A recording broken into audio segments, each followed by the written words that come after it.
that are real.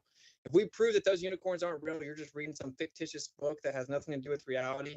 I do not have to give you some replacement unicorn or mythological character, then replace your little books and tell new stories about it before your unicorn isn't real, right? Falsification is independent of replacement. So what were we all taught in school? We were all taught the same thing, that the earth is a globe. This is what we're all taught. So when people act like there's no debate, this is so ignorant, you guys are so underinformed and uneducated, we were taught the same thing you were. And almost every single time, the person that ridicules the flat earther as dumb or ignorant doesn't even know a fraction about the earth or the supposed globe earth claims as the flat earther, which should be very telling to anyone honest. So what is the positive claim of the globe, which is what we're testing? Claim number one, the earth is a sphere with a radius value of 3,959 miles and a supposed circumference of 24,901 miles. This is a positive claim, a shape claim of a sphere with a size claim, a dimension claim of a specific radius value. This is a positive claim. It has the burden of proof. Claim number two, the Earth is supposedly spinning over 1,000 miles per hour at the equator while revolving around the sun 66,600 miles per hour on an axial tilt of 66.6 degrees. This is, of course, a positive claim of axial rotation. It has the burden of proof. Okay, claim number three is that this spinning magic globular Earth with the radius of 3,959 is sitting in a vacuum of space that is encompassed in a near perfect vacuum of 10 to the negative 17 torr. And this is a place that you can actually go to. This is a third positive claim. These are the three fundamental claims of the globe Earth. You have the burden of proof as a globe proponent to prove that this is in fact the case. So the heliocentric model has the burden of proof for all these positive claims. Okay, so that's just objectively the way that it is. We don't have to prove a negative. We don't have to explain any question you can come up with. The burden of proof is on the one making the positive claim, as the heliocentric model is. Wait, isn't it saying the Earth is flat a positive claim? Well, yes. Yes, it is. So you have the burden of proof, right? Flat is the description of a surface. Flat is not a shape. Okay, so we have the burden of proof to show that the surface of the Earth is flat, because that is our positive claim.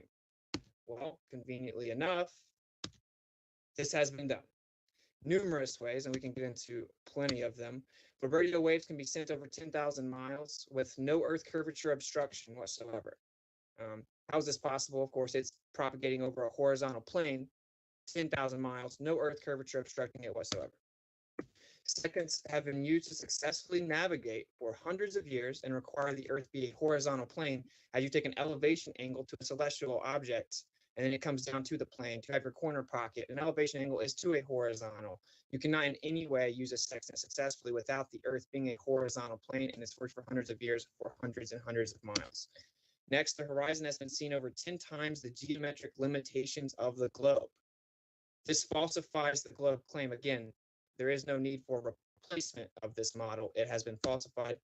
The entire globe model depends on the accuracy of this claimed radius value. Everything. So this radius value has been falsified. So welcome to flat Earth.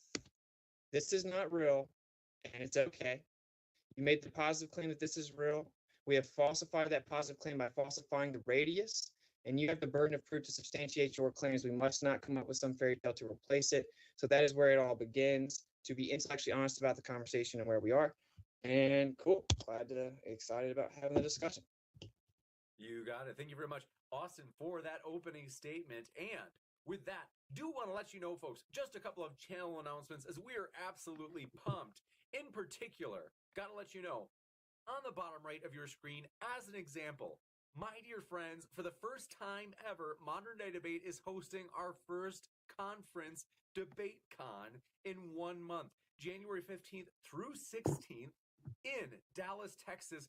You do not want to miss it, as some of the debates will only be live for those that are actually in person, by the way. And so you have a good reason to grab a ticket. And we have also made it so that the tickets are still at early bird pricing, so that in case you haven't heard about that, that's still available. If you haven't jumped on it, you can jump on it right now. It's only 2 weeks away, you guys. It's coming fast, and we are pumped as there are going to be a lot of juicy debates for that. We'll kick it into the open conversation mode. Do want to let you know your screen share is still on, Austin, and want to let you know, in the meantime, if you haven't yet, hit that subscribe button. As, like I said, we have many juicy debates coming up that you don't want to miss, folks. Thanks so much. The floor is all yours, Leo and Austin. So, do you have any contention with my opening statement? Do you agree that making the positive claim that the Earth is a globe has the burden of proof? Yeah, that burden of proof has obviously been met. Okay, so you want to take it step by step. The first claim is that it's a sphere with a radius Spheroidal, of three. yes. Yeah, oblate spheroid with a radius of 3,959 miles. Would you like to enlighten us how that was established and proven? I don't know. I'm not a geologist. I don't know how they measure that. Okay. I would assume probably using trigonometric methods by measuring an aspect of the Earth and then utilizing mathematics to extrapolate that to the entire sphere, which could be done. I'm also not a, what is it, geometrician, I think they're called, so I couldn't tell you how to do that either. Okay. Well, you did just say that you know it's been proven. And so what you've immediately admitted is that you actually do not know that it's been proven because you're not even aware of the I do, methodology. though. The fact that I don't know the mathematical methods through which it was proved doesn't mean that those methods haven't been used to prove it. Well, how can you know something if you don't know it? I don't know what that means.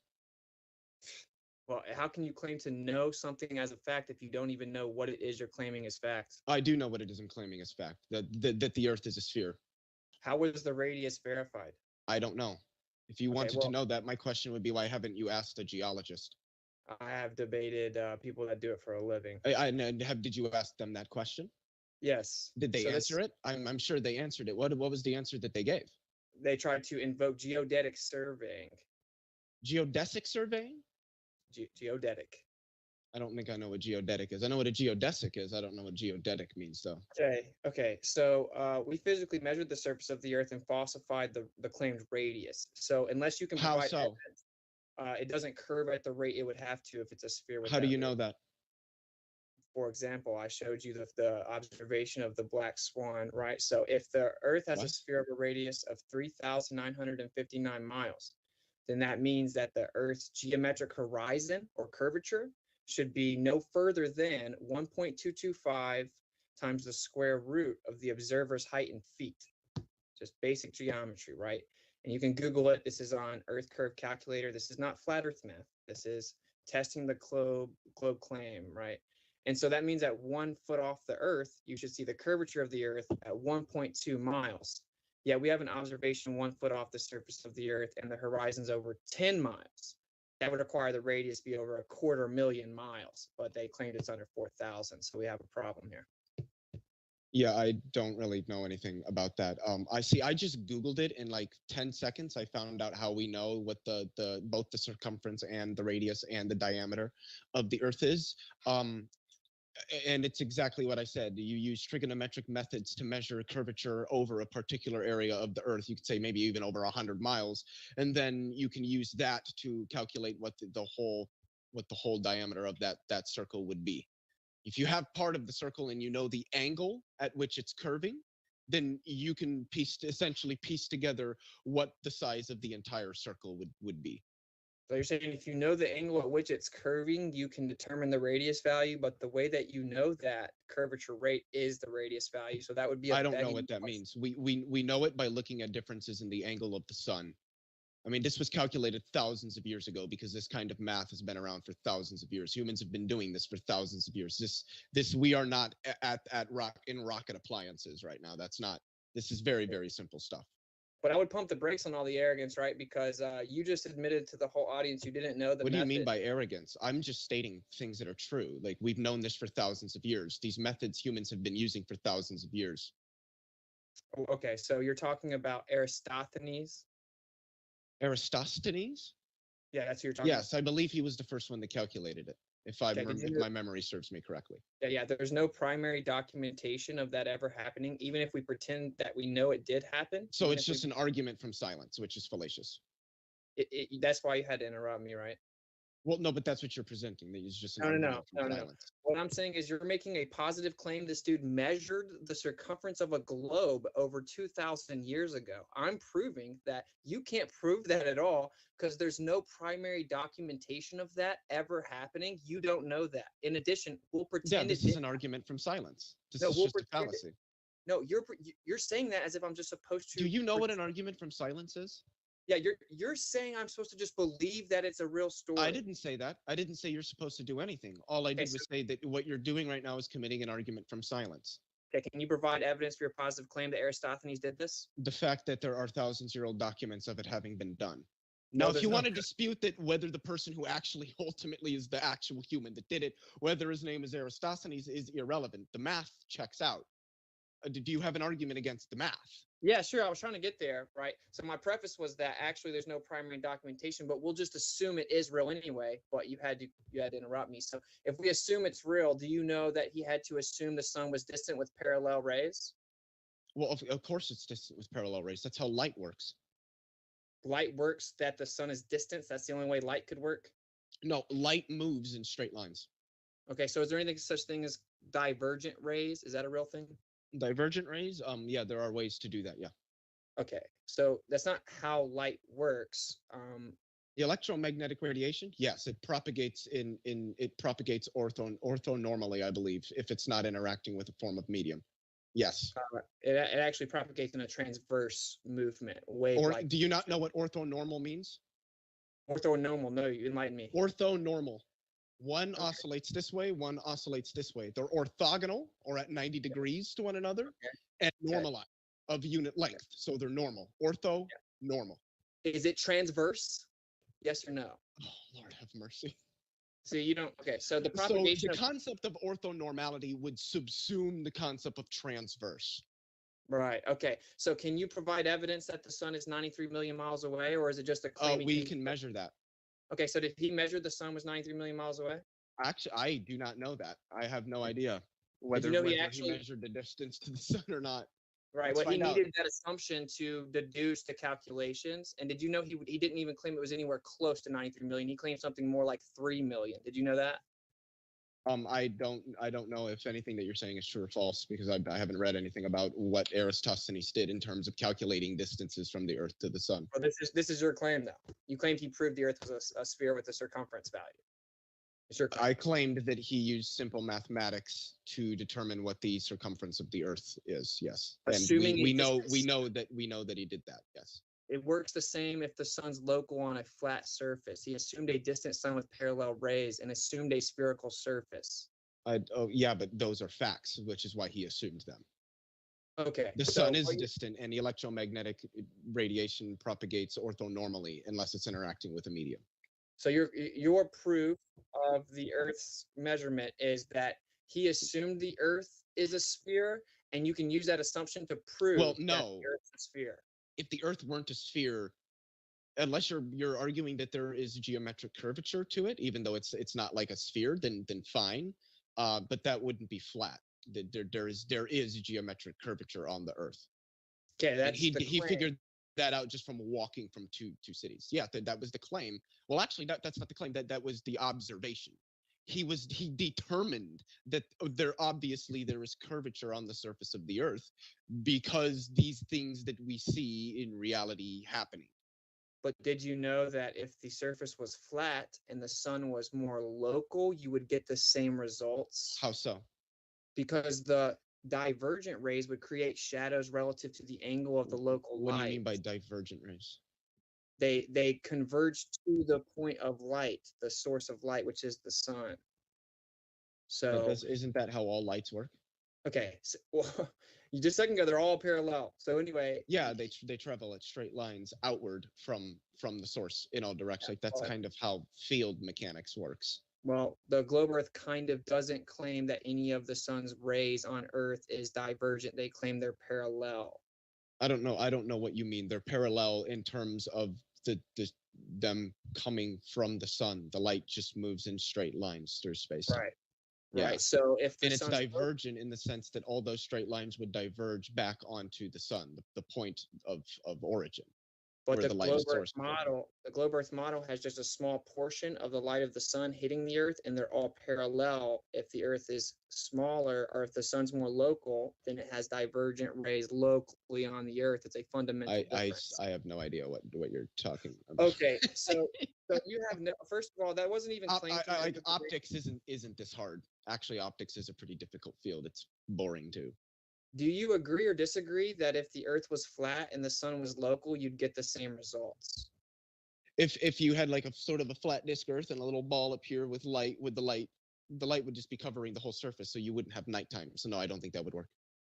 Okay, well, that's called a straw man fallacy, my man. No, it's not. Yeah, yes, it is. What did I straw man?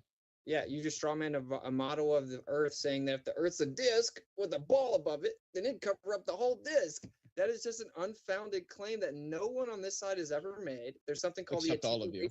light. There's something called the attenuation of light. Sure. So why would the light go forever if it's a small local light source with attenuation? What do you mean? Why would the light go forever? You just claimed to cover the whole Earth. Why would it cover the whole Earth if it's a small local light source with attenuation? Because attenuation happens when electromagnetic radiation interacts with matter. So Correct. you wouldn't expect that to happen until it struck the Earth. Wait, is there not matter in the atmosphere? Not very much, no. Oh, so there's not an absorption rate of air when it comes to light? There's not an absorption rate of light? A very small one. It's more, I think, of a refractive index, but... Okay, so there's an attenuation rate in the air. A very, very small one, yes. Okay, so it's a small local light source. It wouldn't cover the whole Earth. Can we get back to stop trying to pretend you know how to falsify the flat Earth?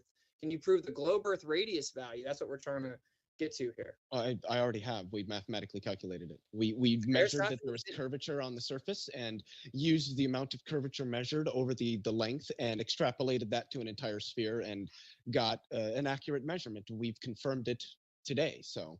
Really? He was over 15% off. Aristophanes didn't even come up with the radius value, and the person that did it for your model, his name is actually Al-Biruni. So I don't really care who did it. It doesn't really matter. It doesn't just being a genetic fallacy. You're trying to appeal to the source as a means of falsifying the information when the source of the information isn't really relevant here. No, I'm not. I'm appealing to the fallacious methodology they used. You are ignorant of the method. What fallacious methodology? Yeah, and the funny thing is you haven't been able to explain them to me, so I don't think you know much about them either.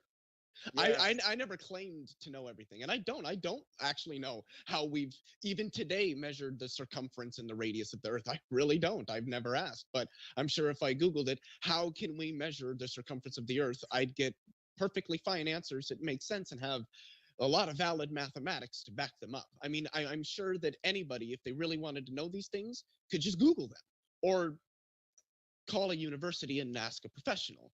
My question would be, why haven't you done that?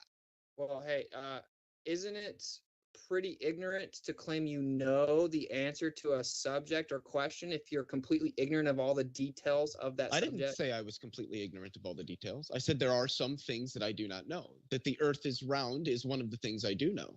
You've proven you don't even know how they claim they proved that. Well, through certain methods. In terms of calculating precisely the circumference and the diameter, I don't know that. That doesn't mean there aren't other ways to know that the Earth is a sphere or spheroidal. Okay, but maybe we should do this, right? You realize that the entire model depends on that radius value being accurate. If that what do you mean? We could change that value. The Earth can be larger or smaller. It could be more spheroidal or less spheroidal. The point is that it's a sphere. No, it can't. It objectively cannot be. So you're saying that if it couldn't, but it can because there are planets that are. Okay, so you don't understand it. So say the Earth has a certain size. That's how we've come up with everything else in the model, like relative distances and sizes of the other bodies in the solar system, cosmological distances. If you don't understand this, it doesn't make it not true. I definitely understand this. I study astronomy. Okay, so to have orbital trajectories dependent upon the mass, which is dependent upon the size of the dimension, which displaces a certain amount of mass in the curvature of space-time. So the radius of the Earth is directly related to your entire claim, as is day and night cycle. It is objective. No, actually, no. Our day-night cycle would be related to the rate of rotation of the Earth about its axis. And the way you come up with the rate of rotation is how much it needs to spin within a certain period of time based on its size. No, you can make the Earth larger. And it could still spin and have a 24-hour day cycle, If the day-night Earth was cycle. large, if the Earth was larger, would it have to spin faster to maintain the same day cycle? I would assume so. Conservation of momentum is kind of a thing that exists in reality. Yeah, yeah. So everything depends on that radius value being No. correct because the Do you 1,037 think that the Earth couldn't exist if those numbers weren't exactly what they are? What a straw man that I think the Earth. No, that couldn't was a exist? question, not a straw man. I was asking you a question. Do I think the Earth couldn't exist? Yeah, if That's the the question? if the Earth was larger, do you think that would just somehow it couldn't exist? The Earth can only ever be one size if it's a sphere. That seems to be what you're saying. Yeah, because we know distances to different locations on the Earth, right? And so if that Mhm. radius value changes, those known distances are Well, no of course longer. they would change. The planet would be larger. Why would we not expect that? But we know the distances though. Yes, because the planet is the size that it is. So if it was falsified, then it could not be a sphere, Well, no, it would just mean that it's either larger or smaller than what it is. and that all the distances to known locations are wrong. Well, sure, because the Earth is either larger or smaller than what we thought it was. It's still a sphere. Well, that can't work because they're verified distances. Yes, they are, because the Earth isn't larger or smaller than what we've measured, because we've measured how large the Earth is. Okay, we'll let the audience decipher that double speak. So, another thing that the radius value is connected to is to ever go to space, you have to obtain escape velocity, right? So Mhm. you have to have a certain orbit. So you have a radius of orbit that's dependent upon the radius of the Earth. Any story about going to space depends on that radius value. So if the radius value is wrong, the entire model is wrong. This is just objective. I don't know what you mean when you say that. You keep essentially making this argument that, well, if the Earth were any larger or any smaller, all of the values about distances on the Earth and the amount of velocity needed to escape Earth's gravitational field and the radius at which something can be in a free orbit around Earth would all change and your model would fall apart. No, it wouldn't. It just means that the Earth would either be larger or smaller than what it is. It doesn't matter that the Earth is the size that it is. We measure that it's the size that it is because it is that size. But the idea that if it were larger or smaller, if those values were different, all of a sudden we can't explain anything. No, that's not how this works. I'm sorry, it's just not how this works at all. You don't get it. So how far away do they say the sun is, for example? The sun is somewhere between, well, it depends, 93 million miles approximately, or 150 million kilometers for the normal people in the chat. Right. So that's based on the mass of the sun, and then it has a distance to the supposed mass of the Earth, and that's how it's attaining gravitational orbit, right? Mhm. Yeah. Okay. So if the mass of the Earth changed, would the rest of the model have to change as well? What do you mean by the rest of the model? No, general relativity would still work just fine. If you changed nothing, so the velocity of the Earth stayed the same, all you did was increase its mass, well, that would just be a hard thing to do to begin with because you have conservation of momentum, conservation laws. But likely the Earth would, if it would grew larger, more massive, yet somehow retained the same orbital velocity, it would probably start to fall inward toward the sun. Okay. So if the size of the Earth is wrong, the size of the moon is wrong, the size of the sun is wrong, the size What do you of mean all by the other wrong? planets, You mean if we calculated it wrong? They would also have to change, yeah. Not probably not. I mean, if we calculated the Earth of the mass of the Earth wrong, that wouldn't really change much in terms of what we know about the sun. Because, I mean, do you realize how small the mass of the Earth is compared to that of the sun? Well, we're talking about changing that number and relationship, aren't we? Yeah. Do you know it would be like changing our understanding of the sun by like 1/100 millionths of a percent. Like it's completely negligible in the math. Well, that's crazy. So, I mean, yeah, if we found that the mass of the Earth, it's 15% more than we thought, that's not really going to change much else about our model. What about 1,000 times? I would need to see some serious justification for the idea that we would be off by that much in calculating the mass of the Earth. 1,000%. I seriously doubt our ability to calculate that the mass of the Earth is that skewed.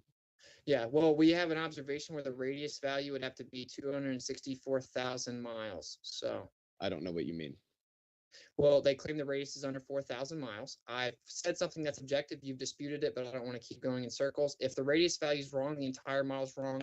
I still don't know what that means. The highest levels of academia on your side would agree with that. No, they wouldn't. Okay. They would So say that if somehow the size of the Earth, if you change the values of the parameters of the Earth, its radius, diameter, circumference, its mass, its density, there are things that would change. You could potentially make it so that life wouldn't have been possible on this planet. But nothing about how we understand of what we understand, rather, in terms of the way reality works, relativity, thermodynamics, classical mechanics, quantum mechanics, none of that's going to change. And it's through those methods that we know that the Earth is spheroidal. So the methods that we've used to determine the size of the Earth are not going to be changed if the size of the Earth were somehow changed. okay, so objectively, man, I'm not going to keep arguing it. If the size of the Earth is wrong, the entire model is intrinsically wrong. It's all dependent upon the How mass of the so? day and night cycle, gravity, What orbital about trajectory. yeah, but like I said, those are all parameters that depend on the R what the value. size of the Earth is. We could go to anything. The size of the mass of the sun matters too. If we change the mass of the sun, we'd get the same things. Things would start looking a little different. That does They not would be mean wrong, that yeah. gravity somehow works differently. That does not mean that our physics does not work and doesn't give us accurate descriptions of reality. What you're talking about isn't that the math doesn't work anymore. You're just talking about changing the parameters within it. Yeah, that's going to change how the system evolves through time. But the fact that the system will evolve through a set of laws that we can determine that are based in symmetries and conservation principles, all that stuff, that's all going to be the same. Changing the parameters doesn't really mean anything for the physics of how we describe how systems evolve. Okay, so you don't know how they supposedly measured the size of the Earth, and it's Alberuni looking at the horizon. It fluctuated. He reverse engineered a radius value. We have falsified that with physical measurements of the surface. It would require the radius be over 250,000 miles. If the what kind of radius measurements is wrong, did you do? real fast, if the model is, or if the radius value is wrong, the entire model must be trashed because it's dependent upon that R value. This is just objective heliocentric perspective. So if you want to, R value, what? The radius value, yeah. An R value doesn't have anything to do with radius. The term R value has to do with insulation and thermodynamics and stuff like that. I think it's a measure of the thermal resistance. I think it's like over the area of a thing, the thermal resistance of the area. It's something like that. Yeah, I don't know. That doesn't have anything to do with radius. Okay, so if the Earth has that radius and we're supposed to see the curvature of the Earth at 1.2 miles away from 1 foot off the ground, how do we see the horizon over 10 miles away from 1 foot off the ground? What? Can you repeat the question, please? Yeah, so if the Earth's a sphere with a radius of 3959, it curves at a certain rate. That means you can see the curvature of the Earth at a certain distance away from you based on how high above the sphere you are, because it's curving away from you. So if I'm 1 foot off the globe Earth, I should see the curvature of the Earth block my view at 1.225 times the square root of the observer's height in feet. Simply, the square root of 1 is 1. 1 times 1.2 is 1.2. 1 foot off this magic globe Earth I'm so crazy for not believing in, the horizon should be at 1.2 miles. But yet we saw the horizon over 10 miles away. This is impossible geometrically. Yeah, I would just have to crunch the numbers on that, which I'm not going to do right now because I don't think it really matters. I mean, a lot of the stuff really ultimately that you're bringing up just doesn't matter. There are ways that we know that the Earth is round that don't even that don't require us to actually do any measuring of the Earth. There are complete other physical theories we can appeal to that tell us that not just the Earth, but that all sufficiently massive bodies will be spheroidal.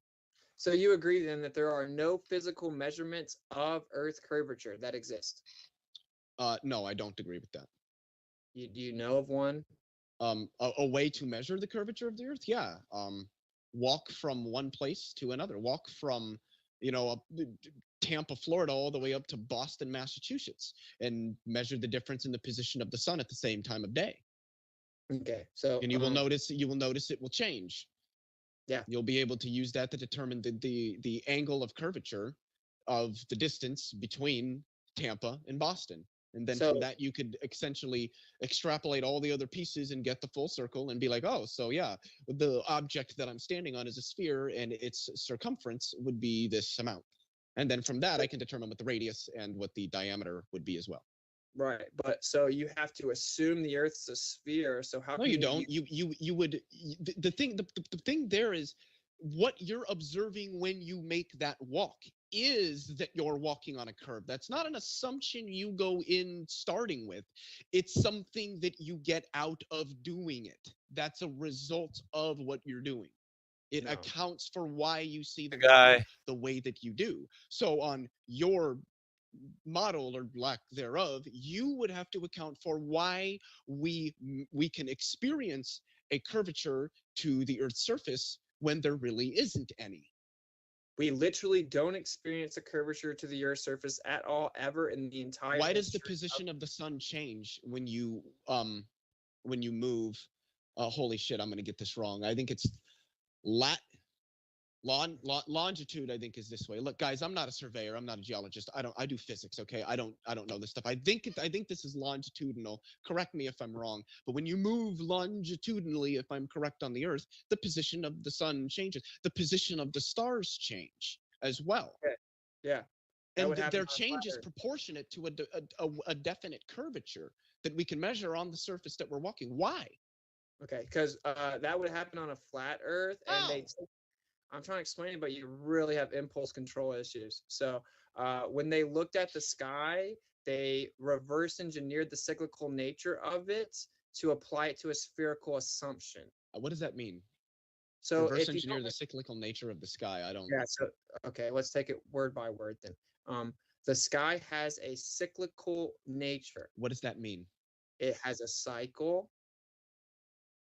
So, what do you mean by cycle? I'm A really reoccurring struggling. cycle. The stars have a reoccurring cycle. You mean like they move?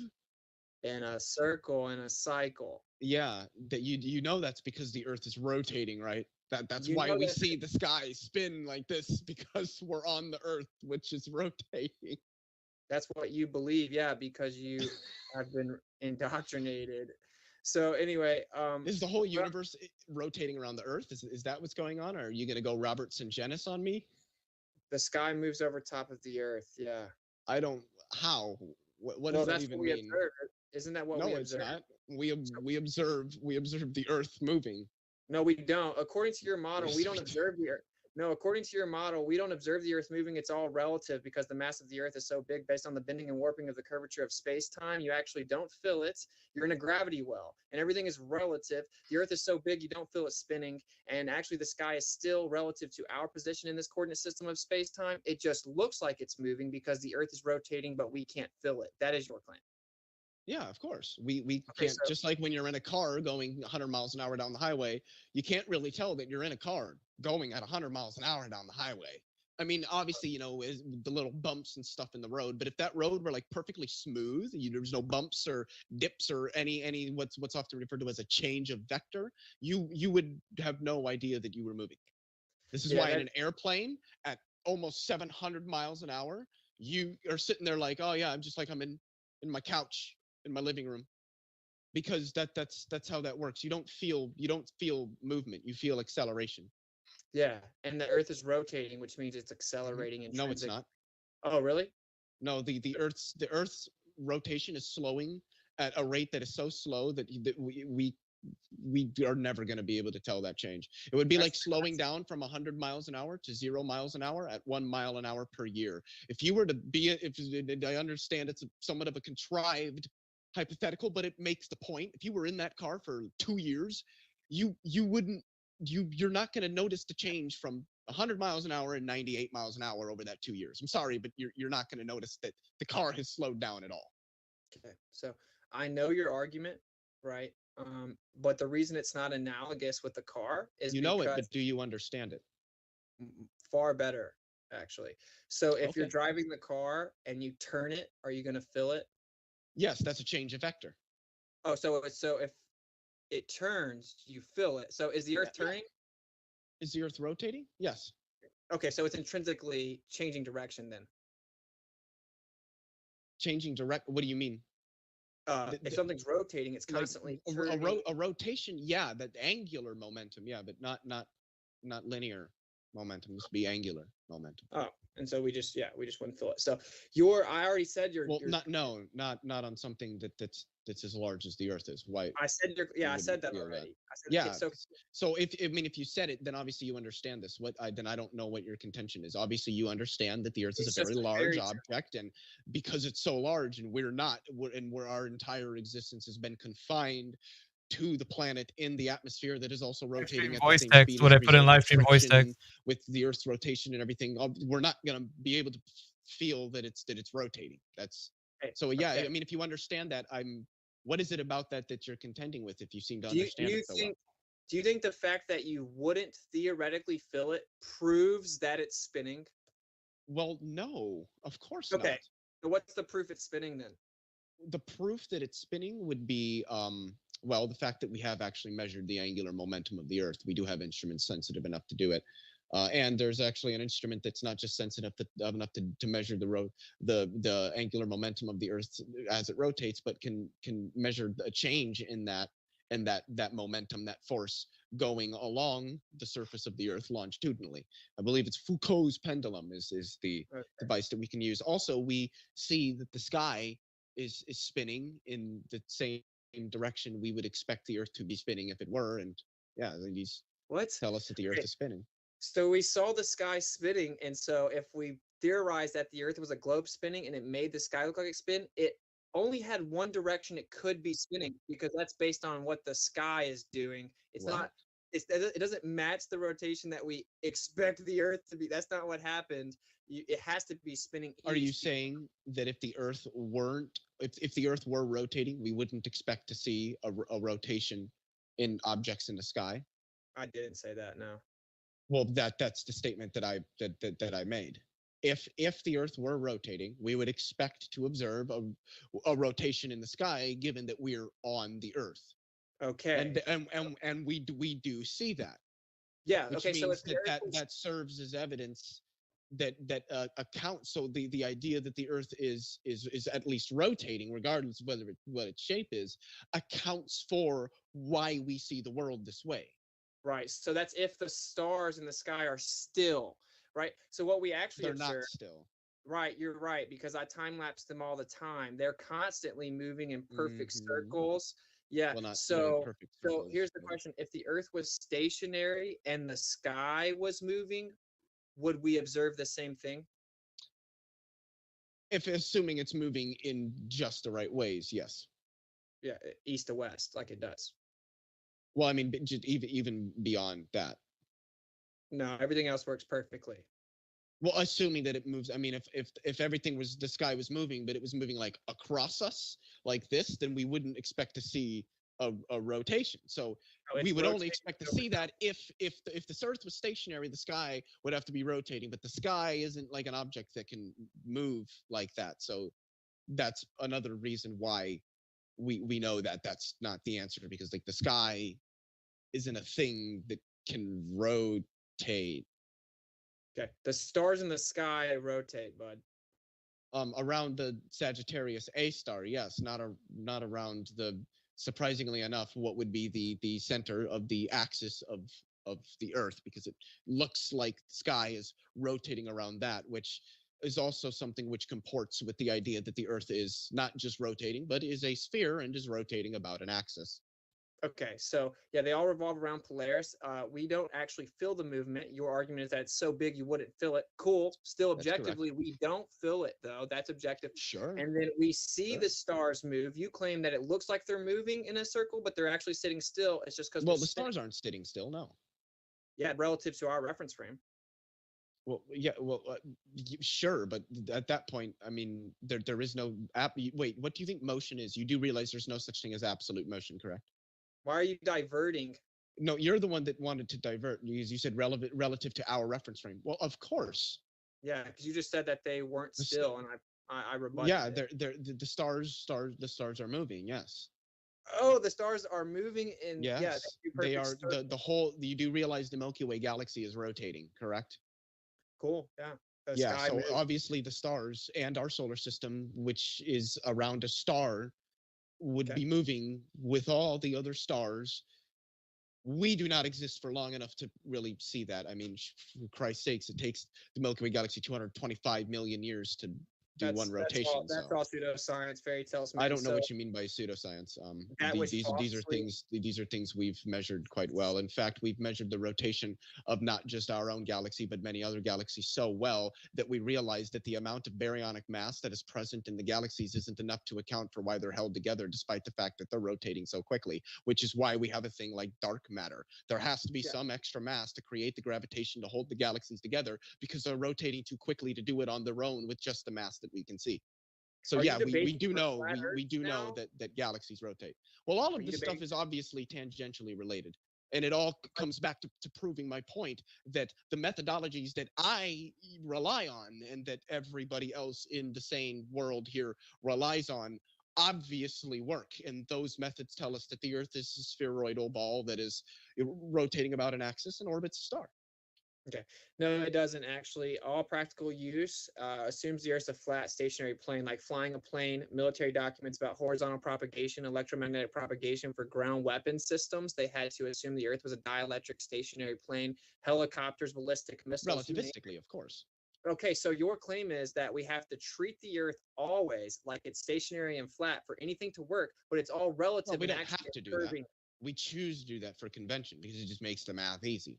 No, it's because people would die if you didn't do that. If you flew a plane in a spin, it's because it's conventional.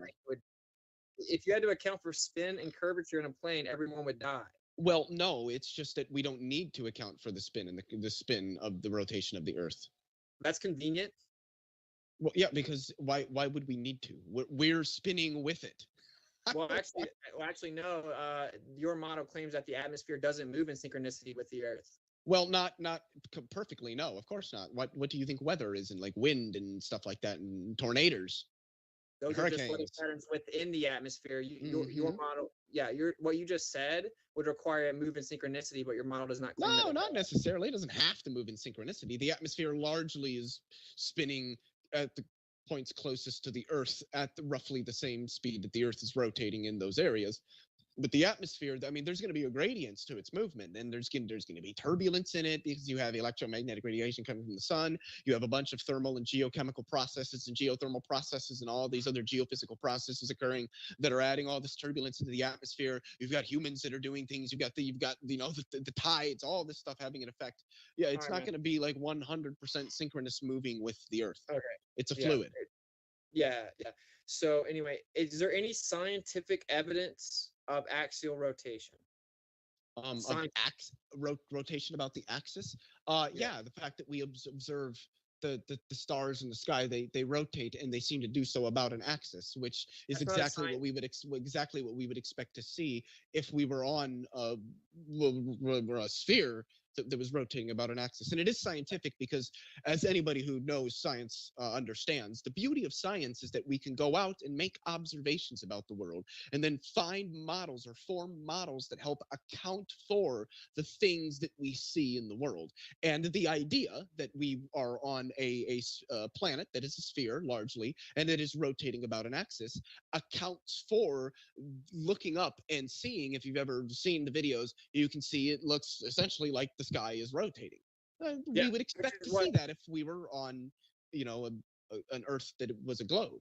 And we expect to see that if the Earth is stationary and the sky moves like we see it. So that's but see, that's correct. But there are other reasons. Otherwise, there are other reasons that we have for thinking that the sky doesn't spin, because the sky isn't an object that can spin. That's just not what the sky is. I mean, you do realize that if you were to just and again, a contrived hypothetical, but it makes the point. If you were to just float up, that you're not gonna hit something. You're gonna continue out into the vast reaches of space. You do realize that, correct? I know that's a fairy tale. Yeah. So what do you mean a fairy tale? We literally what days? Okay, I do, just to be sure there's not too much interrupting. I just want to be sure. I'm sorry. Because there is a lot of define this, and that's okay, but it might also be there's a lot of interrupting where I don't want there to be too much. So we might jump into 2-minute kind of modes there for a little while if it doesn't slow down. Yeah. So, as for there's been no scientific evidence offered for axial rotation. Measurement, which is the first one, the dimension claim, that's actually not a scientific question. That's a measurement question, but there's no physical measurement of Earth curvature. He failed to provide that. He failed to provide any scientific evidence of axial rotation. Observation is not scientific evidence. That's the first step of the scientific method, your dependent variable. Science is literally the study of the cause of an effect, which is your independent variable, which must be varied and manipulated. That's what the scientific method is. If I can just go look at something and make up stories about it and then claim it's science, then science would have no value. So there's no scientific evidence for axial rotation that you can think of, or do we need to move on to the third one? Yeah, there are. I just wanted to say that.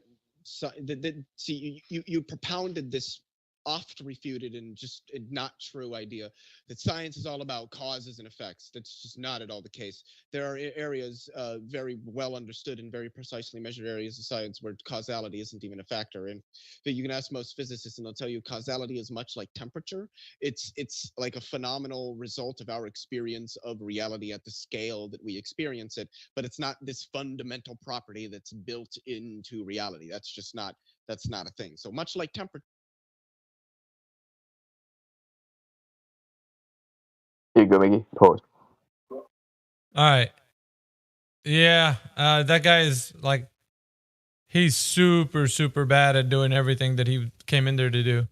And obviously, he's obfuscating off of every point. He's saying, I don't know what you mean, as in claiming the thing that Whitsitt was saying was invalid. So on its face to the listener, and this is a tactic used in debating, when you say, I don't know what you mean, that really puts the guy who's arguing in a position of like they are very ignorant at what they're saying. Not to say that it is, because the argument is logically consistent from Whitsitt's standpoint, but from the audience's standpoint, what they're listening to is some guy who sounds intellectual invalidating another man's opinions or structure of information due to the fact that he's using the words, I don't know what you mean. And so when he says, I don't know what you mean, I don't know what you mean.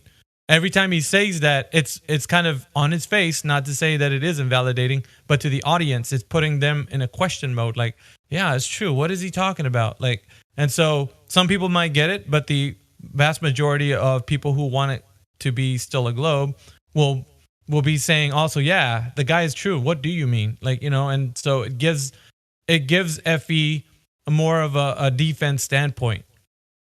So it's an obfuscation tactic to get the person to bait and switch the conversation. They will insert other topics that they have in mind after they say, I don't know what you mean. I don't know what you mean, but listen, this is what I'm proposing. And so therefore it goes into a different area of conversation. Like it's a bait and switch tactic, followed by the obfuscation of interrupting and saying, I don't know what you mean.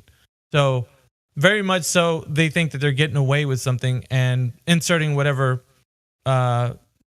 information they can after that. So it's like I was saying, it's really painful to listen to when you don't stop them at what they're doing.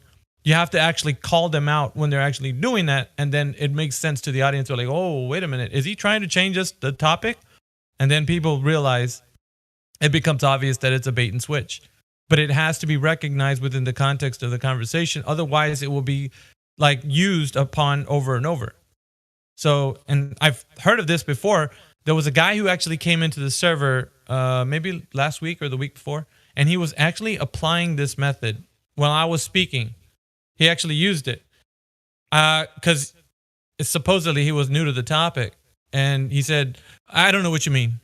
And it's like, well, I was speaking clearly to everybody who could understand, the conversation between globe and flat. But him saying that almost invalidates to the third person what I'm talking about. Not to say that it is, but people then will question the question that was asked. Like, what did he say that for? Like, so it really pulls people aside. So just be aware, if you're listening to me right now, that I don't know what you mean is a bait and switch tactic. It's an obfuscation, and it's used in an argument so that you can halt the argument and turn it into whatever topic you want it to. Just saying. I'm putting it out there for you guys to be aware of that. This is one of the other tactics they've been using, coming in here and having a conversation with us.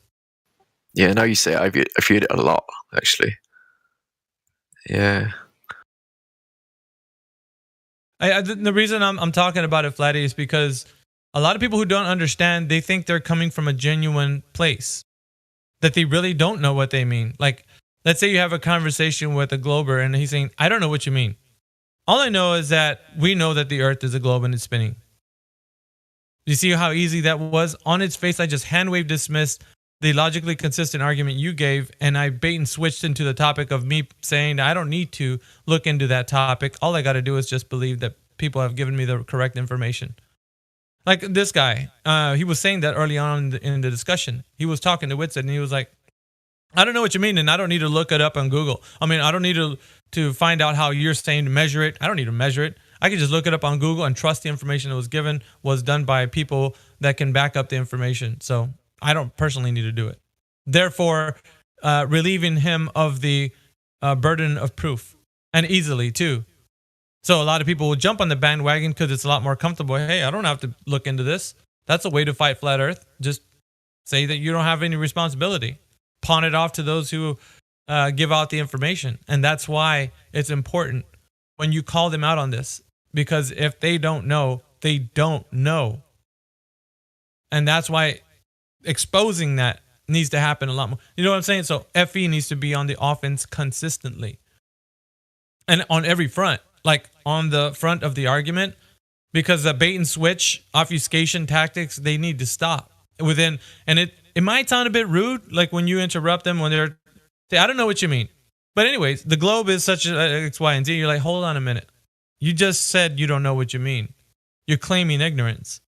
So now we have to investigate why you made that claim that you don't know. So now we're going to dive into the topic of you don't know what I just said.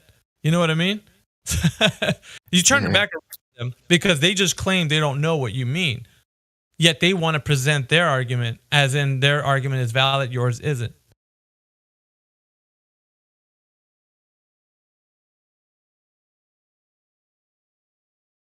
Yeah, I was listening to this guy was full of that. And if you guys hear more people coming into the server and doing this, you need to halt them. When they start saying, I don't know what you mean, like stop them right there in their tracks. Because if you don't, you're going to allow the bait and switch to complete. And they'll take you to another topic, and then you'll go from topic to topic to topic to topic, trying to defend, and you're not supposed to. You're on the offense consistently, always. You present the argument, and then you show them the burden of proof rests on those who have the claim. Now, the claim is that the earth is of a set size of dimensions, and they don't have an answer to that. Well, they'll pawn it off to the scientist or some other such idea. At that point, that's the concession that you need. It's a concession that they don't know. It's a concession that they're arguing from ignorance, and they don't have the answer. Which is at what point you're just like, all right, well, it seems like our work here is done because you don't know. And I know it's a little bit, might cut it short for you and the savor of the flavor of the argument. You don't try to enjoy that they didn't know on a long drawn out, slugfest of intellect. It doesn't need to. You just end it right there. All right, you don't know. Next, That's true. Yeah, man. Yeah, I get you fully, man. Yeah, we've had some obfuscations coming up in the flat Earth argument, but it's never been this. It seems they've been honing their skills at it, man. I've been listening to him. He's doing a really good job at it, like at obfuscating. Like his tools were interrupting, saying I don't know what you mean. Let's see, chuckling. He was chuckling within the conversation. So Witsit was saying something. He was like, yeah, right. Anyway, and so he does that. And when the person's listening, we'll kind of say like, why is he chuckling? He must think that it's funny, right? Because it's funny. Like, so it works on the human psyche to the listener. I'm telling you, this is a dog and pony show that they love to do because they got nothing else. They got no evidence for the shape of the earth being what the claim is. So these are all things that have been used, but for people to be aware that this is what's happening. We got somebody in here that's muted. Let me unmute that guy. David Rice. Is it David Rice? I've just unmuted you. Let me give you. Oh, he's got listening pass. What did he? Does anybody know who David Rice is? We also got Jace here in the house. What's up, Jace? VC verified. What's going on, Flatty? How's your Sunday, man? I'm good, man. Yeah, not too bad. Just listening to the bot and just chilling. I went out for a few beers last night with the boys. It's been like 3 years since I've been out to a pub of any sort. But yeah, so I'm feeling it today a bit. But I'm all right. Drink plenty of water. Yeah, I have been, man. Yeah. How about you, man? You been good? Yeah, I've been good. I've been away for a while, kind of doing my thing, but every now and again I'll poke my head in here because it seems like we have a new batch of like obfuscation tactics that are coming up. I'm always fully aware of what's happening. Like I see that, I hear it. It's like I know that. Like this guy presented, and I showed him earlier. He said the Earth is slowing down with confidence. He said that. All I had to do was type into Google, the Earth is speeding up, and blam, there goes the information. Apparently the Earth is actually, this is what it says, apparently the Earth is actually speeding up for a few years now. In 2020, it set new records no less than 28 times, according to time and date. Despite that last record being set all the way back to 2005, this trend looks to continue in 2022. But scientists are yet to agree on why Earth's spin is speeding up. I mean, and he was confident too that the Earth is slowing down. But yet not even called out on that specific point, which he needed to be. He needed to be, and he was doing many other things too. It wasn't just that, but every claim that he was making. So, and then the moment he starts asking questions, that was the point where things start to become like on the defense. And it's like, they don't even know, they haven't even examined any of the globe claims, or yet he was basically content with saying that, well, it's all on Google. Somebody else figured it out. Don't have to worry about that. I can argue this point without having to have that knowledge. And that's not a way to enter this conversation. Either you have the information to falsify the claim, or you don't. That's so important. I was listening to another server this morning that Witsit was on. He came up with a great thing. He says that he found some data that says that the sun will get bigger, then get smaller, then get bigger on sunset. And that's something that the globers have come up with, Mm-hmm. And they were scrambling to think of, like, no, that doesn't happen. Where's the data? You're lying. They wouldn't accept what he was saying, Yeah. Sorry, my dog's barking. No, Witsit was saying that the sun's getting bigger and smaller, and they were saying no. Yeah, it's something new. Oh, sorry. Something new he's found out. Oh, they're all barking now. Sorry. They know you're trying to talk. They're like, Dad, we want to get your attention. Yeah, now. My son came in with his friends, and he's just So I need to go back and have a listen. But what he was saying is, I don't know what the information was or what it was really regarding, but he was saying that the sun, because they were talking about the sun moving away from you would get smaller, and they say it doesn't do this. It goes beyond the curve of the Earth. It stays the same size. And which was no, actually, there's data that shows it does go smaller. And there's even data that shows it goes smaller at some point, then gets bigger, then goes smaller, then gets bigger as it sets. Yeah. And they're like, where's the data? I can explain this, but I need the data. And they're like, he's like, what's the explanation first before I give you the data and the source? And they're like, well, they must, scrambling. It was crazy. It contradicts the rhetoric. And I mean, it's going to, but I find it most interesting that when having conversations with these guys, they often at times will, and like I've heard it, the tactic was using it, but I've been more aware of as of late that this has been more prevalent within the circles of Globe. They're saying, I don't know what you mean. And I would say that's a red flag. if you guys hear that in a conversation, that the conversation needs to be halted immediately, because it almost seems like you're going to have a conversation with somebody who's going to use this tactic to bait and switch, because and they think they're very slick when it comes to like how they use their debate tactics. I'm fully aware of their psychology. I know why they're doing what they're doing, because that's the only method of which they can retreat to, where they use that as a shield to invalidate anything Flat Earth has. Right? I mean, if you can get, and it's not invalidating the actual argument. It's invalidating the look, its perspective. So when a person who's listening to two people argue, and the guy on the other hand says, "I don't know what you mean.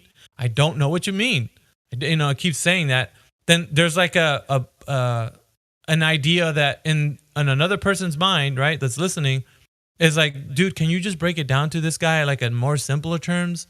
You know what I mean? So that they're like, to the one listening, they want, because if the guy doesn't understand, it's like, well, just break it down to the guy, like, so where he can understand. But yet he does understand. He's just using that as a wedge between like what the information that was given to him, and for him to answer and rebuttal to it. You can use it against him at that point, because he's using it just to obfuscate, but you can hold his feet to the fire with it and say, okay, what don't you understand? Let me explain it simpler. So then other audience members listening, it'll just get explained to them better. Yeah. If it's not halted, or if it's not talked about, then it will continue to be, he'll use it and use it and use it and use it. Yeah. And use it. I'm with you. Yeah, stop it right there and say, right, you have let's deal with this first. Yeah. You have to, because if it's not broken, like, you know what? Because what happened? I was listening to him. What he does is he says, "I don't know what you mean," but anyways, this is what I know. Like, and so he got the bait to the audience. Like, well, he probably doesn't know, but he's gonna now talk about what he does know. So to them, it started to make sense, the pattern that he was using. So I don't know. Like, to me, it's more like that needs to be halted right away. And he used it. Like, go back and listen to this debate. And count how many times he said, "I don't know what you mean." Countless. And this guy was saying that he's a physicist. I'm a physicist. And listen to this. How many times did he make concessions? Because he did. He conceded on many points throughout the whole argument. Well, I don't really know what the size of the Earth is, and I've never measured it. Like, he even made these concessions all the way through. You can go back and listen. Like, he would make concession after concession after concession.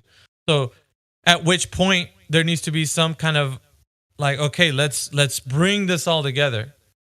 You made about 7 concessions that you don't know, and yet we're having a conversation about knowledge that we should know. Yet he would come back around and say, "I do know. Yes, I do know. Do you know that the Earth is a globe? Of course, I know it is. Definitely. Come on, Earth is a globe. There it is, right there. Scientists know it. I know it. Everybody should know it. Why are you rebuttaling? Like." That's the thing. He claimed ignorance to the topic, yet on the other side, he was coming back and saying he knows.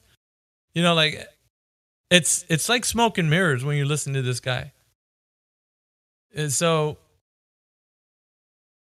I don't know. You just can't have a conversation when somebody's in that mindset, or they're using those tactics, which is unfortunate for him. But this debate, what was it supposed to last? Like an hour? Something like this? Whatever time allotted was. And sometimes they, I was even offered to go on some of the debates, but I'm not satisfied by having I wouldn't want to have an hour long thing with this guy. You know what I'm saying? Like, why am I going to sit there trying to halt all his obfuscations when I know he doesn't know? Because he's not going to satisfy the question that I have to bring to him, which is what the rhetoric is proposing. And at which point, I'm just going to be tired of it and say, like, look, man, you do not have the answer that's sufficient to give us whether or not you know that the Earth is curved by way of measurement. So off you go, off into the world of being back into your globe. Let me speak to somebody who actually knows how to measure it, because you're of no use to this argument. I would have dismissed it. That's what he needed to be dismissed. Yeah, this guy reminded me of, because we see the other debates with kind of anti-flat earthers who know Right. all the arguments or think, whereas this guy seemed like he was just an expert in one field, like what the experts they appeal to, but then he doesn't know anything about anything else. Correct. Correct. Which that needs to be addressed, right? I mean, if you're having a conversation with somebody and they claim they're, even more so when you claim you're a physicist, you're put on display. People are looking at you like, okay, we got ourselves a physicist here. We're gonna get down to the bottom of the question whether the Earth is a globe or not. So at least for the globe, that's a little bit of hope, right? Like this guy's gonna have something to say. So when you have such person on display, it needs to be pointed out to the entire world that they don't have an answer. They need to be exposed for the frauds that they are, each and every one of them. So when you have the opportunity to expose those guys and you expose them, you're like, look, man, do you have the answer that's sufficient to give us the measurement of the curvature? If you do not have that, I don't care what degree you have or how much you've been in academia, it doesn't matter, because you don't have the sufficient answer. We're looking for a way to measure this curvature that's, according to the globe, has already been done. So now, by way of calculations, we're going to use this math. Whether you like it or not, that's the rhetoric. And he was like, this guy was saying, well, it doesn't matter if the Earth is bigger or smaller. He was saying, he was so bold as to say that.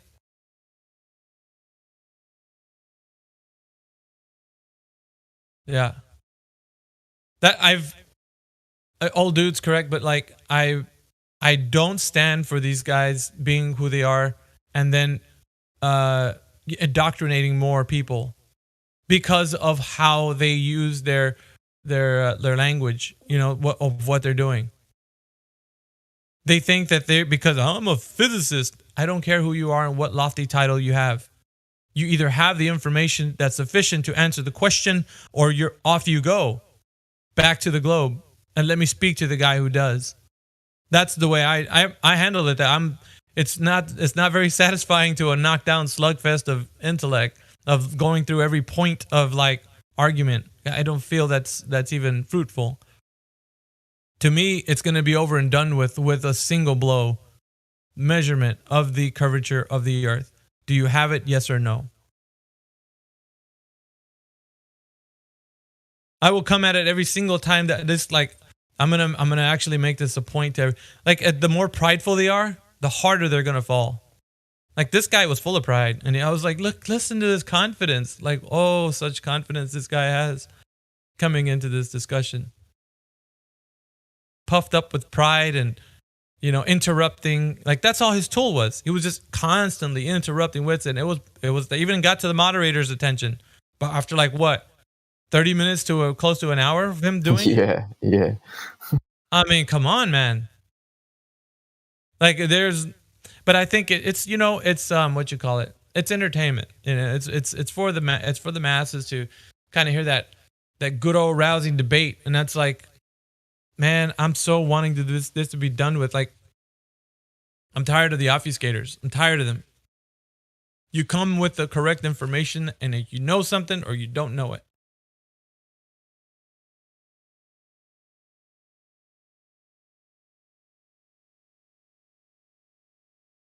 But I'm just making you guys aware of it. They're using this method. We got some new people in here. I do want to make people aware of. We got Touch, looks like doesn't have any roles. I'll give you the Touch. I give you the mic. You can have control of your mic if you want to have a conversation with us. This is the 24/7 Flat Earth Discord. We talk about the shape of the Earth here, so we're very interested in knowing all of the new people that join us, why they think that the Earth is a globe, and or if they have any information that leads to any evidence that the Earth is curving, as they say it is. But welcome to the server, by the way. We want to greet everybody that comes in here. However, we don't like liars, though. Yeah, go ahead, Touch. Yeah, it curves, bro, but like you said, it doesn't curve like the radius claim that they make. It curves? Yeah, like the hills and valleys and mountains and stuff, but it doesn't curve like a globe with a radius of 3,959 miles. Yeah, what do you mean? Go ahead. What do you mean?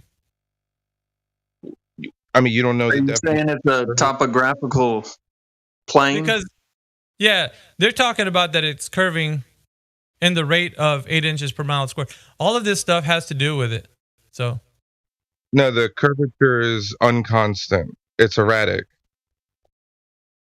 what the hell are you? This has nothing to do with the rhetoric, man. I don't know. This has nothing to do with the globe rhetoric. So either your globe rhetoric or you don't think that the earth is either it's curving or it's not. There you can't ride, there's no fence in between. You know what I mean? Yeah, it curves 100%. In what way? Are you a Like concave hills earther? and valleys and mountains and stuff like that. Oh, that's land topography? That's not. That's Yeah, it's nothing to do. unconstant. It's That's erratic. just a topographical. Yeah, plane. that's not. Yeah, it's a Yeah, topographical it's plane. not, We're not- it's not a constant curvature rate. I'm agreeing with you, brother. yeah, no. What I'm telling you is that like, what we mean by curvature is the actual curve of the Earth. Like, I mean, like as in. Now, I'm not talking about hills and valleys and mountains and all of these things. That is okay. So from flat Earth perspective, that's already understood. What we're saying is the plane of existence, that land in which you and I stand on, all the way from where you stand on to, like, let's say another country, like there should be a vast amount of curvature in between you and me. Like that obstructs the line of sight. So there should be, right? If the earth is bending and curving as the per rate of the 8 inches per mile squared, then this curvature is should be clearly known by way of measuring this curvature. You can do this, and I've talked about line of sight tests many times. Because if the earth is curving, then it definitely curves. It doesn't matter if it's on land or water or something. The earth is going to be curving. But like I said, with land topography, you can't really have a really solid measurement because of the fact of the hills and valleys and all that stuff. So that is really going to get in the way of the test. So you really need to go to a place where, like over water, either it's curving over water or it's not, because water is not going to have the same consistency as land does. It's different, right? So it would be different to do it over water. So what we're saying is, as the per rate of the globe, it's either going to be bending like they say it is with 8 inches per mile squared over water, or it's not. Land doesn't matter. Like land is going to have hills and valleys. We know the heights of things and all that. You know, we're using sea level and all. That's the other things. What we're doing right now is if the earth is bending like they say it is with the oblate spheroid model that they claim, all of that good stuff. And that's not what we're seeing. So either it is or it isn't. Yeah, I mean they're claiming that the water's conforming to the same sphere that the Earth is, right? Of course. So yeah, you can do the test over water, sure. Right. And so that's what we're saying. So if it turns out to be a globe, then it would be a globe. Doesn't matter where you're doing this, like it, especially over water, because water definitely would be the conforming to the curvature. That's what, and if you're doing it over water, it would be obstructing your view from point A to point B over the distance of, let's say, 10 miles or more. And then you would know the earth is curving by way of knowing that the obstruction that's in your field of view from a line of sight test would then dictate that there is an obstruction. The earth is in the way. I see a bulge of water in between me and point B, point A to point B. That bulge of water that's in my way is the earth curvature, which I can measure. And see, that's the point where we bring them to, is that is not there. So out of that, you're either going to get curvature that's definite, that you can always measure, that's going to be there at every single time, or not. And you don't. So it doesn't, you don't get curvature by doing a line of sight test. Every single time you don't get it. And we do this like I said, over water. It's very efficient. Because you're taking away the fact that you're standing on a hill and you're measuring over distance and there's a valley in the way. Like you're getting rid of those other variables that make it a bit more complicated to do over land. I mean, I would say, dare even say, do it over the salt flats, but like I want to make sure water, like I said, water is being fluid. You'd have a more consistent way to do it, because it's not water is water, the properties of water. It's still like with land, you're going to have formations and such that will be either in the way of the line of sight and such. So we want to make sure we have a clear, and that's why you have like these radio towers and such that they go up very high elevations, because they need to be, if they're going to be, traversing over a large amount of land to have a longer reach. That's the purpose of those towers going up that high in elevation, because they know that the land will always be obstructing at some points. You're going to have hills and valleys and such. And what if you're in a lower elevation than the place you're trying to reach? It's just, they have to, there's a lot of things involved with like how high a tower needs to be to have a certain reach. So that, and it uses line of sight, of course. And so that's how, broadcasts get to a certain locations because of that. And there's a lot of other variables, but the tower needs to be of a certain elevation because of it. But we want to know more of how we can do this, and if the Earth needs to be curving over water, for sure. There doesn't need to be like a maybe or can or it has to be every single time, and it doesn't. So that's where we leave it, man. We always leave it to either it's curving or it's not. And if they can produce the information where it is, then let us look at that information and peer review it. We can have people to go and test it out and make sure that everything's being done correctly. But it hasn't been done. Not one single time has a globe earther ever come in here and presented us information that we can peer review, that we can look into. We can all say, okay, this is the equipment he used. This is whatever he found the curvature, obviously. So we're going to go and do it. And it's never been done. Not ever.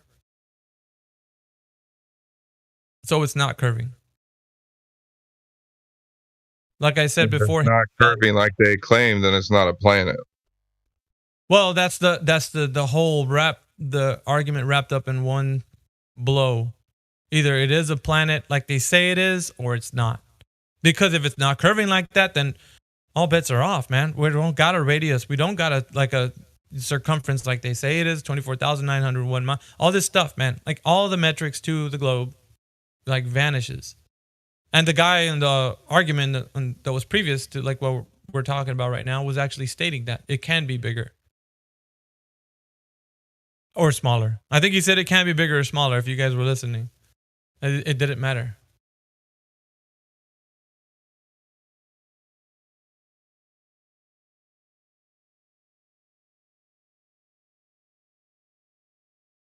We got ball kicker in here. What's up, ball kicker? Happy Sunday, brother. Yeah. You having a good one? I am. I slept pretty well. Nice. Oh, yeah. We were talking to somebody last night who refused to name the R value of the ball he said he was living on, but he wanted to say the same thing. Maybe it's bigger, maybe it's smaller. I don't subscribe to 3959, but it's definitely a ball. Interesting. And it was just a ridiculous conversation where the guy would not commit to anything. Just wanted to come in and argue and obfuscate. And what do you even? I mean, I know what I personally do with somebody like that. I'm done with you. But for the sake of I don't know, just having chat in the room and stuff, what do you do with somebody like that who refuses to even concede the first point? Well, you point out how they created their own globe to believe in. It's like they've created their own. They've created their own globe, dude. Yeah, they created their own cosmology. They essentially built their own cosmology. This is the thing that we're all supposed to believe in. Yeah. You have like an alternative to the thing that we're supposed to believe in. So what are you doing? Like, you're supposed to subscribe to the 3959. We're supposed to let go of this flutter thing and go back to the 3959. So what do you? Why do people come up with their own worldview? That's crazy. Go ahead. Because if they know that they're held to the rhetoric, they're gonna lose every time. So to be in a place of limbo is the best place to be if you're somebody who wants to keep the dream alive. Because that's the only place that can exist. Yeah. It can only exist in the minds of those who want to believe. If you take away that belief, then they have nothing left. They can only either confront the truth that the earth is not what they said it was, So if I wanted to keep the dream alive, I would just, like the previous guy was on with Witsit, Yeah. I would just obfuscate, interrupt. I don't know what you mean. And I was talking about this because this is a debate tactic, and I want to make every flat earther aware of this. We're never supposed to be on the defense in a conversation about flat earth. Ever, ever, ever. And if you are, you're doing it wrong. And I say this over and over because when people, it's like, man, why are you answering this guy's question as in like he has a point? First of all, there shouldn't be anything that he has to explain to you everything that the globe is offering us. Everything. Why isn't there any measurement of the curvature? Why isn't there any measurement of the axial rotation of the Earth? Why is there no claim that we can adhere to with like a test that we can do that we know that this vacuum that's right above us is set next to the pressure air that which you and I are breathing? Why is there nothing been done where we can see gravity holding everything down? There's nothing. Gravity is not. So they don't have, it's complete offense, and they need answers for each and every one of those. And once they fail to give the sufficient answer that will support the information that it is a globe, they lose instantly. And then they want to keep the dream alive, or they want to, I don't know what you mean. And you're just like, off you go. I'm done speaking with you. You don't have the answer sufficient to give us for that we can get the measure. And I know, like I said it before, it's so dissatisfying to the listeners because they want to hear you take this guy to the ringer. But what happens is the mind needs to understand it didn't have the information that was sufficient. So it needs to go away and think like, well, I didn't have any rebuttal for that. But it's psychology, man. Like this guy, that's I'm not so. You can have debates like that. They can last for an hour and a half, and that would be a lot. But going back and forth and it's not a style that I used to. I was into the slugfest, man, but just, I don't know. It's like as of late, I want does anybody have the answer sufficient that will give us all the falsification of the curvature?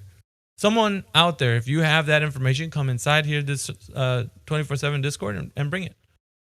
And we'll talk about it. And so life can get back to normal. I've been doing this more than you. Well, normal to me is knowing the truth of the shape of the earth. Because to me, I'm sitting on the truth right now. I'm like the guy, what's his name? With this table. The earth is flat, prove me wrong, kind of thing. Steven Crowder. Yeah, Steven Crowder. He's pretty cool. But it's flat, prove me wrong. Oh yeah, change my mind. Yes. Yeah, change my mind. He would always have that. That's to me. That's like, it's flat. Change my mind. Yeah, that's the truth. Yeah, we could rename the server to that. That'd be interesting. Well, I don't care. Because people don't think that's our attitude. Basically, they don't think that is our attitude. Mm-hmm. But it is. Change my mind. People used to cowboy up, man, and come into the server with their chest puffed up, and their knowledge is like, oh, this is gonna be easy, ha ha ha, you flat earthers. And like this guy was, what rubs me the wrong way is like when you're having a conversation and he's chuckling like, come on, like I'm like, yeah. Oh man, I just like it's, and then he's like, Whitson gave him a logically consistent point. He's like, I don't know what you mean, but anyway, let me talk about what I'm gonna say. And it's like, immediately just like hand wave dismissed. Crazy, man.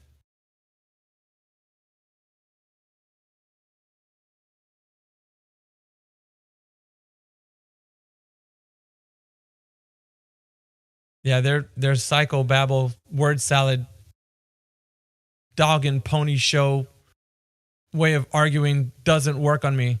Their mathematical jazz hands don't work on me. You either present the information that we can all peer review, go and check out ourselves, or you don't have it and off you go. Continue thinking that the earth is a ball. Yeah. I'm a lot like you in that regard, Miggy. That they don't, these anti-FEers, they don't really like my type because I'm too busy trying to drill right into that foundation that doesn't exist. Exactly. Yeah. They want to build their house of cards from the top card down. They want to build a house with a shingle and start building down from the shingle. And what you said makes so much sense, Chillis. Like you get like, because they look at the sun and they're like, well, we know that the sun is shooting down on the shadows, and therefore, by way of Eratosthenes, we have the globe. It's like they're starting from top down. It's like, what happened to the floor? You got to measure the floor if it's curving, right? If you're trying to level a foundation, aren't you trying to get it to where it's like not curving anywhere? There's any, that you're not going to go to the sun and then say, oh, let's try to level the floor with the sun. Like, here's how I picture it, Miggy. I always picture these goofballs doing this Mission Impossible, hanging from the trees in their backyard, trying to measure their basement.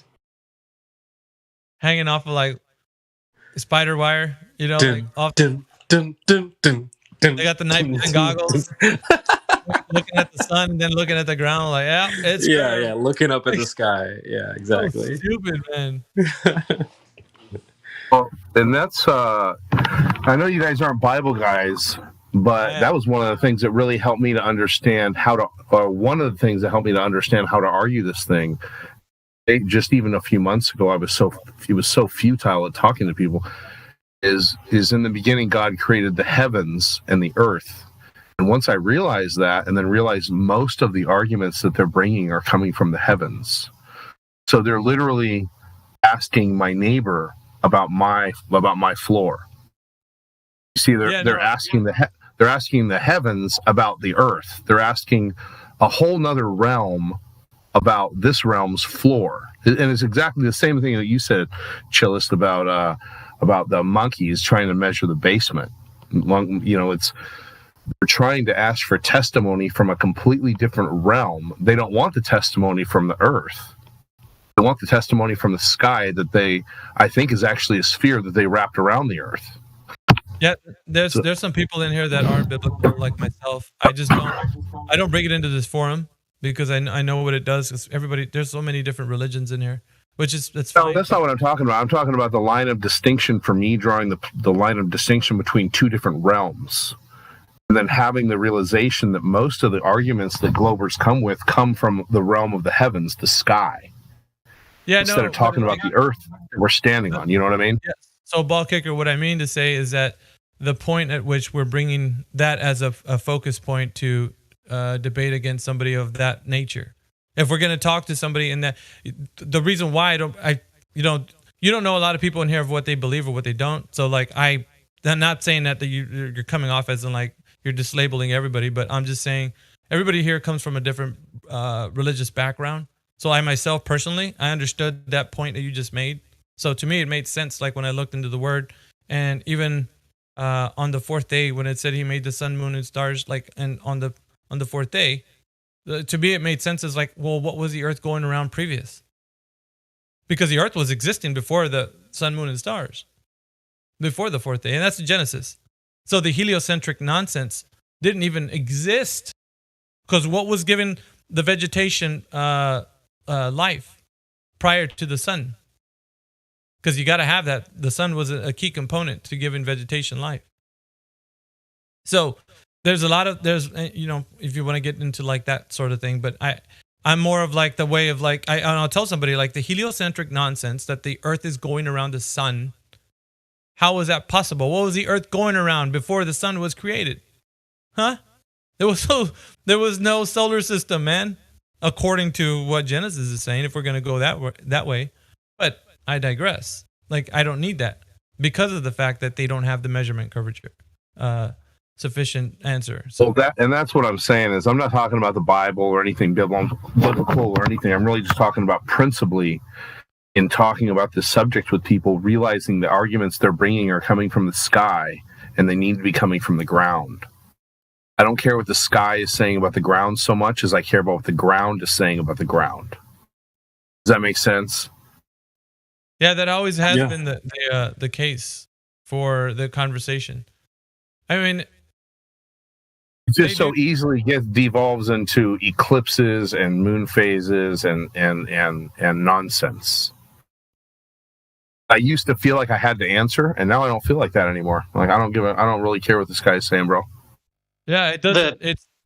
The sky is intangible, right?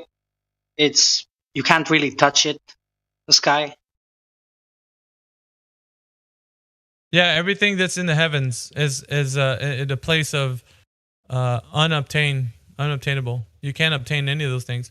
You can't verify what they are. You can only see them, and possibly feel the effects, like the sun. You know, when the sun's out, you can feel its effects. But as far as like you saying, you know what its composition is, that's illogical, because no one does. Yeah, I mean, we learned this in like preschool, right? Twinkle, twinkle, little star. What's the next line? How I wonder what you are. It's not like anyone knows. So, yeah, come back down to Earth, where we can actually test reality. You guys come on back down. You know what I was also thinking is the biological sciences and the geosciences. Those are sciences that get more than one of our senses involved. Of our five senses. Yeah, observation of a natural phenomenon, for sure. But astronomy, as far as I can tell, I'm just thinking about this. This is a new thought for me in the last couple of days. But astronomy, the sky sciences, they only allow one sense to be involved. Just vision. You just get to see it. You don't get to touch it. You don't get to measure it. You don't get to look at it under a microscope.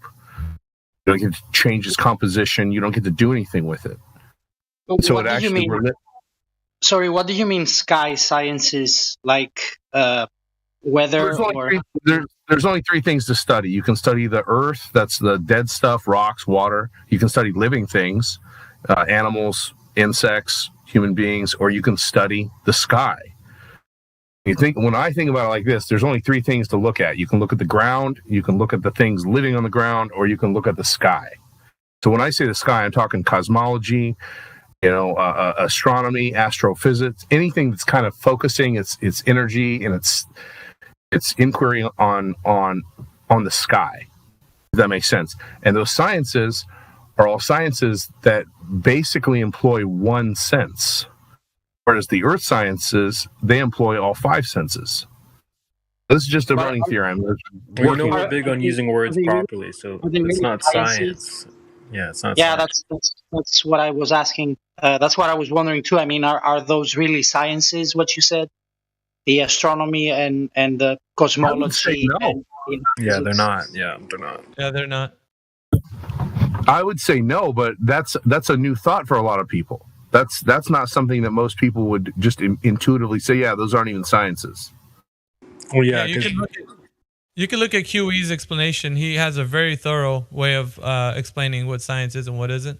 And you just go to his website. I don't know if you know who Quantum Eraser is, Paul Kicker. I don't. QE or quantumeraser.com. Yeah, dude, look up all his. TheGlobeTerminator.com. TheGlobeTerminator.com. Go and look at all his information. You would be floored at everything you just said right now. Was that what he's been explaining for years, man? Years. And he's been in the server plenty of times saying the very same things. It's good that you actually came to that place on your own, but he's been actually talking about this for such a long time. In here and other places, but yeah, well, people wear science like it's some sort of like a Boy Scout badge. Right. Like it's not a badge, it's a method. Well, if you don't adhere to that method, then you ain't doing no science. It's not a badge. Go ahead, guys. Go on, Dances. I'm just saying that was a pretty good analogy. It's like a Boy Scout badge because words like science, they sound prestigious, right? So it's my son, he's a scientist, he's a doctor, he's a lawyer. I mean, it carries some prestige with it. So I've seen people around like waving banners that have science written on it and doing like protests like let's march for science, and they're not exactly sure what the hell they're marching for.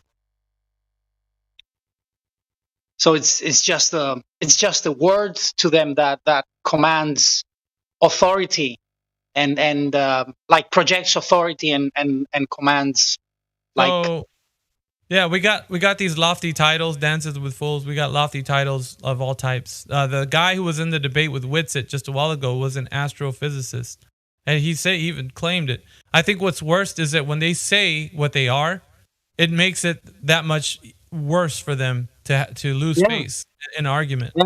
So when they lose face, and it becomes like, wait a minute, didn't you just say you were an astrophysicist and you don't even know how this works? So who is the no? I don't think it was astro. I think it was just physicist. I think he said I'm a physicist. I'm gonna correct. Who is this guy? Who is it? I want to talk to him too. He was in a debate with Witsit on Modern Day Debate, and I think the video was actually in the live stream voice text. Which debate we're listening to? You can scroll up. It's I don't know. It's up there, just not too far. It's in the chat box somewhere. You're saying, is that what you're saying? Let's see. I can repost it.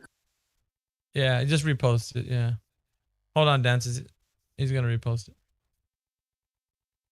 So he was not in this server. That's no. He was. Okay. He was on Modern Day Debate, debating with Witsit. We were listening to it on the bot. I don't know who Witsit is, but my bad. I just think everybody who's in here already knows who all these people are. Witsit's I guess you can say, famously known within the flat Earth circles as a person who can debate against many of the anti-flat Earth lovers. So he's one known in the space. But that anti-flat Earth, that's really accurate actually. Anti-flat Earth, yeah. Because they're in two camps, Dances. They're anti-flat earthers, and then there's globers. Globers are your run-of-the-mill guys who just like, I don't know, is it a globe? Is it not? I don't know. They don't really care. They don't. There's not something that they're holding on to. If you got some information and it just brings them to light, and they're like, okay, and it sounds like it doesn't have any validation. Anti-flat earther will fight every single thing that you say and obfuscate and use tactics to divert and try to make it sound like they know what they're saying when they don't. That's an anti-flat earth. They don't care about providing. They antagonize, right? Yeah. They are the ones who antagonize. They're here to either antagonize or fuck up the discussion. Oops, sorry. Or mess up the discussion for everyone else. Make it unbearable to be part of. Exactly. Which I gotta say, if you're listening to that kind of a discussion or argument or whatever debate, it gets the third person frustrated because you're like, man, can you guys just agree? Like, because like this is they want to frustrate the audience because enough to the point where the audience is like, all right, guys, I'm just exhausted listening to this. Like, can we just accept that it's a globe? Like, you know what I mean? They want to. There's a couple of things, right? They want to mentally exhaust the audience. They want to show the audience that they can chuckle at the idea that the earth is flat. They want to say things like, I don't know what you mean, so that they can insert that and handwave dismiss everything that's logically consistent. There's tactics that these guys use within the context of a debate to kind of put a wedge between somebody actually understanding what's being talked about here. And they're very good at it. Like this guy was in that debate with Witsit. He's very good at obfuscating. He's a if you've ever heard the term. Have you ever heard of the term? Sorry, go ahead. Have you ever heard of the term bait and switch? Dances with Fools? Bait and switch? No, I'm not sure I know what it means. No. So let's say you and I are having a discussion about, I don't know, you're talking about curvature, right? And I say things like, well, I don't know what you mean. What I do know is that you haven't answered the question about gravity. Gravity is doing a lot more to the Earth. You see what I just done? You kind of switched the topic, actually. Yes, but I invalidated at the same time what you just said by saying I don't know what you mean. So I kind of threw my hand up and say, like, I don't know what this guy's saying, but let me tell you something that I do know. It's like a combination of hand wave dismissing and kind of a sleight of hand, like quickly changing the topic so nobody notices. Is that what you mean? Now, exactly. Now, if you listen to this guy debating, he uses this tactic many times. He diverts. Okay, so he diverted the curvature measurement. He went from there to Eratosthenes. From Eratosthenes, he went into like gravity. He was doing this like very efficiently, but he would interrupt Witsit. He wouldn't let Witsit continue. I see. Is he a politician or does he want to be one? Because it sounds exactly like tactics that are used in like politics debates, but not like debates, but in like talk shows where there is some TV anchor and then it has a bunch of politicians on the same table from different parties, and there's not really very strict moderation, so people are allowed to just butt in and start talking indefinitely and stuff, and everyone keeps interrupting each other, and it actually becomes unbearable for the viewers. At some point, you just switch the channel because you don't even know what they're talking about anymore. See, that's kind of what. Okay, so because they can't defeat the argument, right? Curvature measurement. No. They can't. So what they're trying to do now, and they're trying to make it so unbearable to listen to and so ridiculous for somebody to even think that the Earth is flat. They're trying to they're invalidating points by not giving any information but handwave dismissing them. And I don't know what you mean. You didn't talk about gravity though. Gravity is more consistent with switch, bait and switch, and then it never gets the opponent a time to examine if you're doing due diligence, you want to expose the entire argument for like the specific topic that you're on thoroughly. Yeah, of course. But you can't, I mean, you can't do it. I don't mean to criticize or anything. I'm just saying that I just have a question. So why would then Witsit, as you said, which I'm sure he's eloquent and all that. I mean, why would he go to such a platform? I mean, I can ask him if he's around. Yeah. But why would? And many there's a lot of well-known FE guys that go to platforms like this because they want to expose these guys on every single front. Well, that's the objective anyway, right? To make sure that it doesn't matter what platform you're on, you're going to expose them. But I don't think that because I got a beef with the platform. So whatever platform you're on, their moderation is not consistent with holding people's feet to the fire on their points. So let's say, and I'll put it to you this way: let's say the guy goes on a 2-minute rant because, according to the debate structure, you can't interrupt the guy for 2 minutes, right? Let's just say. So he goes on a 2-minute tirade of endless, like maybe 10 or 15 points of like nonsensical things that you have to answer each individual one to kind of expose him on. So when it's your time for 2 minutes, the one point that he brought up, the very first one would take like 5 minutes. The next one would, you know what I mean? So the guy buries you. Gish galloping, isn't that what it's called? I think that's yet another tactic. It's called gish galloping, isn't it? Yeah, and so why would they lie and on and on? So they want to bury you within the amount of information that you got to talk back and respond to. So therefore, brings FE into the defense mode. And I've said this many times in this server. FE should never ever be on the defense. FE should be always on the offense, consistently and completely. If you're on the defense, listen. There's nothing to defend, really. I mean, there's no claim, right? Yeah, that's what I'm saying. If you're defending, then you're doing something wrong in FE. So if you're let's say if you're in a debate, whatever conversation you're in, and you start defending Flat Earth, then you're doing it wrong. Whatever, it doesn't matter what conversation. You took a wrong turn somewhere, probably. Yeah. If you find yourself, like if you catch yourself defending, I agree with that, because there is no whatchamacallit. There's no affirmative claims made, right? Or I mean, if they're only like the really self-evident ones that are directly rooted to the human senses and the common sense, and these are like obvious. Right.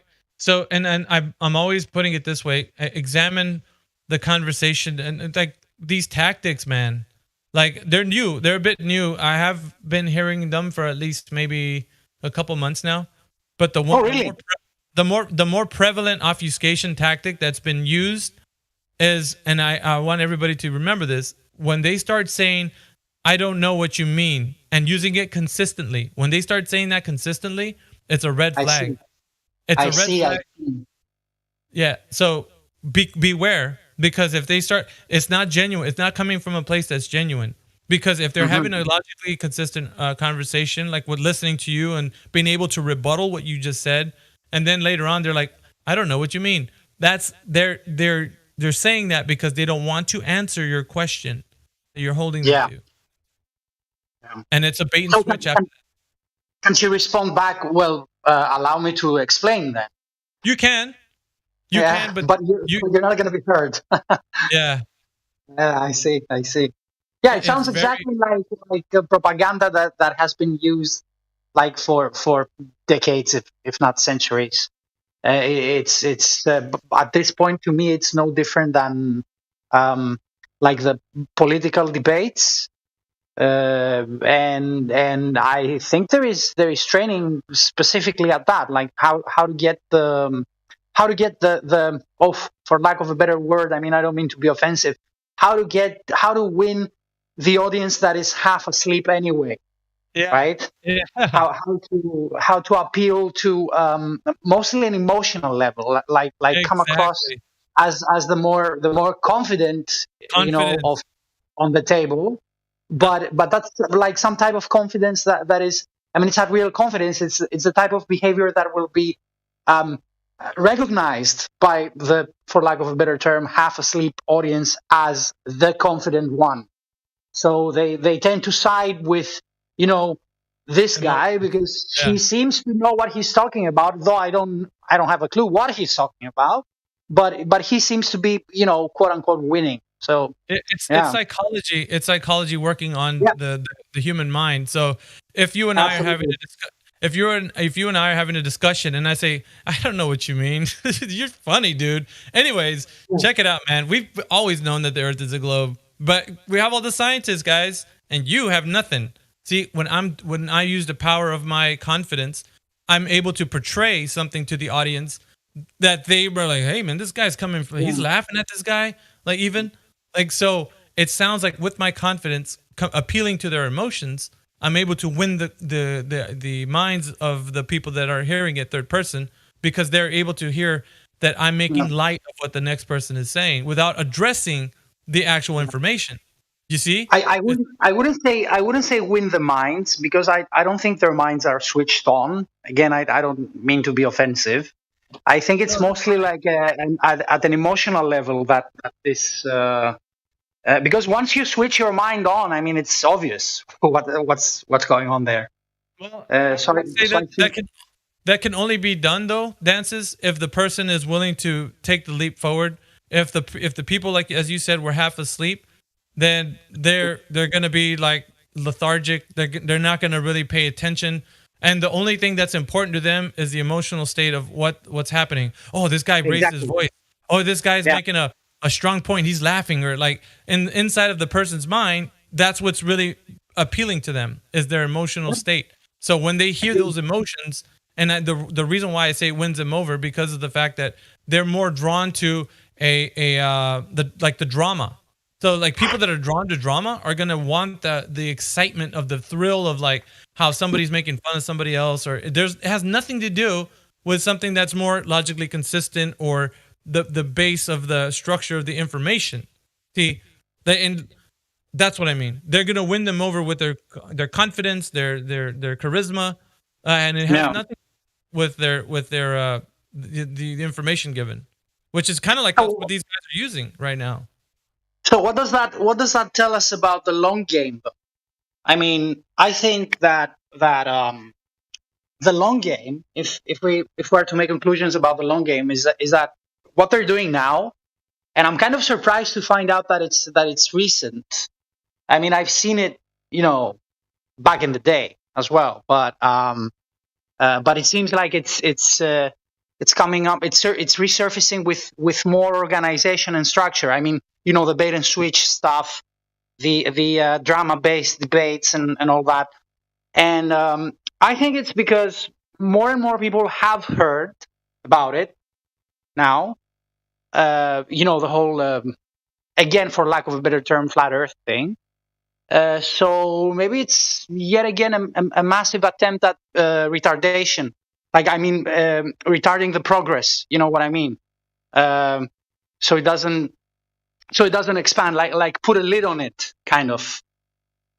So if someone has heard about the topic once and they decide to, okay, let's check that flat Earth thing again. It looked interesting, and then they run onto the mockeries of debates and drama-based stuff. They're like, okay, yeah, I knew it. Those people were stupid, and then they don't look at it again for, I don't know, another 1 or 2 years. So maybe I'm just speculating now, but maybe it's part of some slow rollout, like a controlled release kind of deal. I don't know. I wouldn't go so far as to go in that direction. I will say, however, that it's been more prevalent than it has been in the past. In the past, the obfuscation tactics weren't discrediting outright hand wave dismiss in a very undetectable way. But this undetectable way, by saying "I don't know what you mean," has been used as a cover, because when somebody says "I don't know what you mean," it could be honest or it could be dishonest. There's two ways you can think about it. So you don't know. On the guise of you not knowing whether they're honest or dishonest, you don't know if they're using it as a tactic or they really don't know. So at which point, I think there's a few things that need to be established within the context of the conversation. You need to either stop and say, let me explain what I mean. Or exactly, if you don't do that, you might allow for the bait and switch to occur, and then you're off into another topic, indulging them into they've just gotten you, because they know it's a weasel tactic. They know that we're cornered. So the only way to get them out of that specific portion of the debate is to get them to another topic. The only way to smoothly do that is so that they can get their opponent not knowing if they are honest or dishonest. Because if somebody says, I don't know what you mean, you don't know. You could be like, well, yeah, man, he don't know what I just said. So, and then you'll go to another topic, hoping that they might understand the next topic that they bring up. You know what I mean? That's kind of like the idea, is to always never really respond in a logically consistent way, so that the audience won't ever look at the person speaking as if they're just ignorant. So they're always trying to, debate and switch. But that's really tough to do this with solid moderation. I mean, you have to have the referee on your side to pull this off, I think. Well, I don't ever need a moderation. It's just me and the next person. So what you do need, though, however, is a forum that will allow you to speak and allow you to expose what's happening. So if you do have a forum such as that, like in here, let's say, we will allow them for you guys to have the conversation so that you can have the ability to say, I know what this is. Like, you're trying to get us to the other topic, but we need to talk about why you don't know about this specific point that I just brought up. So we're going to go back to it. And if you didn't know something I said, I can go through it thoroughly and we'll discuss it. Like, if you're not allowed to do that, it becomes like they'll have the upper hand because you're in whatever sandbox that they want you to be in, whatever forum they want you to be in, and you have no control of stopping the conversation to bring your point more. Bring it back on track. Yeah, it won't, because it won't. If you're not in a forum that allows it, this is what I mean. Interesting. I'll bugger off now so someone else can talk. But good talking to you again, Miggy. Have a good one. Yeah, you have a good one, bro.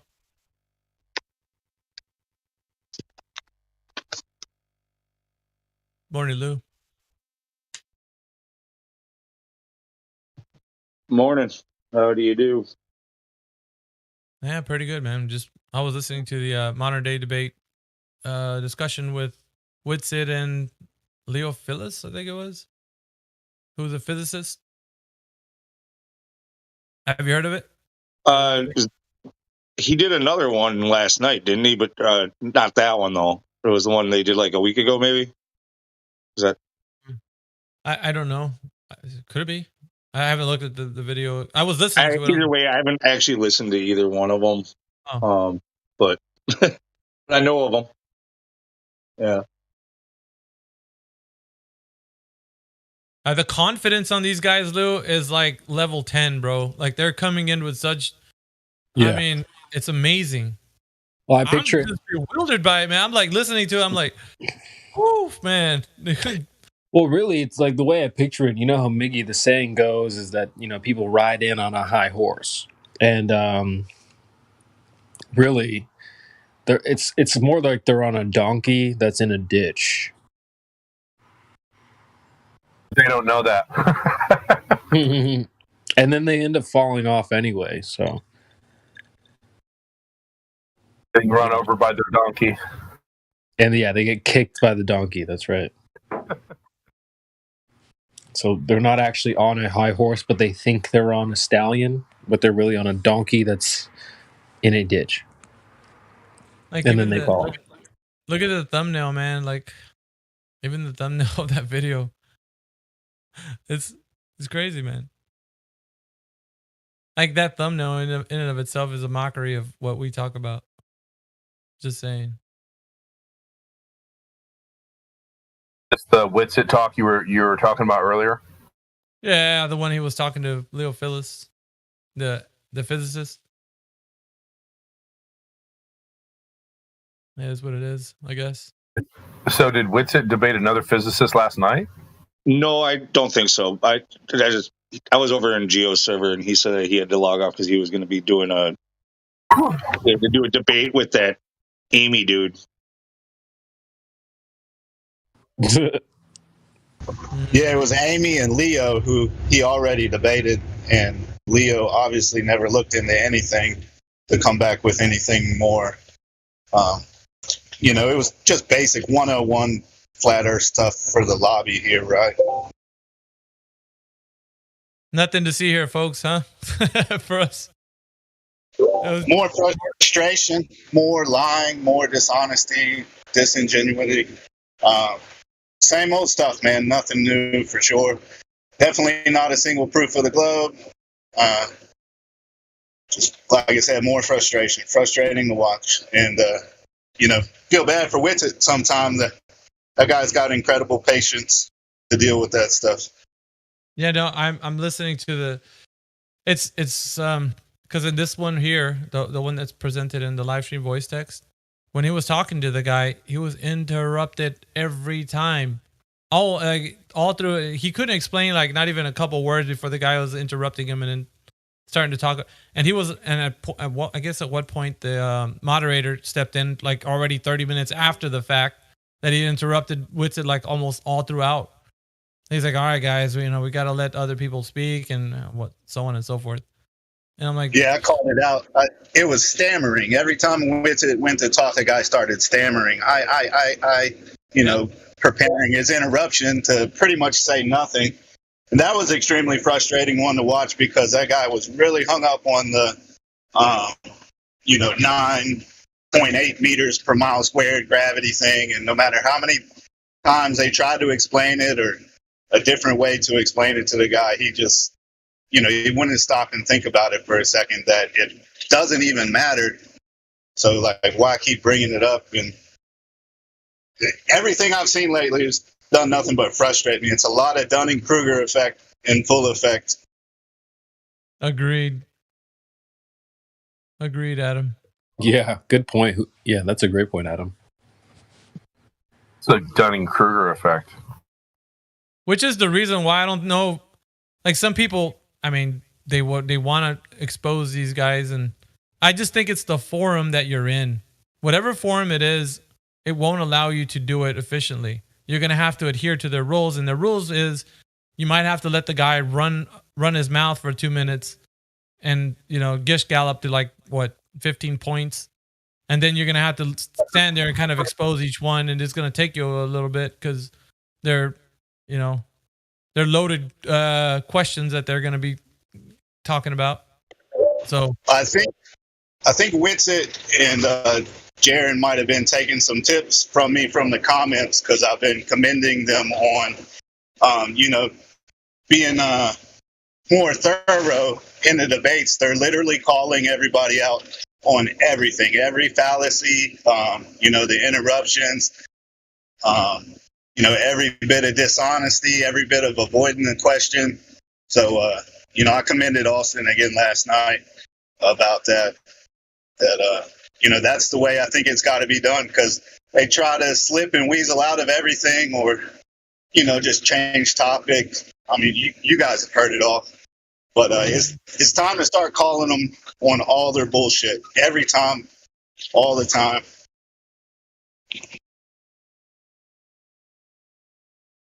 Yeah. And the Dunning-Kruger effect, that's like when you're acting smarter than you really are, and you're just too incompetent to know better.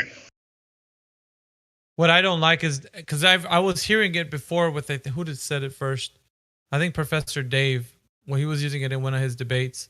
And then Leo Phillips was using it in this debate with Witsit. They're using that term a lot, and it's really getting irritating to me. I don't know what you mean. They keep saying that,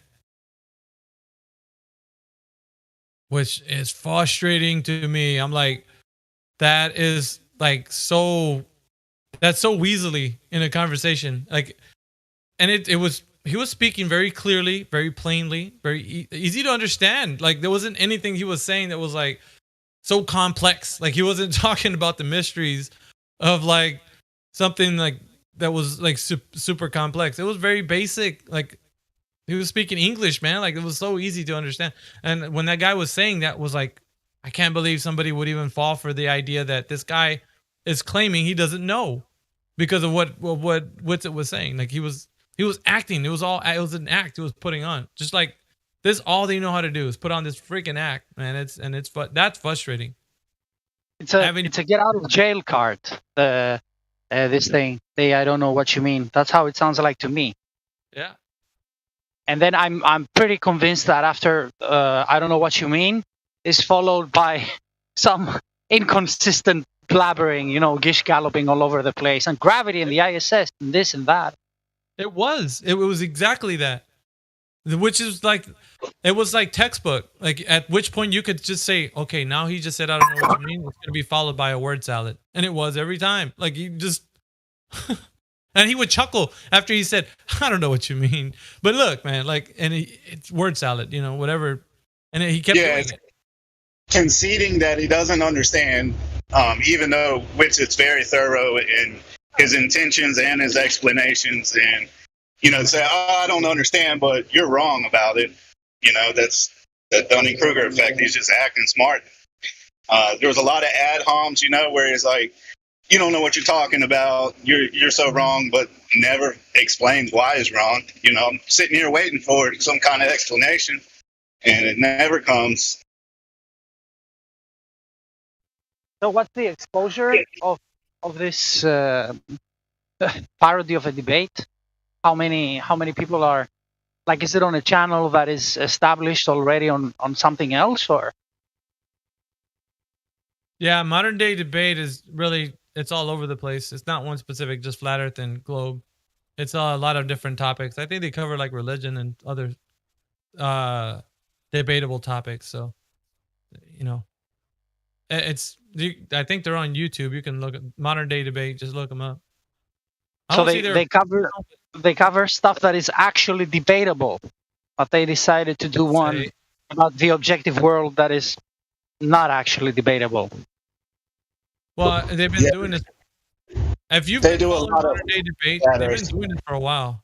Like, they have been having the conversation of the flat earth discussion, because it brings people to, it's all ratings, man. It's all like what brings people to the channel and gets them to click the subscribe button, So it's all about the Hamiltons, baby. Yeah. What's cool is James, the moderator, he said last night that even though they have debates on abortion and religion and all this other stuff that's usually pretty heated topics, that flat earth is always the most heated one. It stirs up the most controversy in the comments and stuff. I was in the comments last night trying to defend defend us trying to send a lot of people to this Discord with their day one, basic questions, and then trying to defend Austin. I couldn't believe how many people were in there were calling him a liar. And, I've never seen that guy. Like, he's a really genuine dude. Like I said, his intentions are always clear. I can't believe people would go as far as to call him a liar. No, and he's not even making claims about anything. Well, Whitsit's a good guy for sure, but it gets turned around within the, because like people only whatever they hear from the debate, that's the perception they get. So it's like I was talking to Dances earlier. He's pandering to the emotional state of people that are listening, the audience. He's not talking about logically consistent points that he's making. He don't have any. So the only way to win the audience over is to like appeal to their sense of like because he used words like, oh, I'm a physicist, and things like throwing his title around, laughing at what Whitsit was saying, saying I don't know what you mean, a couple of other tactics he was using. But in order for them to see that it's a joke, that's his whole thing was to make Flat Earth and the way it was presented look like a joke. So as long as that got conveyed, he could at least get some people on his side. And then those, of course, as you can see in the comment section, people were like, they were loving it. But it's smoke and mirrors. It's the Globe Earth Dog and Pony show. Because it's for them, it's just they look at it as like entertainment. I'm in here for the lulz, kind of thing. Nobody's really wanting to know for sure or examine the claim. Because they already offhand are saying that it's ridiculous to even talk about. Which is it's to their detriment, but yeah, completely agree.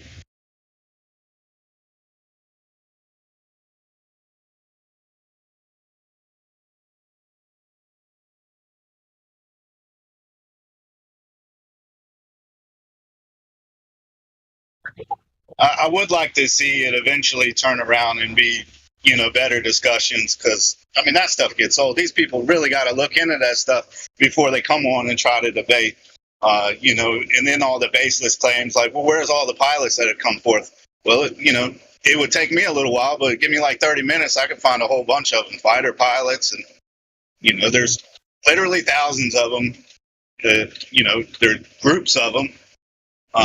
And they say about, what about astronauts? Well, we got the Polish astronaut and the Russian astronaut. So, there's two right there. And they say, what about all the scientists or, physicists and stuff? Well, there's plenty of them too. Like, you can't just say that there's none and then continue on like that's factual, because it's just not. Yeah, he was speaking that way with Whitsit, like as in, everything's a stated fact. Well, we already know this stuff. Like it's like, and then Whitsit was calling him out. So what is it that like what, going into like what he knows? And he's like, well, I don't need to know. Like as long as somebody out there figured it out and puts the information out, that I'm good. Like he was so dumb, dude. I'm like, that's funny. How do you think that you can say you know, but you don't know, but you do know? That's weird, right?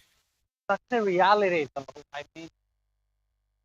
There's so much people that are exactly how you describe, day to day life. Like there's several aspects of life that they never thought of. Dances, you're coming in real low and you're cutting out, bro. Is this better? Yeah, you're better now. So I was saying that there is so many people that they've just given up on assuming responsibility for a lot of aspects of their lives, and they're okay with it, right? This I'm not an expert on this. I'm not gonna deal with this. Someone else is gonna deal with this on my behalf, and they're happy about it. So I think you're gonna find a lot of resistance if you try to change that one part. Right. Yeah, and then you gotta just realize that a lot of these people aren't worthy of the truth. Like they never really seeked it out. So if they're not seeking it, they'll never obtain it. They're just not ready. Like, I feel that it came to me where I was in a spot where I was extremely content in my life. I'm still content now, but I was content, and I'm like, what else can I entertain my mind with? Because just mindless entertainment doesn't really do it for me. I'm not attracted to it at all. I like to be stimulated, So I came across this topic, and as you guys know, it's something that kind of gets you engaged almost every single day, if not every day. And I'm still learning all the time. It's fascinating and intriguing. And, until people are ready to kind of see it in that light, then, they're not ready. They're not worthy.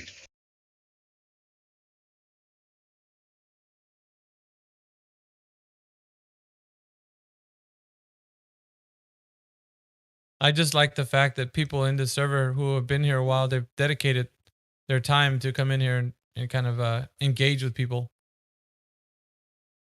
Yeah, it's important too. Aw, thanks. It's true, man. Like, we've been doing this for a while. It's like, at some point, we're not going to be here. We want to make sure that we can pass the torch off to somebody who's going to be able to carry the same level of like responsibility that it is to be in here and breaking down because I think more and more it's becoming argument tactics alongside bringing logically consistent information. Because you have to be equipped with both of these. If you're not, one of the other is going to knock you down. If you're not logically consistent, but using debate tactics, people are going to see you for trying to obfuscate and such, like the way the Globers do. You know what I mean? So you have to be having the information and also be able to be aware of the conversation as it turns into like bait and switch, or they're trying to obfuscate, or they say, I don't know what you mean, or anything that, whatever new thing they come up with, you need to be fully aware that they're trying to drive a wedge between the information and the people that are going to receive it, and also exposing them as ignorant, which they do become that once, those guys who claim to be physicists or, PhDs, or it doesn't matter. It don't matter what title they have. Also, what helps is car analogies. Like when they say about space this and spacecraft that and James Webb and Hubble. I mean, you can boil it down to a car analogy. Like, if I tell you that I got a car to sell you, that it can do so and so, wouldn't you want to test drive it, and see this for yourself? Or would you just take my word for it?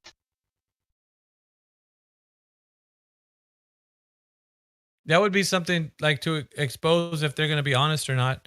But knowing them within the context of that particular scenario, they wouldn't agree. They would just be like, nah, I would just take your advice on it. Like, they would say, I'm telling you, if you're confronting them that way and trying to expose them, they'll just double down. Like, they won't be saying, like, yeah, you're right, I would test drive it. Because you're dealing with levels of dishonesty that are not going to be unless you can get them to. So what you do is you stay on the offense. You make sure that they're providing the information that has already been stated, that the claim has already been made. So regardless if they agree with it or not, it's made already. They either come with the sufficient information to support it or they don't. Yeah, I could picture it now, Miggy, that they'd use some smug sounding like British or Australian accent. And they'd be like, well, no, I would, ask the experts and go to Consumer Reports and see what they would buy. And that's how I would make my decision. Hell yeah. You already do. Like, Lou, man, because man, just hearing them, you're like, you freaking weasel. They would say something like that. Yeah. Or be, like, well, the government says it's more responsible for me to buy an electric car, so the decision is already pretty much made. Something stupid like that. I mean, they wouldn't really say that, but they might as well. They could lean towards it, like what you said. Well, I wouldn't have to look at it. I just look it on the Kelly Blue Book, and they'll tell me how much it was worth. Stupid stuff. You just insert whatever ridiculous you know. Everything you said was well said, Miggy, about the obfuscating and stuff. You really do got to be a tactician and learn ways to better your arguments while being humble and patient. But the thing is, they're arguing from the foundation of lies anyway. So like, all we have to do is be, keep our integrity, be honest and patient, while they start spiraling out of control, because that's what happens every time. And I can see it from the first ad hom. I'm seeing, I'm like, this guy has no argument. So They it's can't so they can't rebuttal the truth, man.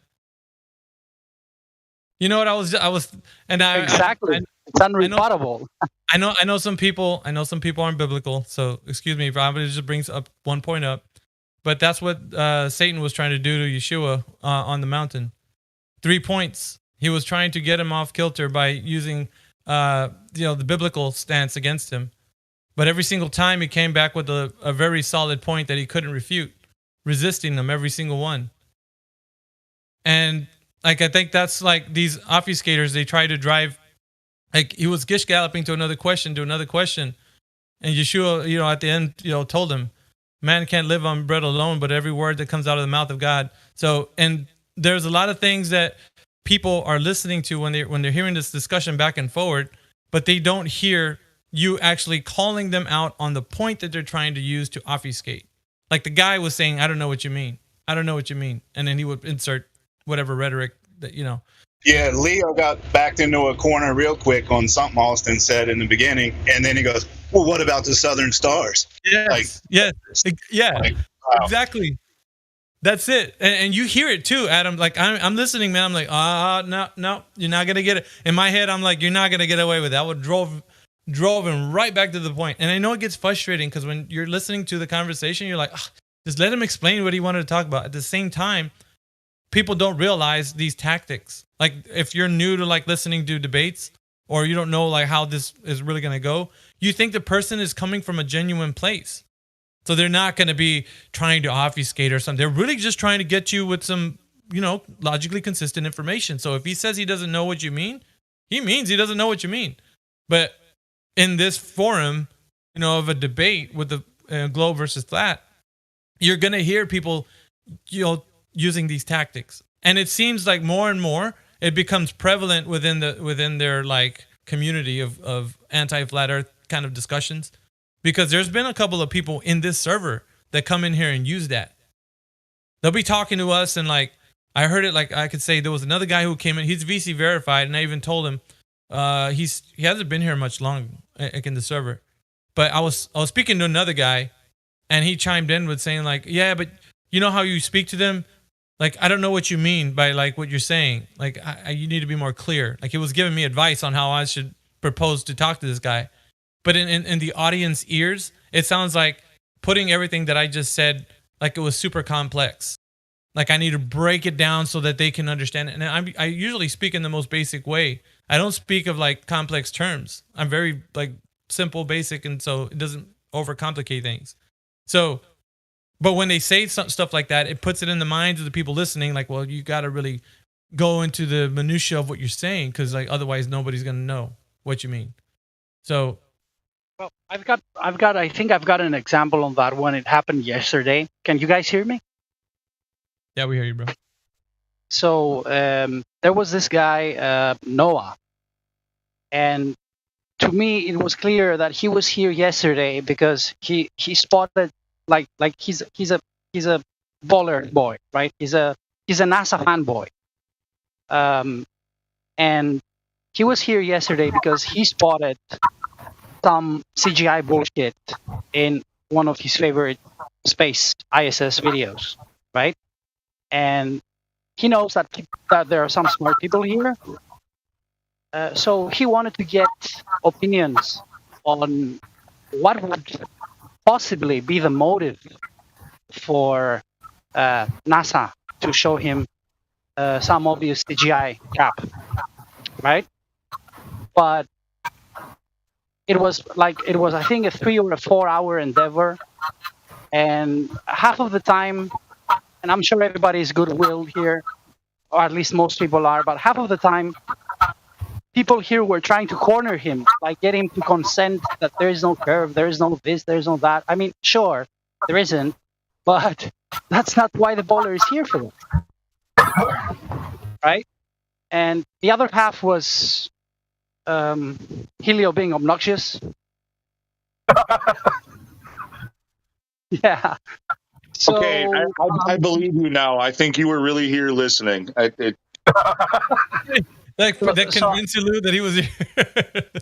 So I think, okay, where I'm going with this is that you should also be able to. Well, I'm not going to tell you what to do and what not to do, but what I'm saying is that you, like the proverbial you, like everyone who's listening to this right now, you could try to read your audience better if you want to engage your audience.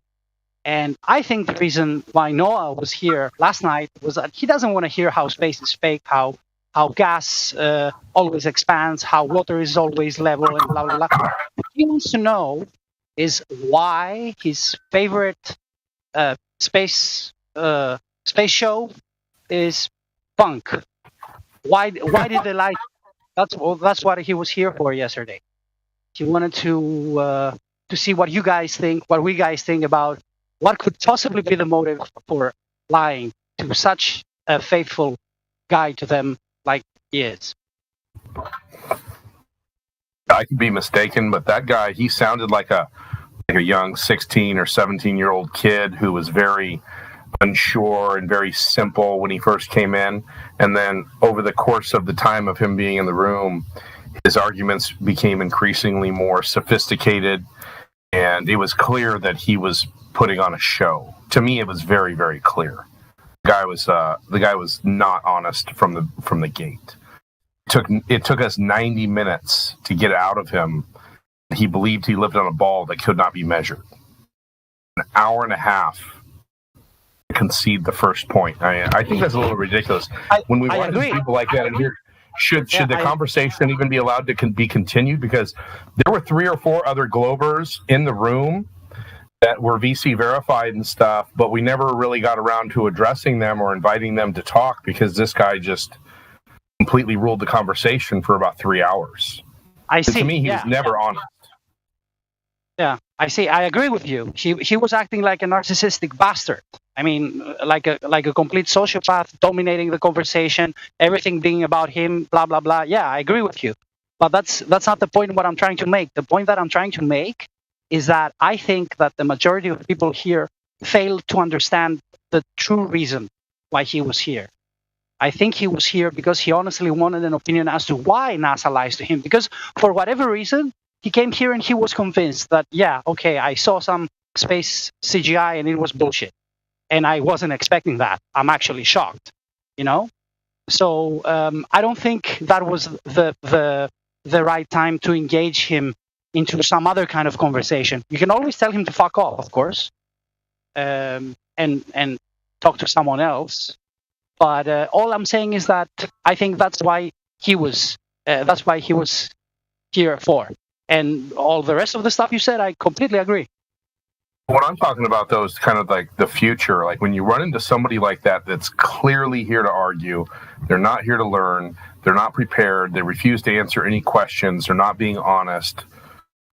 And they're how does this forum want to deal with people like that? Just entertain them for 2 or 3 hours and listen, and live stream just rambling nonsense, or do we nail people down like that and mute them? Say you're done. We're going to talk to somebody who's more honest. How is you guys think that something like that should be handled? I would say this. It depends who's in the room, because there's some people that would indulge a conversation that lasts, however much long. There's usually amongst the people who have been here a while, we all know like when it reaches its like point of where we've heard enough. But then there's other times where the forum in here, the people, they don't want to stop it. They want to keep the slugfest going for as long as they can to kind of try to expose him even more. So there's a couple of mindsets that come in play when people are in here talking like that. They want to keep letting him spill his guts so that everybody can hear how ridiculous it sounds for everybody.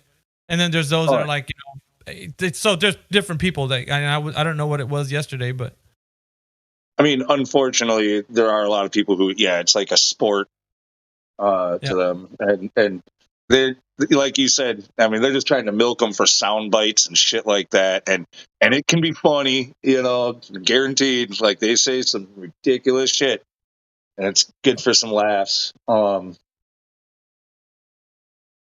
But yeah, no, I mean, it always comes down to being able to read the audience and read the person that you're talking to. That's true. Whoever that was, though, that spoke about, them being dishonest and when you can realize that they do have a tactic or a game that they're playing. No, yeah, I like that about this place. We should nail them down. We should call them out, and we should silence them unless they can be honest. Tell them what they're doing wrong. Give them a chance to make it better, but rule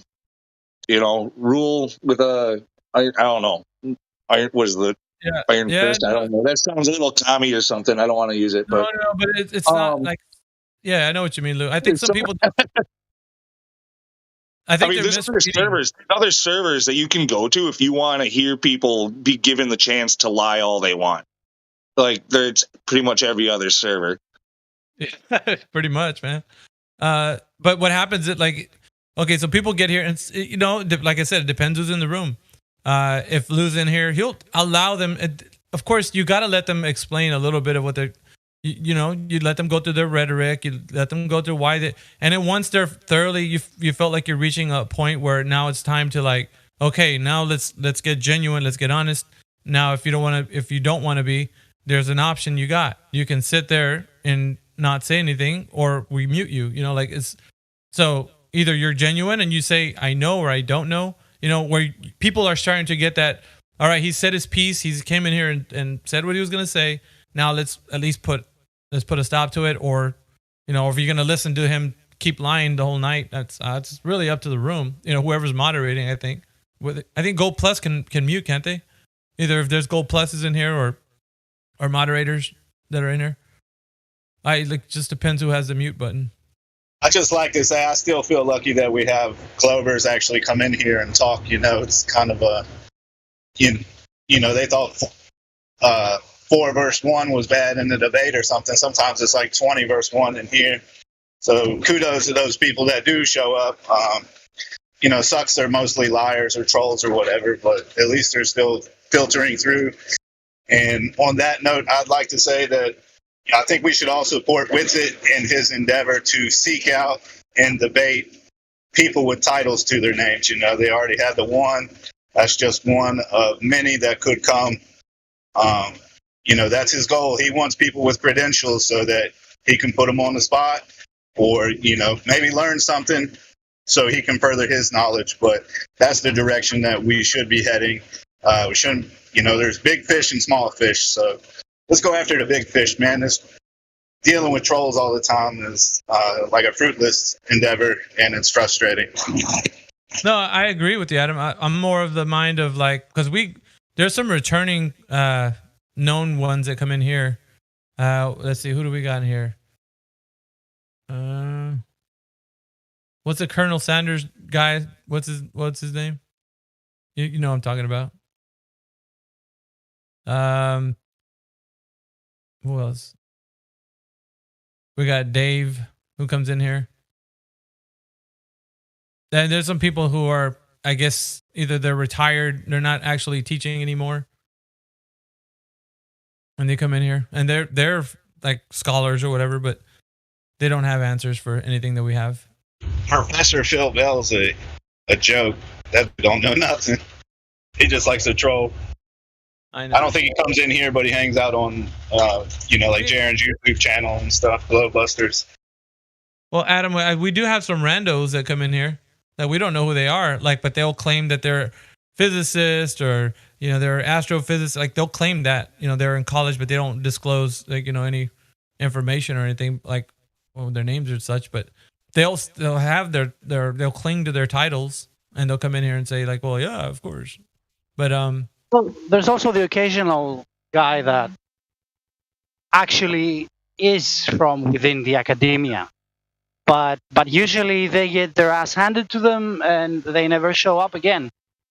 Like they they do in fact, follow the logical argument. I mean, they're versed in logic, so there is a point where they understand that, well, basically the globe is unprovable.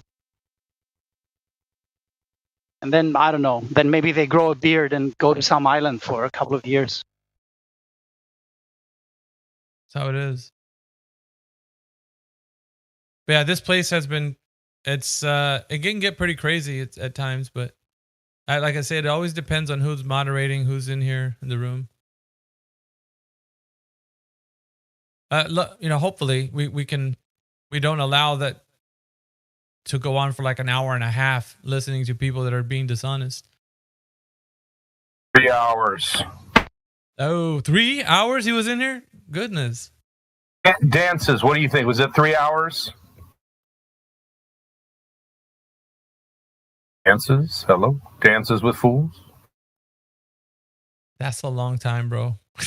3 hours. It was tough. CB was in here for most of the night. I mean, most of that time. Weren't you in here?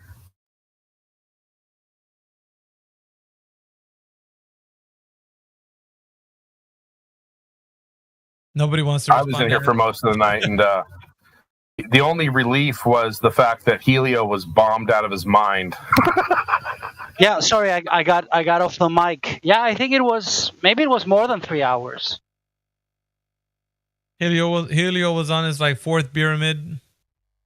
He was on his fourth 12-pack. At one point, somebody said, "Helio, you're too drunk," and he went,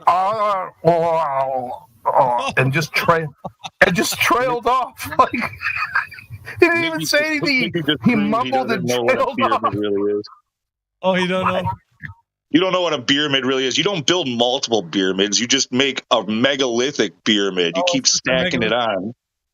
I was just thinking with every case he was making one, but he's just making one. No. You get a second case, you make a 2-case pyramid. Oh, shit. So it must have been like the pharaohs would have probably really been like, damn, dude. He had my wife and I in hysterics. Helio was in rare form last night. Or maybe not rare form, but he was funny. Look, it's funny at first, or sometimes, I don't know. But at least with me, oh, man. Look, I'm going to drink too and embarrass myself in here too. But when it's every fucking night, dude, oh my God. Freaking load.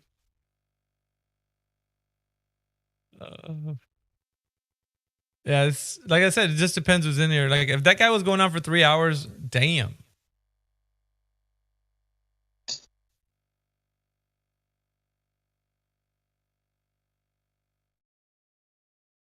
At any rate, we do get some ballers that come in here just in and out. It was like probably 3 hours of going around in circles, nothing of substance, no proof, obviously. I think Noah was trying to prove to himself that he's not a numpty. Like, he's not an idiot.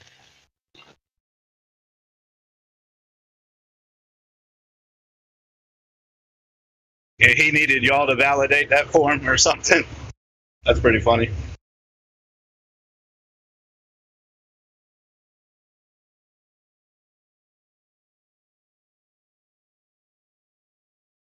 Yeah, I wonder if there's anybody listening out there right now in the on YouTube that wants to come in here. Of course. The elites are listening, Miggy. Well, I'm not worried about them because they're gonna always do what they do. Like the majority, I would say this, man. We're never gonna, and I don't know if this is what the idea of some people have, that at some point Flat Earth will convert the entire world over to Flat Earth with the truth. I see it as it's a burning building, and we're only going to snatch a few people away from the fire, and that's about it before everything collapses. Because that's what I don't see it getting to a point where we're going to be the dominating force. I think we'll have a movement where it increases, but we're only going to make it to a certain point. It's not going to go any farther. Like you're not going to, you know what I mean? Like the numbers will always be not overwhelmingly supporting our favor because that's not what mainstream is about. It's about keeping the existence of this lie, pushing That's forward. the thing. They control them. Eventually, sooner or later, we're going to have to go after the head of the snake, man. These Rockefeller motherfuckers got to go down. And once they do, we can remove everything that they've put in place and, build it back up with truth as the foundation. And I'm more of maybe here's my spiritual side of me talking about it, but I think there's only one that can actually do that. And until he returns, there's not going to be any uprising of us doing that and making this world entirely back to the truth. I think his government will be the government that reigns, because he's going to take it by force, and it won't be, us trying to rebel. It'll be, the Almighty. So anyway, that's just my perspective. But like, as far as that goes, otherwise we're just going to be on the hill downward until we complete, our lives, however long you live. I mean, obviously you'll have the understanding that there'll be some people that actually, come to the truth, but it's not going to be like the overwhelming majority. At least not what I'm looking at. Because it's getting worse, man. The way it looks like from out on the outside, and then looking from from our standpoint, looking out, the stuff isn't getting better. Like overall, we're only getting people that are adhering to truth awoken to the fact that the earth is not what they said it was. So that's what we're doing. We're getting the people that their minds were already thinking that way.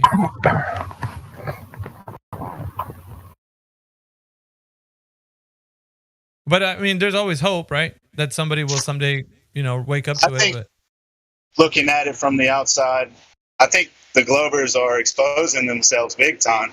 Like anybody with any faculties of critical thinking can see it. It's plain as day, completely obvious that they're backed into a corner and they don't have any way to fight back, like I said, because it's all lies. So, I think they're being exposed big time. And if that just keeps spreading, then, there's our hope right there.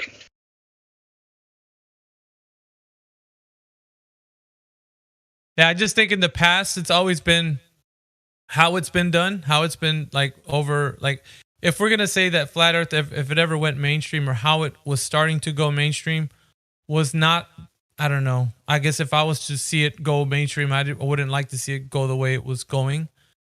And the early days of the conferences and such, like the way that, I mean, of course, any way of exposing truth to like the masses is a way that we can utilize. But when it's in form of reification fallacies and stuff, exposing like the earth looks like this snow globe and you're on stage having a snow globe and everybody's looking at that snow globe like, oh, is this what you think the earth looks like?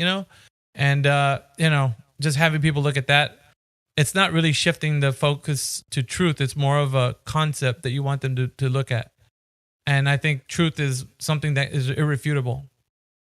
But if I'm somebody in high standing with Flat Earth and I'm in front of like the public eye, and I'm pointing out that they need to look at the snow globe because that's what the earth looks like, or I point to the AE map or something and I say, this is what the earth looks like with the ice ring and stuff, that's something that can't be verified. I mean, at some point you're going to be like, well, shouldn't we start talking about like, is there any measurements been done? Like, you know what I mean? Instead of it pointing to things that have no association. So at the very beginning of the Flat Earth movement, there was a lot of zeal and passion to spread the truth. But it was always like, and if you go back to the, like when it first, like the movements first started getting into conferences and stuff, it was never pointing people to like where we're at today. It was more of like, showing them these concepts and ideas, you know what I mean? And getting people to think that, hey, maybe the earth could be this. If it's not the globe, look at this. And so I now know that doing that is just more of a disservice, because you're not getting people to look at truth. You're getting them to look at concepts that they're reification fallacies. You can't verify those things that you're proposing. Damn, you're right, Maggie. You're right. And it doesn't help that we don't have a model. Like, I hate hearing, well, you don't have a model, independent, right. Or, you know what I'm trying to say, falsification. But, like we have things that work a lot better than what they're portraying, and they just refuse to look at it, and they say, well, where's your proof? And there's so much of it, it would take forever for them to sift through, but they don't bother. And just one last thing, I'm gonna have to get off and make a delivery here soon. But speaking of the festivals, anybody going to the Flattoberfest, it'd be cool to save some cost on a room or something. I'm not far from South Carolina. I'd like to go, but hotel and the tickets is kind of costly.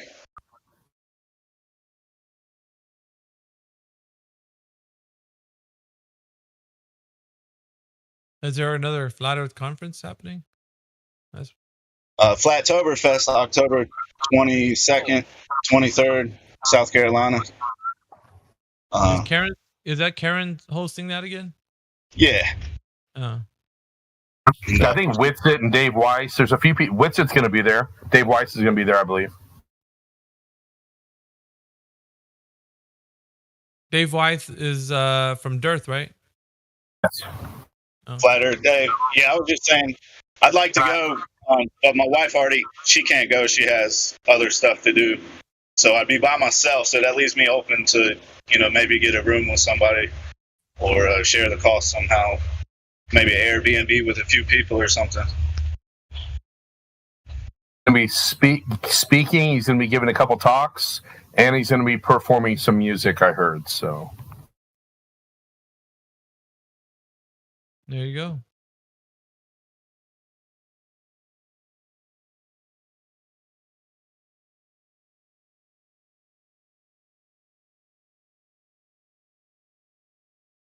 Yeah, with what we were talking about earlier about the model, I think there's a need. First of all, humanity has been given a model that we have been told that works flawlessly, and this is everything you need to know about where you live. And when you take that away from somebody, I think there's an intrinsic need in the person to say, wait, you took something, I need you to replace that with something now. And there's also a need within me. I think in the Flat Earth community, there's this unspoken need that we have to replace it somehow. And I don't think that's not logical, that's not cogent. But for some reason, I think there's that psychological barrier or necessity for us to feel like we have to replace their teddy bear. And it's not real, but I think that's a real phenomenon that occurs in the psychology of over the course of talking about this subject. What do you guys think? Yeah, it's been done already. Just look at all the information that FE had when it first rolled out. And even today, some people cling to these maps, the AE maps, Gleason's map. There's people that cling to these maps as in the authoritative look at like what the Earth looks like. And so that it's already in play. It's still in play. And you speak to a lot of people. If you talk to them about how the sun moves across the sky, they'll talk to you about a spiral motion from the Tropic of Cancer to the Tropic of Capricorn. So you got these other models that are presented that are not verifiable. So that's what we're dealing with right now. We're dealing with these concepts and ideas that people have from previous, ideas that we need to support these visuals. These visuals that we give to the globe Earth that will help them understand. That's yeah, go ahead. I think that most people will run for the closest church, because once they realize that for themselves that it's impossible that it's a spinning Earth in vacuum, then depending on their character and their experience, they just cannot stop wondering what it could be. So they will default to the last known story, to the last known cosmology story, right? Because there are people that they really need a cosmology as their foundation. So there's a lot of churches that benefit from this, right? So they're waiting for you with the doors open. They're like, okay, yeah, we know they lied to you. Come here. It's all going to be all right. Now, gather up around the fire and let me tell you what the true story is. Yep.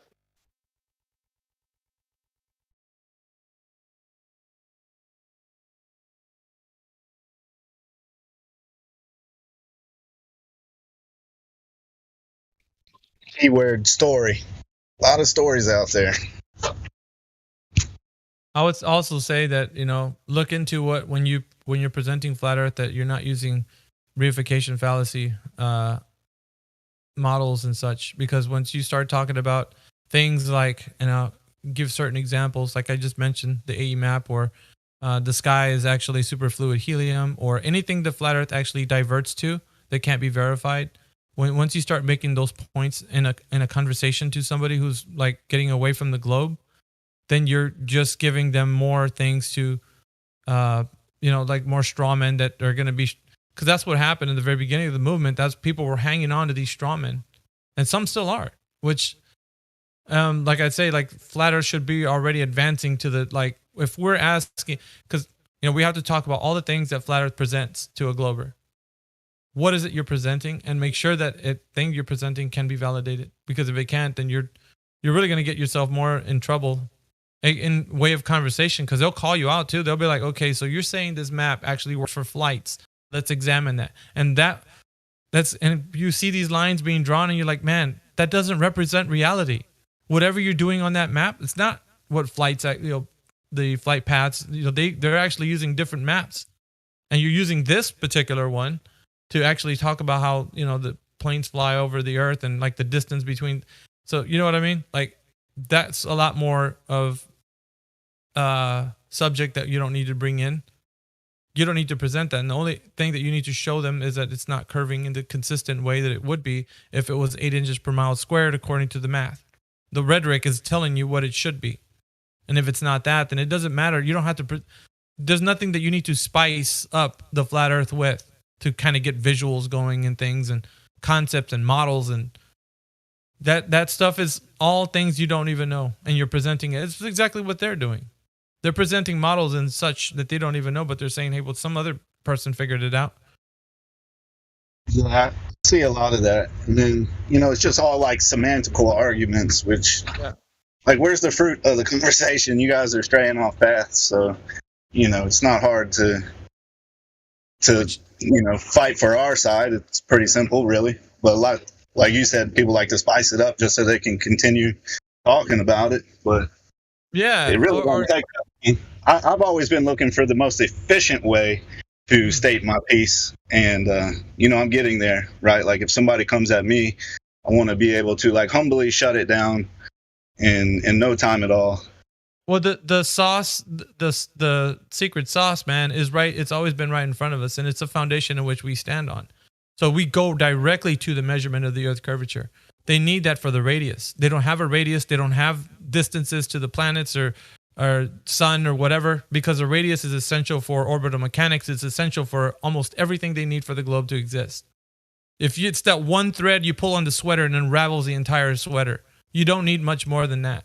And if you really wanted to just one and done them, it would be straight to the measurement of the Earth curvature. And if they have that, they need to present it in a way that's consistent logically with peer review, so that you can go and do it yourself. Whether it's presented by way of knowledge that they know somebody's done it, that you can do it yourself, or they've done it themselves. So it doesn't matter. So at that point, you don't need to go into 9 different topics to talk about with flat Earth. It's one and done. And if they don't have that information, they can't validate. Like I said, you pull on that thread and unravels the entire sweater. They don't have the cosmology that they think they have. Everything. It unravels everything. Because with orbital mechanics and how they launch rockets to go into low Earth orbit, you need to have radius. Those calculations, those complex mathematics that they do is all tied into the set size of dimensions that the Earth is. And if you don't have that, you don't have the globe. And if you don't have the globe, you don't have Coriolis, you don't have gravity, you don't have all the other presuppositional arguments that they would derive from the Earth being a globe. So this is the one and done thing, and it should be it's as a flat Earth, I'll say it again, as a flat Earth, you should always be on the offense. If you're on the defense, you're doing it wrong. They're going to nail you on certain points by obfuscating. But if you get them to realize that with that one thing that they're not presenting, that tears down the entire cosmology. It does. It doesn't matter what they assume that the moon is or the sun is, or you know what I mean? If they don't have the radius, they don't have a ball Earth, they don't have gravity pulling everything to the center. Like, they don't have any of that. So you really destroy cosmology in one fell swoop. and you do it efficiently, and you do it enough to where you can get them to realize they do not have an answer to be sufficient for the measurement, because that's what you need. And if they tell you, well, smarty pants, how am I supposed to measure it? You're like, it's simple. You go from point A to point B on a line of sight test. You see something in the far distance, good 10 miles away. There should be measurable curvature that's going to obstruct your view where you can't see from point A to point B. It's going to block your view. The earth will be in the way, obstructing your view from the thing in the far distance. It has to be. I'm glad you agree that this. So once that's not present, there is no curve that's blocking you. And the earth curve, it's not. It has to be there. Like the mound of dirt, I always talk about it. Like if you're seeing a hill, if you go to a certain location and you see a hill in front of you, and a good friend of yours walks over that hill, the next day you're not going to see your friend appear on the other side of the hill because the earth, will let you see him. The dirt that's in the way will always be in the way. That obstruction that's there will always be there. The same way for the earth curvature. If the earth curvature is there, it would always obstruct your view from the far distance. That's what they say ships are going over. So earth curvature should be there where it always is, and it doesn't matter. It's not going to change from day to day. It's something physical that's going to obstruct the viewer. So that's the thing. If you don't have that, you don't have globe. And if you don't have globe, you don't have radius. You don't have radius. You don't have everything. Just keep it. It's all connected. Yeah, that's kind of where I was saying they need to do more of their research, because as soon as they go to open their mouth on one of those subjects, I'm like, this is going to lead nowhere. Like Brian, he took his stance of he already knew everything that those guys were going to say. He's like, oh, I've seen your stuff, when obviously he hadn't seen all of it, or he didn't dig deep enough, because if he did, he wouldn't even be opening his mouth to say those things that he was saying. And then once, like you're saying, is as simple as a curvature, they just don't accept that. Yeah, and that's the thing. When they say that, what do we usually do? Like here's I'll give you an example. We'll try to go to another topic that we can hit them on that would be something they could relate to. We try to relate to what they know, but really, in all reality, if they don't investigate the single point that we're making, they're not going to adhere to any other point. It's the pursuit of futility. You're not going to win them over by trying to get them to think of other things. This is very simple, very basic. Everybody can do it. Like, that's the thing you're doing. You're giving them a line of sight test. Anybody can do with a certain amount of elevation from the ground, to like observer height and feet. And then you're just going to do a distance or, whatever metrics that you use in whatever country. And then you're going to do it from like point A to point B. There should be obstruction that's going to not let you see the thing in point B because the earth curve will be in the way. So you do that simple test. Earth curve should be there.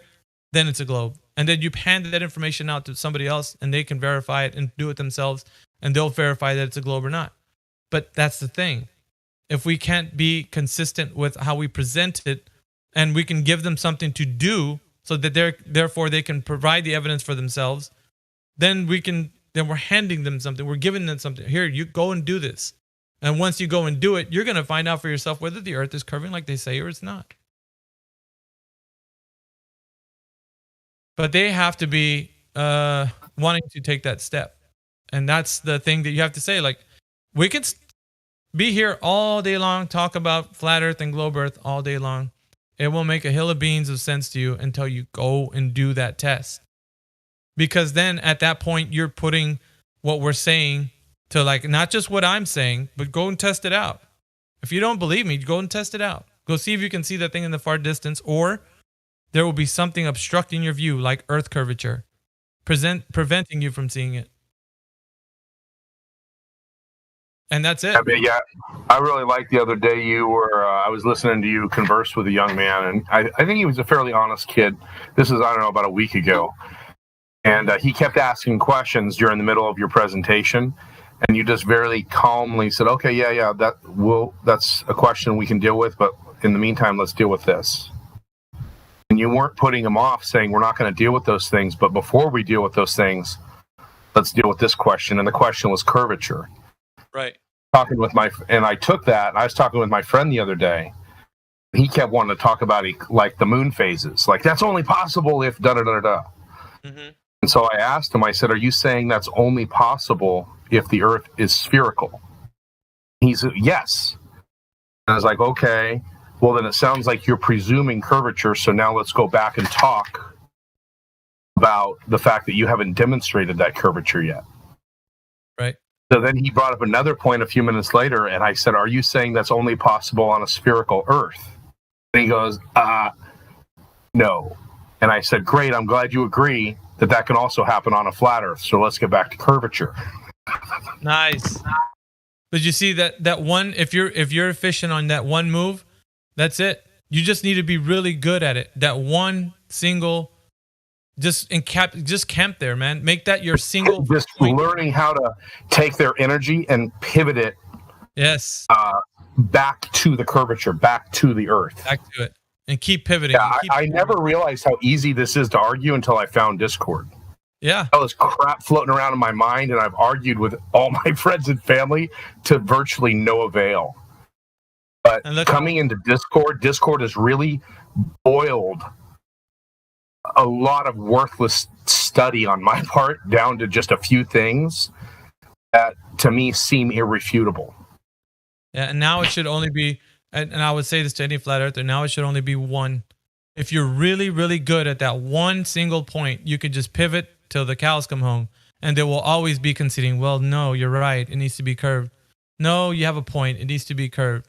No, I can't do it, it needs to be curved. Like, they'll always concede, at which point they'll get tired and be like, so you're saying that I have to go and check it out to see if it's curved or not? You'll be like, yes, that's what I'm asking you to do, because every single point you're bringing up, the Earth needs to be curved in order for you to say that exists.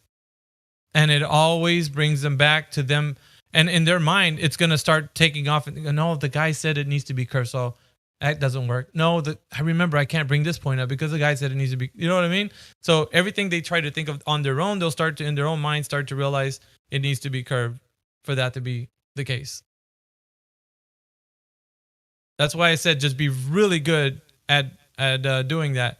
And it deflates their arguments, every single one. And it prevents, what it does also, it prevents obfuscation from happening. It prevents from gish galloping. It prevents from all of that. Because they'll try to scattergun you into different questions and you'll be like, no, I'm not going to do it. Well, if you say that it's working with gravity, then you have to first present to me how it's possible on Earth, that you're going to show me how it's curving first. Then I'll give you that. They won't. That you can lead with confidence. You'll be like, I'm confident. You're not going to be. Go ahead, show me. Well, oh, who somebody said it? Show me who the person that said it, and go and let's see. Let's test it out. That's it. Just be efficient at that one thing, and like it's truth should be that easy. You should always be on the offense.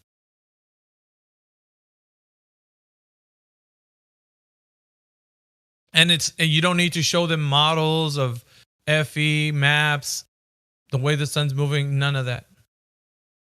You can stay away from everything presenting anything, and you could just have a simple conversation with somebody.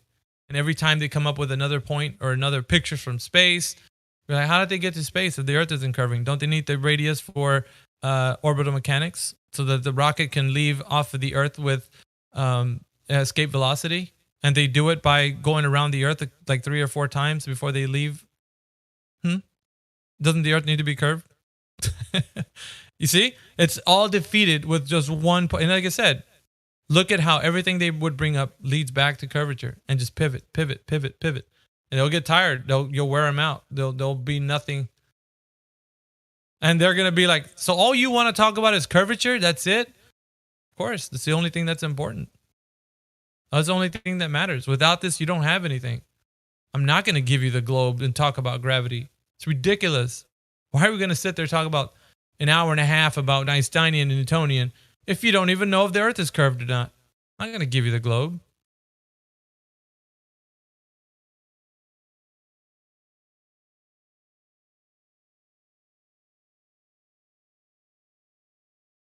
One of the things I don't like about the way that we talk about gravity in here, Miggy, And I haven't been here very long. I've only been here for 2 or 3 weeks. Yeah, maybe a month. I don't know, whatever. But as I've listened to the arguments, a lot of times they kind of devolve into talking about containment. And to me, it's about pressure. Does that make sense? Where the globe model is saying that trillions of pounds of oceanic pressure is at the bottom of the oceans, and that's being created by gravity. Well, great. You don't have to prove containment. You have to prove that you can create water pressure using gravity. That's the claim. And I've heard a few people come in here and they want to talk about containers and what constitutes a container, and if you're going to get off on that subject, which I think is a really great subject, because gravity is the creator god of the heliocentric ball model. But if we're not going to talk about pressure and saying, and really honing in, showing that no, the positive claim is that water pressure and gas pressure occur because of gravity, you need to demonstrate those phenomenon, showing that gravity is capable of producing what we observe in reality.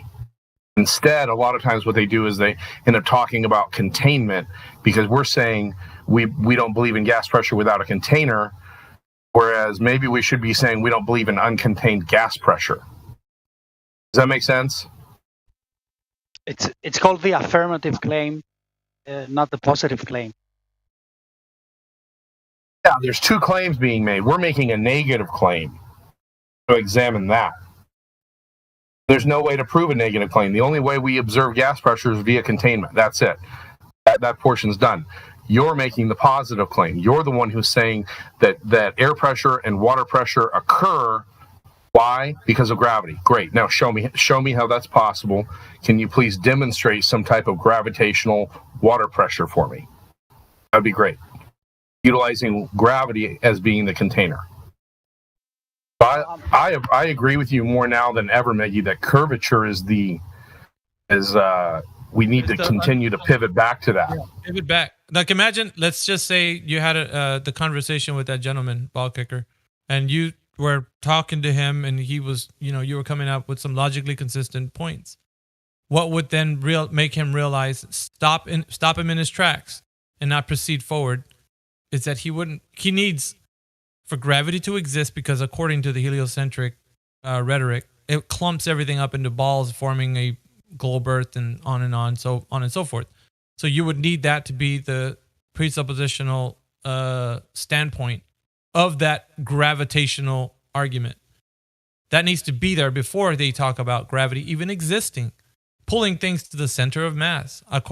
There's many different ways that they can propose this argument, but they'll say gravity's the binder that's keeping everything there. So once you pivot them back to the curvature, present the curvature then.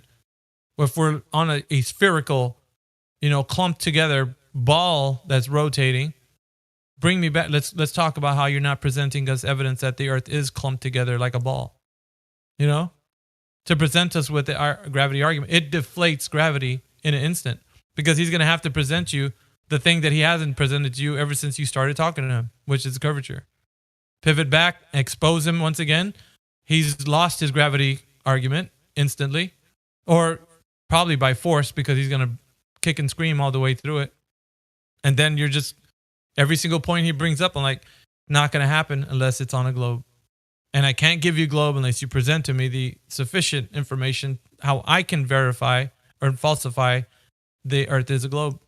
And if you don't have that, then you don't have globe. You don't have gravity. You don't have Coriolis. You don't have, it's really the capstone, and by which every single derivative argument it stems from.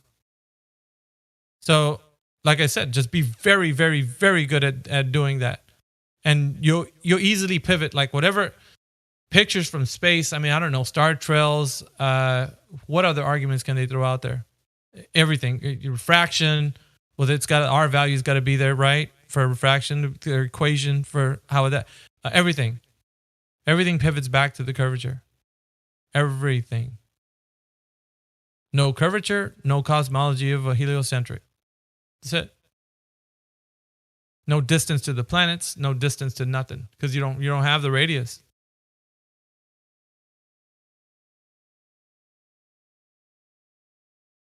And you can, like, literally, I mean, I don't know, some people are activists. You can walk out into the street, talk to different minds and see what they say about it, and just keep pivoting back to curvature and see how no one will have the answer. They might have stories, but they won't be able to give you a way to verify it.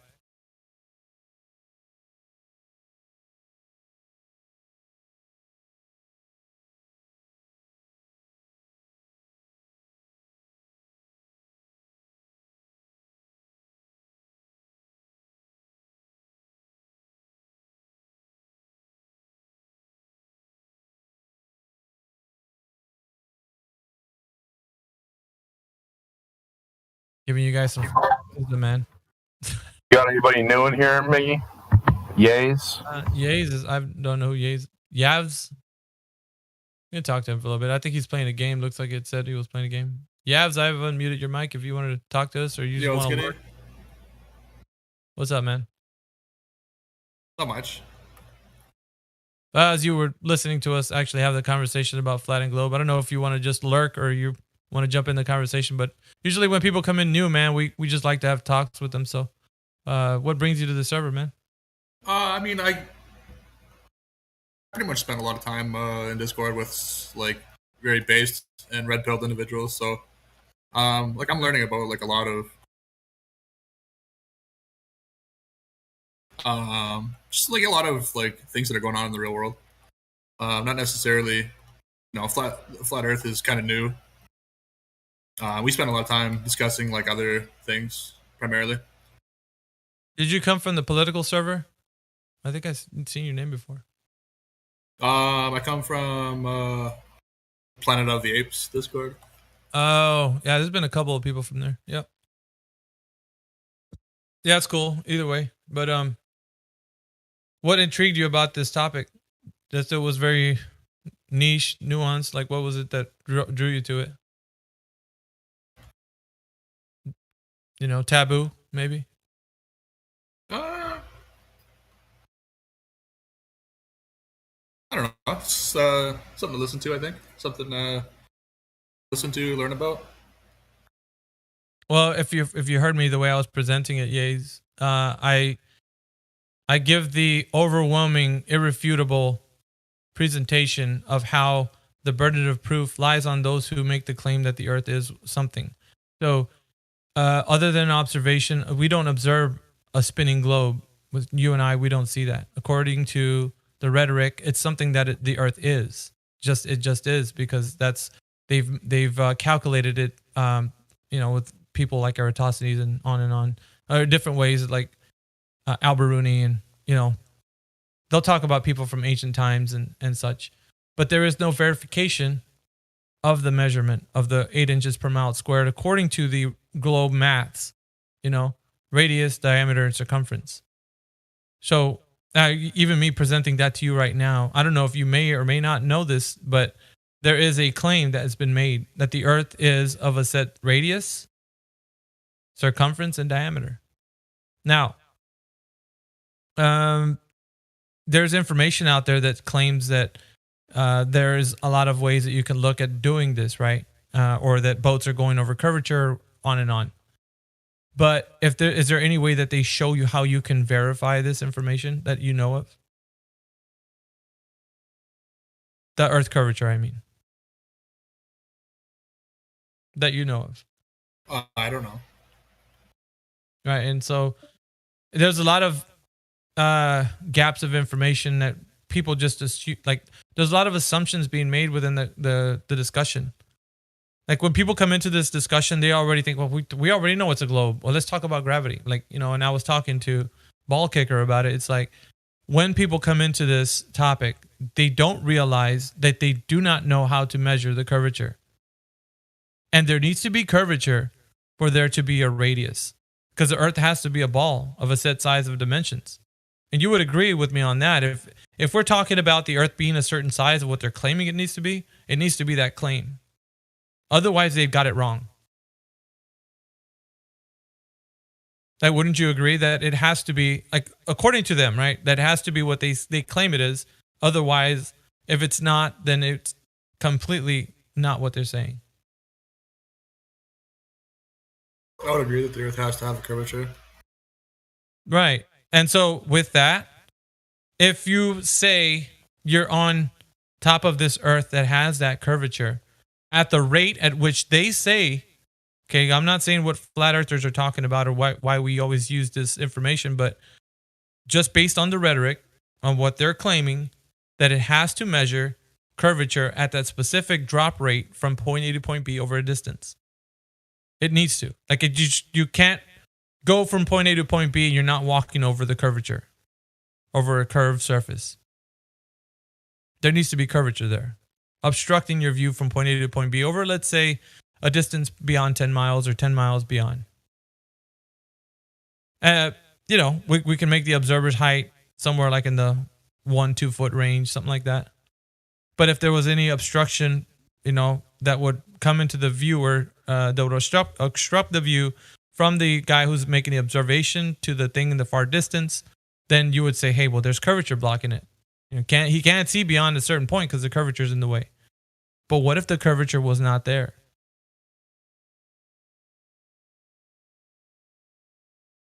There's a lot of things that come involved in this. So we're more of the mind of like, if people say or they claim that the Earth is curving and Earth is a curve, it's a curved surface, then the presentation of the curvature measurement needs to be there to be sufficient and falsifiable. We need to go out there and be able to test it. If you say it's curving and you got measurements for it, you got to hand me that information so I can go and test it on myself, just as you have, and verified that it is. Wouldn't that be fair? Like, if you're claiming that it is, and then I say, all right, I want to see if it's curved. I'm going to go check it out for myself. What did you do? Just really, all you got to do is tell me exactly what you did, write it down, or, give it to me in a way I can get all the data points and do it myself. Of course, I take in the variables, right? Like what time of day and the sight distance and all that good stuff. But I mean, I can basically go off of like the weather. If they say it's a clear, visible day, or how many miles I can see with the visibility, things like that, I'll factor that in. But using all the little variables like that, I'll be able to tell if what your test was done was correct, and being able to repeat it with more people, that we can verify that to be true. Wouldn't you say that's fair though, for me to actually, like, if you're claiming it's curved, like I don't see a curve. But if there is a curve, then it should be measured easily because it's curving.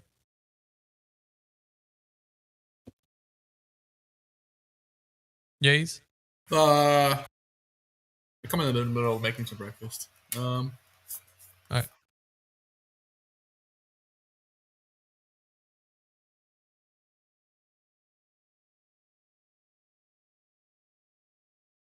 I'm sorry, did you say you're going to eat breakfast? I was in the middle of making some. I probably didn't hear the last 30 seconds of what you said. Yeah. No, don't worry about it. Just when you're ready to engage, man, just let me know. We can chime in. Maybe when you're done eating or making breakfast. Yeah, I'm cool with just listening in right now. Lurking, as it were. All right.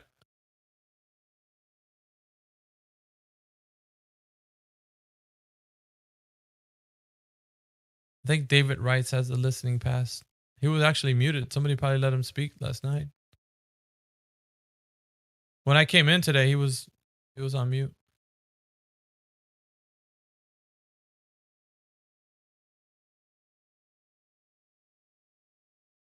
Afternoon, morning, whatever it might be for you. Morning, Davey T. I like what you were saying. My drive home point is always where I cut people off, kind of, just because they can't argue it no more, is show me the curve. And that's it. Where's the observable? Where I can go and observe it repeatedly. Tell me, and I'll go. And most importantly, measure it. So yeah. if they give you that information and you can do it yourself repeatedly, then it's there. And if one or two times that you do it repeatedly and it doesn't appear there, that's it. Then it's not curving. Then it's something else. Right. I used to, whenever the other guy was the FED was before he got kicked, there was like 4 Globers that would drive them nuts. Whenever I'd go in there, I'd say, did anybody figure out how to fix the broken curve calculator? And they would just like pounce on me and pounce and pounce. It's like, well, show me where the curve is, where I can go measure it over and over again. Oh, that's that black swan shit. What are you talking about? What are you talking about? It's like, well, I could go observe a boat out in the water more than the distance that they tell me that I should see it start to disappear. Right. There's always mainly the two. There was 2 of them, but there was 2 other ones. Like they worked in shift. There was 2 that were in there for about 8 to 10 hours. Then they'd go away. About an hour later, another 2 would come in. Hey, always FED, the same shit. David, FED is Gem Panda server, right? Nathan. Oh, Nathan. Okay. Yeah. Okay. But he's on Guild now. It's all good. Yeah.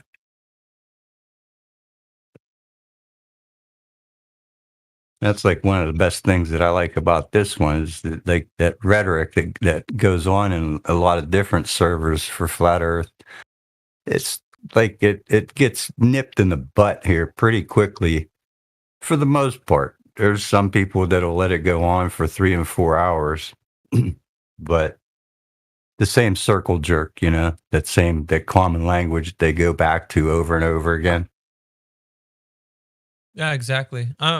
When it comes to like the discussion of this, I'm very fair in the way of like them having enough time to get their collective information presentable and present it. But it doesn't. It never. It's more like they're shooting from the hip. Like they're coming in there, half cocked and just giving word salad and trying to rescue the idea that it's a globe. And it's like, I don't need that. If you're not ready, if you're not prepared to have this conversation, then, just sit back, probably lurk a little bit because it's not going to be beneficial. It won't be beneficial to anybody listening for you saying, I haven't done it or I don't know what you're talking about or like whatever. It's more efficient if you come in here and you're like, hey, let's engage. And if you do know, then then you can tell me how you know and we can talk about it. Other than that, it's going to be you just trying to give ideas of what you think the Earth is. And I don't want to hear that. Right. It is a 3-dimensional spheroid. Yeah, however, I don't care what you think. I know that, and it has not been proven. Science doesn't prove anything. Yeah, who was that? That's Vsauce. Oh, it's Vsauce. Yeah, I mean, these guys. I give them like at first the benefit of the doubt. So long as they're being genuine in the conversation, we can continue forward. And by genuine, I mean like they have to either know and say they know, or when they don't know something, just say you don't know. But it's more of a prideful thing when you have a conversation with those guys, and they want to keep the ball spinning, and they'll try to make. Well, I think I don't care what you think. Is that what the rhetoric says? Yeah, and they definitely want to avoid going straight to the curvature discussion because that is, as soon as they don't have anything to say about it, it's conceding and it's welcome to Flat Earth. So, of course, they avoid that. They'll talk about like how astronauts are floating around in the ISS and stuff. Like, man, do you know how far away from the actual understanding of what we're talking about? We're on the foundation, bro. You're up in the clouds. Like, you're far away from even understanding what this is about. So you need to be talking about how and how I have always given them a way to even have another way out. It's like the other way out is like, okay, you don't know, or if you haven't done it, point me to the guy who's done it. So we can go test that guy's information out and see if he's got it right. They don't even have that. That's how bad it is. It's that bad. They don't even have that. So we're back to like where they're not presenting anything of use to me when they start talking about what the sky is doing. Because I don't care. Sky can be doing cartwheels and it doesn't matter to me. Are we measuring the ground, which is the most important thing? The globe claim of the radius and the diameter and circumference? That's the main claim that I find, and that's one of the main nails in the coffin for me. You guys are like, I've been here a while, man. You guys are my flat Earth brethren. Like, you've been doing this for some time, and it's like I see it as in you've been standing up for truth for a while. It's like it's time to, like, that's it. We've already got them to the point where they don't have anything valid to even present. So let's now end it. Let's, like, really now say, okay, if you don't have anything presentable, that we're going to be examining curvature, which is the entire capstone of your ball Earth fantasy. Because without that, you don't have radius, you don't have orbital mechanics, you don't have gravity, you don't have Coriolis, you don't have anything. Pictures from space, you don't have nothing. Robots on Mars, I don't care. You don't got the radius, you don't got curvature, you got squat. Off you go. Next, and you just continue to move forward. You run them through with the offense. With them, just they don't have it. There's no presentable way that they're going to tell you that the Earth is curving. That's why I spend a lot of time lurking, and it just right. You might see my name here a lot. I don't know, but I'm not confident in engaging a lot here. It's easier for me to do it with the people I know sitting next to me, because like sure. I wait, I let them watch me. I let them see what I do. I let them hear what I hear. And then, well, why don't you ask me about this? What I think? I'm like, okay. Do you believe we're spinning at 1,000 miles an hour, orbiting the sun, and traveling over 1 million miles an hour through an infinite space without leaving the Earth, or even feeling the wind in our hair like we do in a convertible? And they go, ooh. Then they start thinking. Then they come back another time. Well, what about this? Well, you can go to the ocean? In some areas, there's platforms out there like 8, 9, 10 miles out. You shouldn't see because of the radius and the curvature, not being able to see it over a certain distance.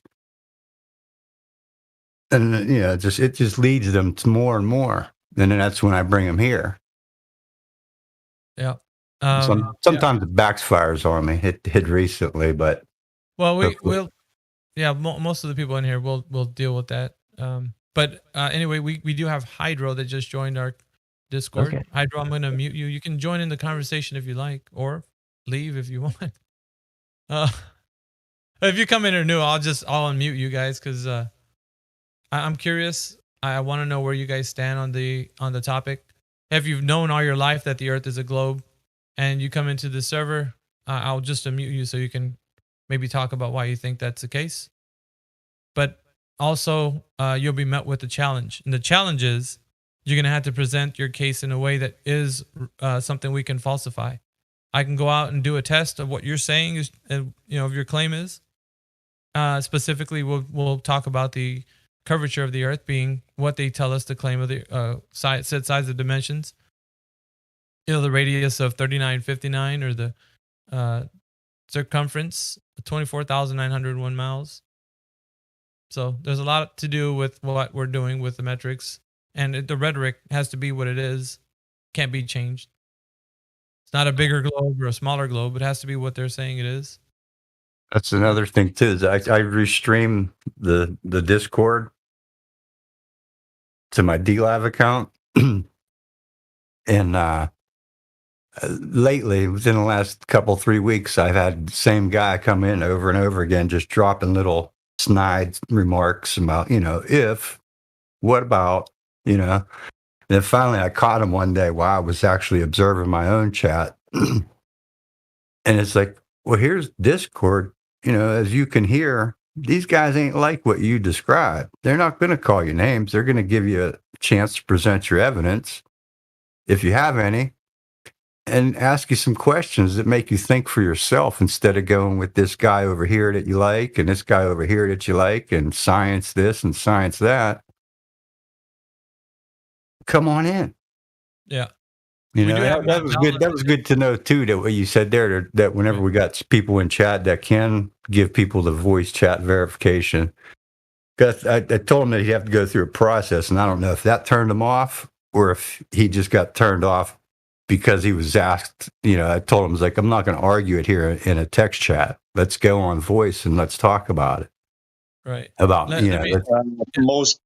most likely he's somebody who's already been here before, and he's a weasel. Yeah, I've known him for a couple of years, just as another streamer. But yeah, he's one of the people. He's real fast talking. You can tell he's selling something somewhere. Yeah. Let me get to this. Like, see new people. Mandala, if you're here, you can unmute your mic. What up? What's going on, man? Where do you stand on the topic of the shape of the Earth? I think it's flat. Pretty flat. Yeah. Cool, man. What brought you to this server, and why do you think that? Like, what is your evidence of that? I mean, the curvature stuff and the camera zoom-ins I ran into about 2 years ago. I went on and off. I actually first ran into this information in like 2017, and I was like on and off for years until I came across the correct information, I guess you could say. Okay. But I enjoy the server because you guys are true to sticking to the point, which most people can't seem to do. And your rigor is the rigor with the logical fallacies and all that stuff is very educational. Well, I find this place more of it's a training ground, and it's also a great place for us to discuss, logically consistent points, but also to make the next generation of critical thinkers, be born in like, because everybody that's in here, the metal gets tested every now and again. Like, if you're in here and you're claiming yourself as a flat earther, and there's maybe some inconsistencies of what you're holding on to, or some illogical points, or that does get kind of like worked through. You will know, like, for sure. Like, let's just say you use the ice wall as one part of your arguments. If somebody in here hears you using that as a point to bring up, you'll probably get talked to by another flat earther and say, no, that's not really consistent. We don't use that. Or a superfluid helium ceiling, we don't use that because there's a lot of inconsistent points that would be brought up by flat earth that doesn't match up with something that can be verified. So we'll, we do that with each other. Like, on an ongoing basis, like you might be doing it for a while, but if there's somebody in here who's been in here a minute, they'll probably tell you, hey man, we don't use that argument or whatever. Like, right. It'll just be brought up. But like saying things like, we're going to do an experiment of how to measure the earth, that using the word experiment, and because, you don't do experiments on a what is question. It's more of a how, why question, natural phenomena. So you will get told like words mean things. So be sure to know, like, when you're saying things, what the word means so that you won't use it in the wrong context. And be precise with your language. Yeah. Yeah. It's important because these guys, they will hold you to every point that you make. And if you're not consistent with like rhetoric and stuff, they'll point it out to you. Oh, you just said this, like, and they'll call you out and then, in front of everyone. So that's why I'm always like making sure everybody, because we're doing that to them. All these points they bring up, we're always consistent with like what words mean and stuff. So we hold ourselves to the same standard. And like, I didn't know, like, you're fairly new to the topic from being in here, but have you been a flat earther for some time out there? Like, you've been? Yeah, I'd say 2 years. No kidding. Oh, cool. Yeah, 1.5 years maybe, but I'd say it was 100% solidified maybe a year ago. And have you been having conversations with people like in your? No, no. Everybody's just like, man, this wacko. I did not even bring it up in like a casual conversation. Like, I mean, yes, with my close friends that I would meet on the internet, yes, definitely. But in terms of running into a group that uses the rigor that you guys do, and you have the information, all the arguments, no, yeah. A 1.5 years. What took you so long? Yeah, I didn't have the correct information. If I had run into this Discord, whatever back then, Discord, I would have been. How did you at least he won't be the Sorry, at least he won't be the last person to figure it out. Now, how did you even find this, Mandela? Like, was it like you stumbled upon YouTube or like searching for it? No, someone just linked me to the Discord. This Discord's pretty popular within the private server World of Warcraft scene. There's a lot of like dissident-minded people that play those kinds of games, like on the private servers. Sure.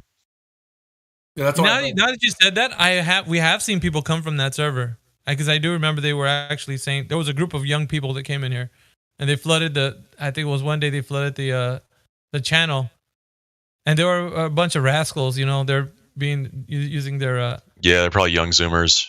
Yeah, they were using their and I took them to live stream too, and we had a conversation. I let everybody take their turn, but I made sure that everybody spoke their piece, and sometimes they got a little rambunctious, but I allow it because it's they're young, but right. But the thing is, like I brought them to a point. It was like I told them, I mean, guys, I don't care if you leave here and you think it's a globe still. I at least want to put up a challenge for you guys. So if you leave here, you're left with a challenge. And if you take that challenge and you act on it or not, I don't care. So long as you know that it's out there, you can look at it, see if it's a globe or not. I want to say, Mandela, it took me about a year as well to like fully get off the fence about it, because not knowing about this Discord, that would have been majorly beneficial because of how organized and categorized everything is here. But just going and searching out all the answers. I wanted an answer for everything, the stars, the moon, all that stuff, just like most people do. So it took me a while listening to podcasts and watching YouTube videos and stuff like that to satisfy that. Yeah, I eventually got every answer I could want. So yeah, I would say I've been a truther since I was 18. Started looking at 9/11 docs and things like that. But my passions and my talents don't necessarily lie in flat Earth, I guess you could say. They lie in other kind of red pills. So it just wasn't something that I was constantly looking at. I kind of wanted to be like, find me someone that's smarter than me and that's way more educated on this subject, so I can hear them talk, and I can, that kind of thing. Yeah, there's a lot of sound bites of us in here. Like most of the people in here, there's a whole bunch of sound bites because it gets recorded on YouTube. So there's there's certain key people in here that I would say, Indio, Crypto, Elijah. Let's see. I mean, I would say myself. Like there's a couple of Lou. If you hear us talking, like if we've ever had discussions with like globe earthers, like you'd be able to hear like a list of sound bites of people, because they're all archived. So some of them are archived and put into like clips. So for your perusing pleasure, you can go in there and just peruse as much as you want. Oh, I have been, trust me. Yeah, and then Indio's been doing clipping good conversations and putting them up on Spotify and Apple Music for podcasts, and I think that's a good idea. It doesn't reach a lot of people, but we have had a few people come in kind of recently too that yeah, that's how they found us. And the ones that did come in that way seemed to be like real honest people, and like they've already kind of found the flat earth on their own anyway. They had to search it out. Like they just seemed like quality new members coming through that way too. I haven't even gone and listened to those clips. I don't know what's on them, but I think it was working. I'm noticing it working. Yeah, Lou, I think the reason why is because you lived it, bro. Like that's me and you. Like we've experienced the times where we're in here shouting, or like when the first starting this whole thing. But it's like it's been a ride, man. So we've lived through all of those sound bites. So when you hear them, though, it's like, oh damn, I remember that. Sorry, is the floor clear? Go ahead, Flatman. I just wanted to quickly touch on the lie thing. Like, I have a buddy of mine. He was dating an ex, and they split up. And his daughter asked him, how come Nikki's not coming around anymore or whatever? And he says to her, I think she's mad at us. And I'm like, you're an idiot. Why would you tell the kid that, man? You should have said, oh, she called and she said hello. She's really busy. And You know, she hopes she sees us soon or whatever. But like now he's got his kid thinking this lady's mad at her for something, and it's not her. The kid didn't do anything. You know, and for him to tell her, oh, she called and said hello and she's doing all right and she says hi, that wouldn't have been a lie that harmed her. But to lie to people about where they are, what they're on, make them feel insignificant, that they have no purpose, that we could be wiped out by an asteroid. Right now, the United States, each state is losing over $1 million a day in revenue because it's going to NASA. Like, there's a difference between a lie that hurts everybody, including yourself, and a lie that, like, protects the innocence of a child. Like, there's no... my friend's daughter didn't need to think the girl that doesn't come around is mad at her. It's Santa. What do you mean only a million a day? Aren't they up over 60 million a day? Yeah. Well, yeah, I said over 1 million a day from each state gets taken from each state. Oh, from each state. Gotcha. I wanted to say this before I lost it. When I found out that Santa wasn't real, I was pissed, but there was a relief there because for the first time in my life, I realized I could be lied to, and also at the same time, I learned something real about the world for the first time. I was like, wait a second. Holy shit, Santa isn't real. And I know that now. I just found that out myself. Because I caught my parents giving me presents, right, multiple times. It's like, this bitch, what the fuck do I do about this now? And I figured, wow, not only did I learn something real, I did it on my own. I didn't have to take anybody's word for it. Instead of saying, yeah, Santa exists because my parents say so, I found out Santa doesn't exist because my eyes saw it. It's well said. I actually have the exact same experience. It was a very, very pivotal moment of my life.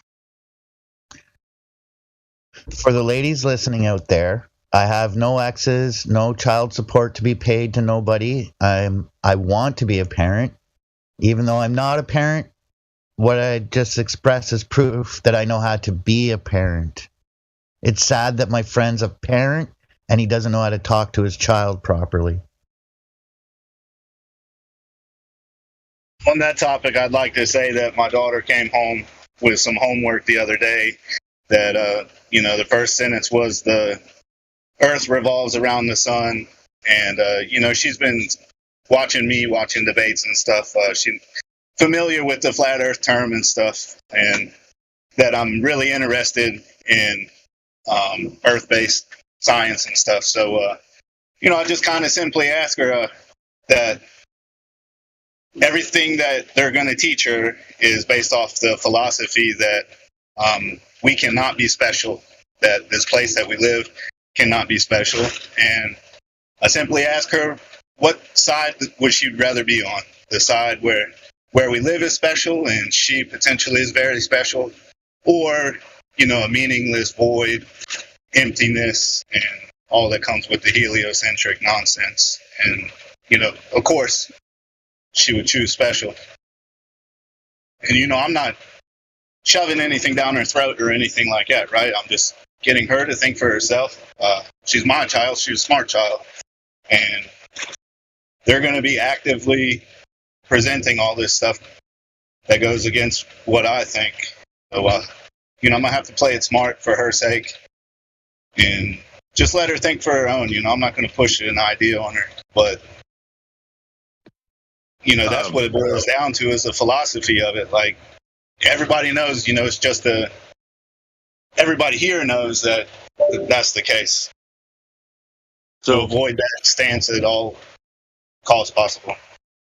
You might like this story. Yeah, my daughter's started third grade this year, and kind of like you're saying, not pushing anything on her, but not hiding anything either. Like she's she knows that I hang out in Flat Earth Discord and shit, and like she's asked certain questions and I've given answers, and when I do, I usually say, well, some people say this and others say this. That's kind of the way that I've framed it in the past. She's way too smart. I think it would help accelerate their knowledge to learn both sides of it, But if the teacher confronts me, I'm like, I'm teaching her everything, and then she can make up her own mind. Yeah, exactly. We have nothing to. You don't need to freaking steer them like a cult or a religion, you know. But she was telling me after like 2 weeks starting school this year, like there's this kid Dominic who's kind of the troublemaker in the class, but I think the teacher, I forget exactly what it was. The teacher mentioned gravity. They were talking about gravity, and this kid had a little like kind of outburst, like, "No, it's not, because there's flat." She was telling me, he said, you know, and then she like when she's telling me this, she was like, and I really wanted like, and everybody started laughing at him, but I really wanted to like, and I didn't, but I really wanted to like tell everybody like he's probably right, like you know. So that was my daughter already this year in the third grade. She happens to be the she's the kind of the leader, that she's the smartest kid in the class according to her teacher last year. So and like, well, that's the other part of it. Sorry to interrupt. That's the other part of it, is to have the backbone to stick up for what they actually think and believe, and not be pulled into the peer pressure. You know, like that's a big part of what we got to teach them.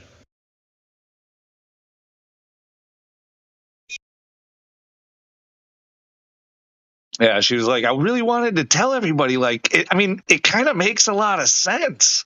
Like that was her words. That's what she said. I'm like, all right. Good for you. Well, it's like this. Like, do you feel better when you figure something out on your own, or when you simply believe what someone says about it? Like, I feel so much better when I can say, hey, I know how the apple tastes because I took a bite of the apple. I didn't have to listen to an apple expert. I just fucking took a bite. Same with flat Earth, in my opinion. You know, why listen to somebody about whether or not the Earth measures to be a globe? You know, just go do it, test it out, see for yourself, spend some time on the Earth. Don't listen to us. Don't listen to anybody, man. Let me motivate you. Let these folks motivate you to go out and test the world yourself. If you leave here convinced that Earth is a globe or flat, like I said, convinced, then none of us have done our job. Okay? You shouldn't be convinced. You should know something. Therefore, you should go out and test it yourself.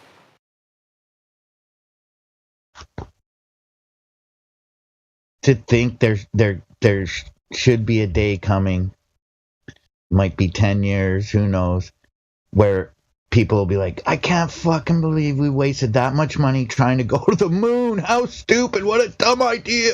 Well, and that's the thing. People, here's the thing. How depressed do people get when they realize the mistakes that they've made in their life, right? The lies that they've told people. You know, so many people can't handle it. They have mental breaks, right? So many people aren't, or at least do not want to admit that they're capable to, again, admit that they have been duped, that the wool has been over their eyes, okay? Not me, couldn't have been me. I'm smarter than that, right? 8 billion people can't be wrong, right?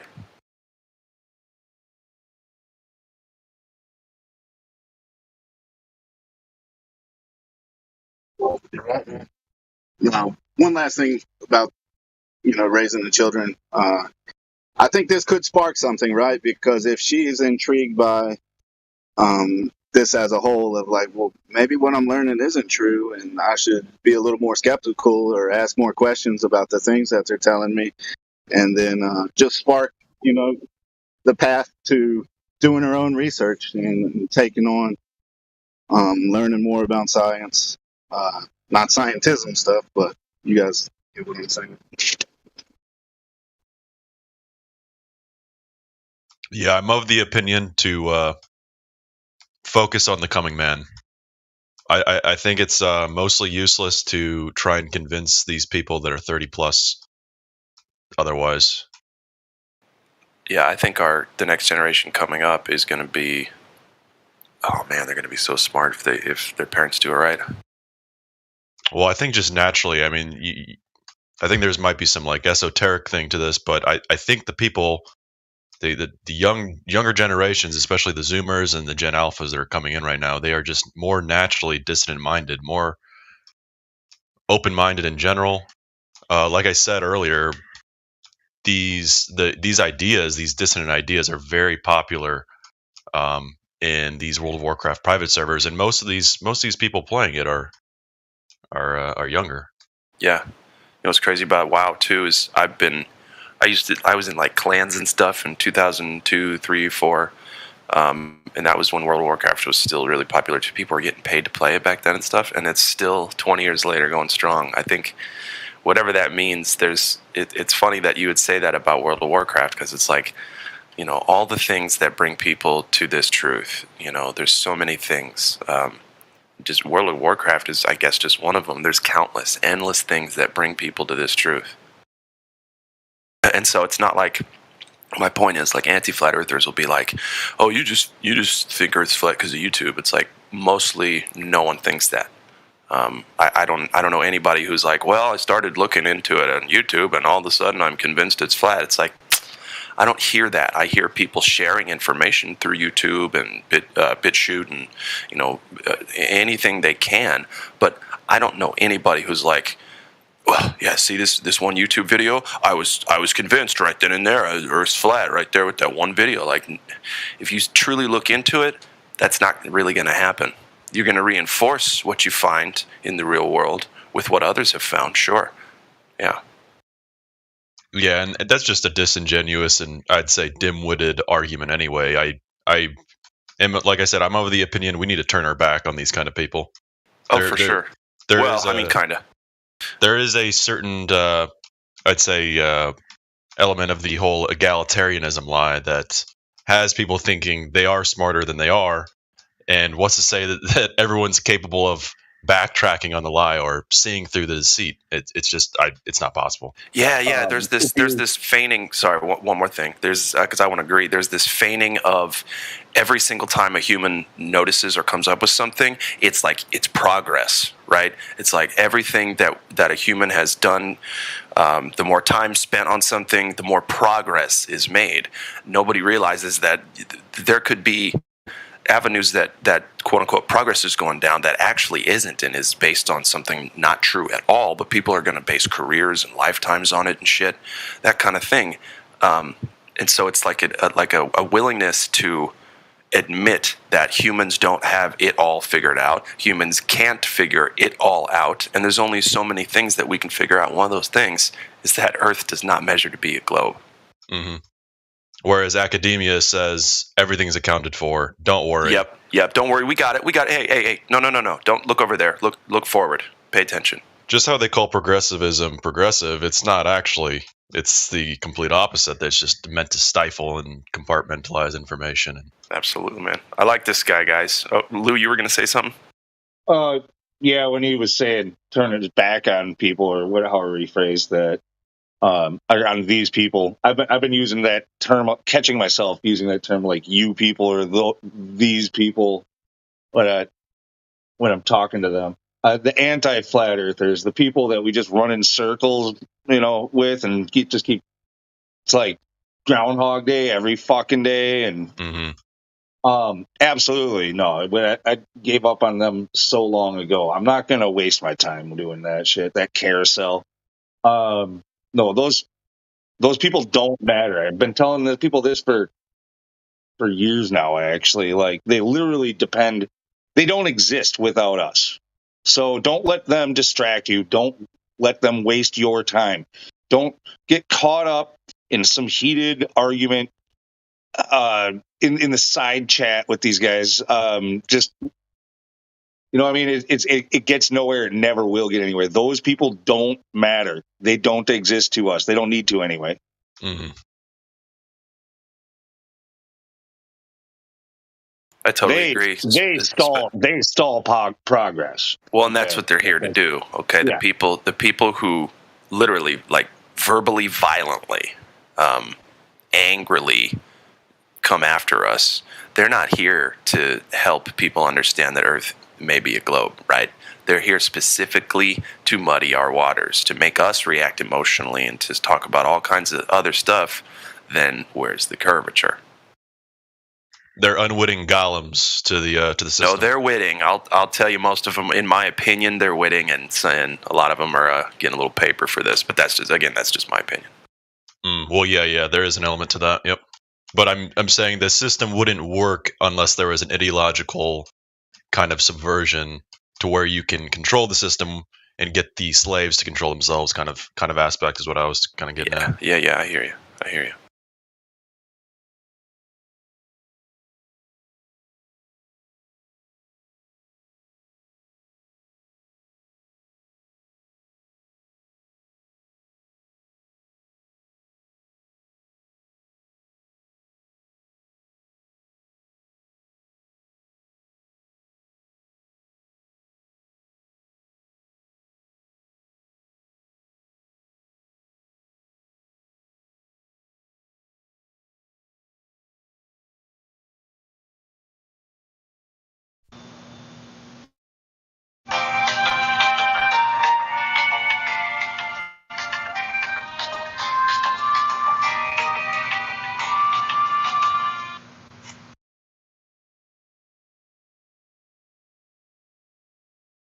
Yeah, that was a pretty cool soundboarding right there. Oh, CB's got it. He's our main man with that. So it's a psychological issue, in my opinion. The things that happen, if it's not an anti-flat earther here for nefarious reasons, there's a disconnect. Where people, and I'm just speaking for myself. I didn't in my life. I haven't wanted to accept a lot of truths. Right.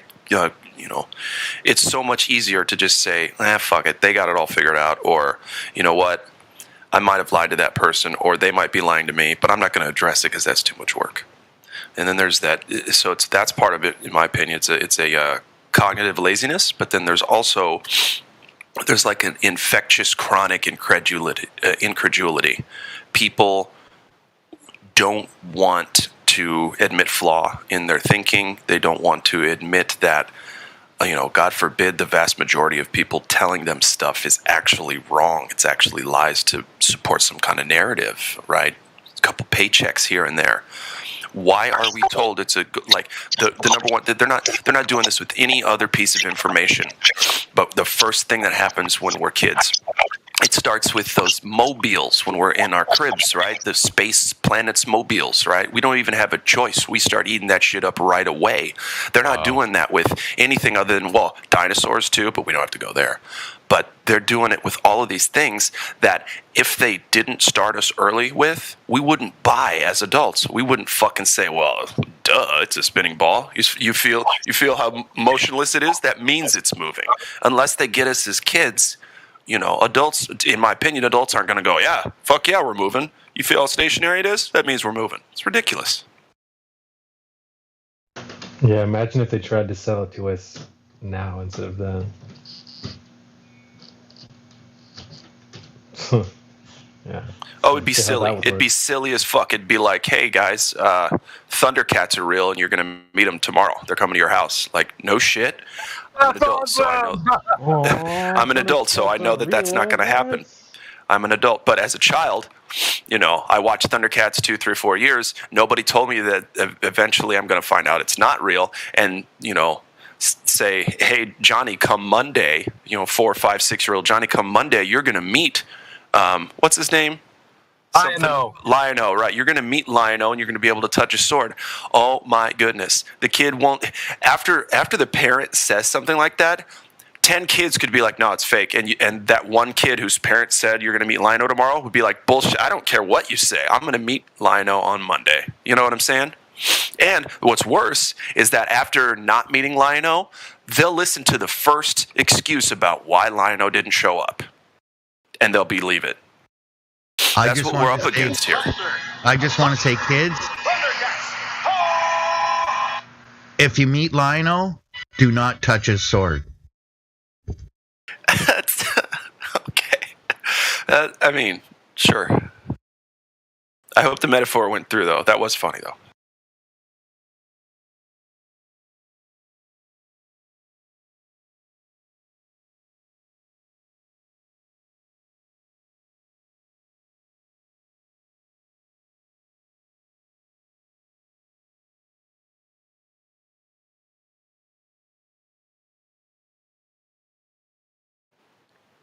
And I think adults don't want to admit that they're still believing in a fairy tale.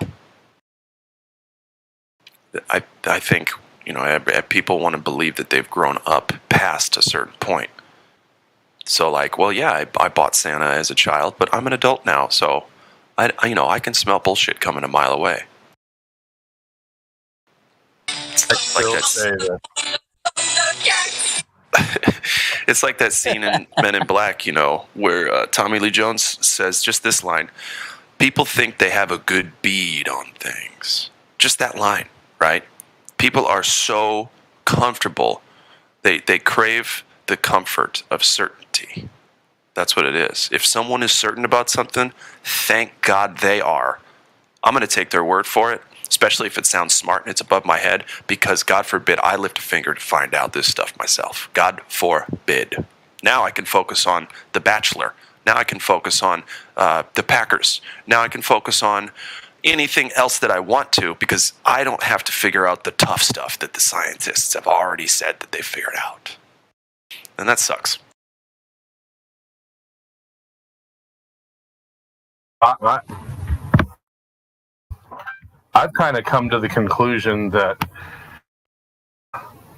one of the biggest differences between the FE community and people who are not able to arrive at the reality that we live in is that it's flat and stationary, is their inability to grasp big lies. And the FE community have an innate ability to understand that big lies exist and that liars exist. And it's too uncomfortable, I think, for a lot of people to think about how big this lie is. It literally touches on every aspect of your reality. I can't imagine a bigger lie than this. Maybe if you were lied to about like your name and where you were born and who your parents are, and if your entire reality was falsified and you somehow figured that out at the age of 35, that you were really born to somebody else and you're an alien from outer space. I mean, it's just something so outrageous. How do you grasp that? How do you even deal with such a grand deception? The shape of the earth, it literally is where we live, and it touches on, as far as I can tell, nearly every single aspect of our reality. And that's just it's too uncomfortable for most people to want to wrestle with. It really is. And like I've heard so many diet woke people, I don't mean to be rude. There's a lot of diet wokers out there. I spent like decades, probably close to 2 decades being a diet woker, right? And that's what CB, where's your diet woker sound effect there, CB? What's a diet woker? Someone who's diet woke. Gosh, now I forgot what I was going to say. Oh, okay. So, yeah, the diet woker's like, 9/11 might have been this, that, and the other. Like, yeah, right. I'm glad you're looking into it. And then even some people are like, yeah, this, that, and Federal Reserve and all this, and could be this, could be all kinds of things that they're doing. Yes, they're lying to us all over the place. Oh, but they're gonna get back to the moon. Oh, we're gonna live on Mars. Like, you gotta be fucking kidding me.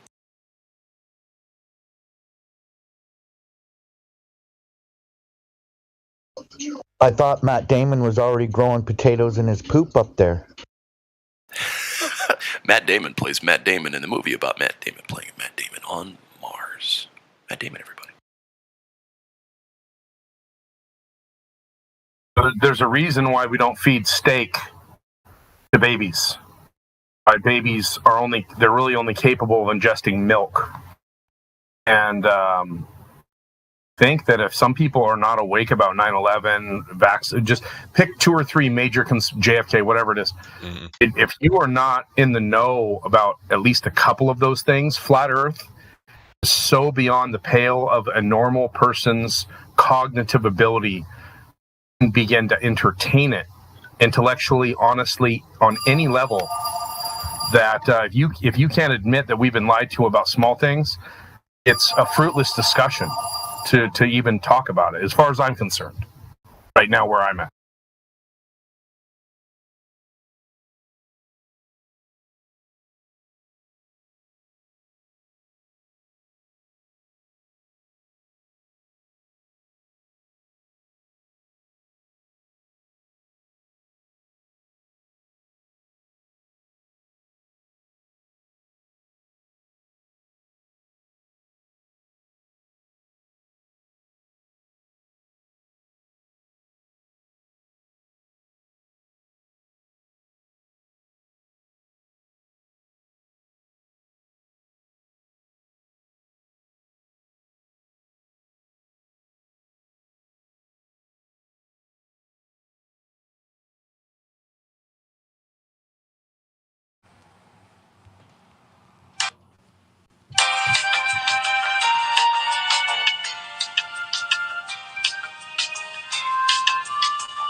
What the hell happened here?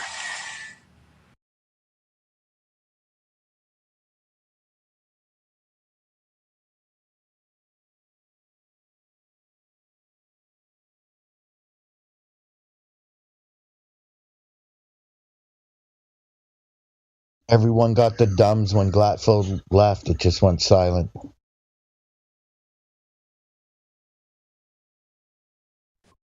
You want to stay here? Yes, sir, I do. You don't want to leave the show, right? No, sir. The last thing you want to do is get kicked off this show.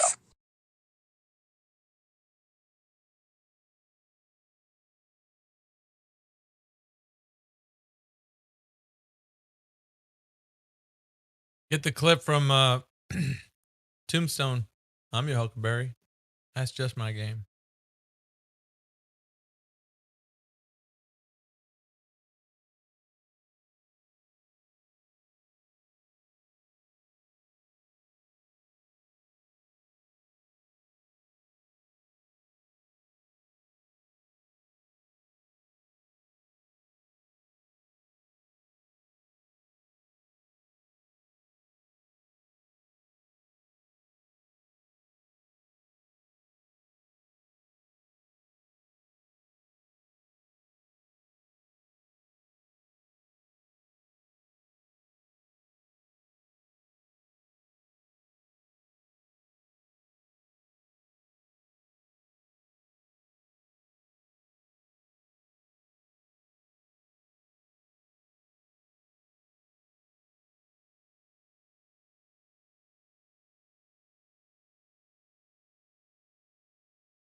Check, check, check. Mic check.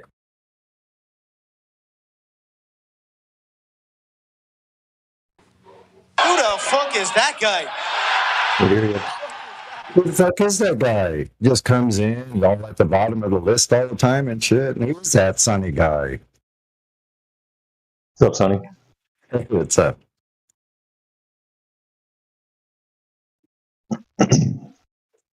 How you doing? Sunny, always brightening up the room. Pretty good. Always trying to wake up the room. Yeah, I know. Is that what you said? Brighten up. You're always brightening up the room. Oh, thank you, man. I appreciate that. You guys brighten up my day, actually. You guys are responsible for Sunny being as sunny as I am. That's kind of strange talking to myself in the third person. Oh, well.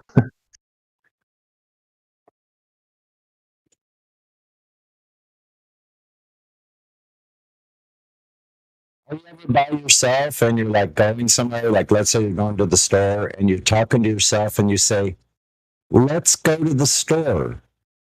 Who's let? Like, like there's more than one of us in here, I guess. Who the fuck? Who the fuck is that other guy inside that other guy? Like, as far as like voices go, like, don't get weird on me.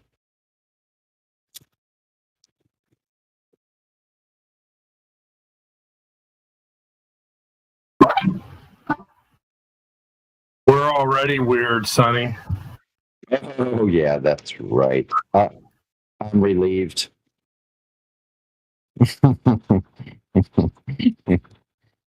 You weren't here. You weren't in the Discord last night, were you, Sonny?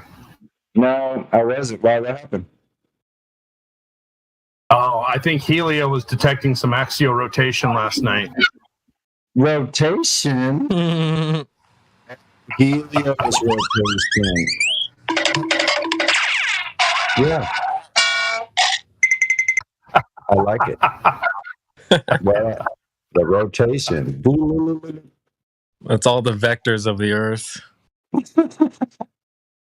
Yeah. So the get together last night was pretty fantastic. I didn't film it though. I was too busy.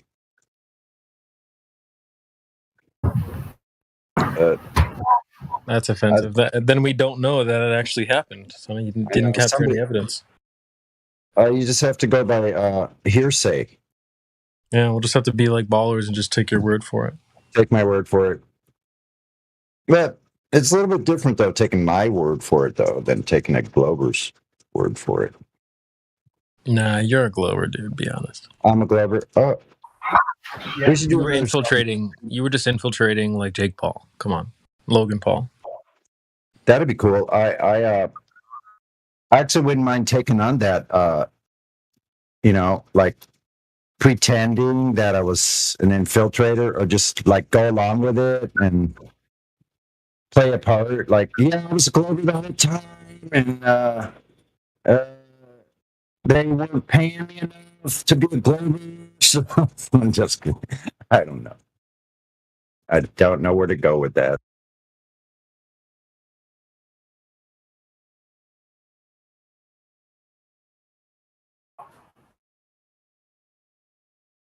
That Matthew learns again. He's actually a nice guy, you guys. I know you guys want to like hate on Matthew, but Matthew's a pretty good guy, actually. He's actually a flat earther. Shh, don't tell anybody he's a flat earther. He just can't say. He's got to be a flat earther, man. No one would do that. No one would do what Matthew Learns does. If they were a Glover, no one would do it. He sure hangs out a lot. I mean, surprises me that he's going to meetups and everything, It's kind of crazy. He's been to more meetups than any flat earther. He's been to more flat earth meetups than any flat earther I know.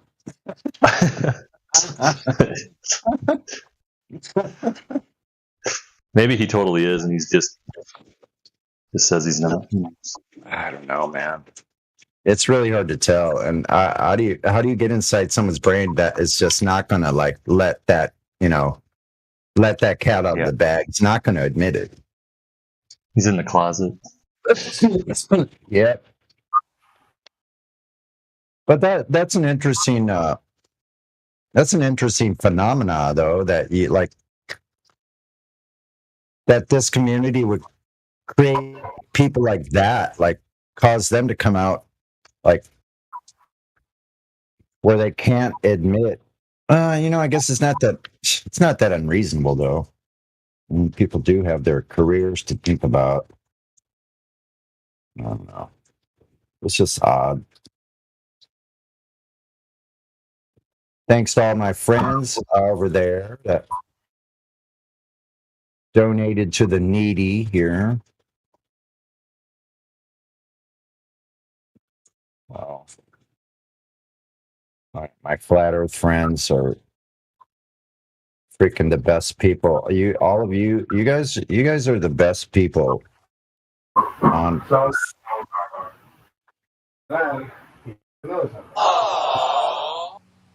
And I'd like you all to go to like these meetups so we can all meet together, man. I think that's what we all should be doing. I know you guys got lives and stuff, and maybe I don't have one. So I have to live vicariously through you, and you think it's the other way around. No, it's like you guys actually got lives. I only have flat earth, that's it.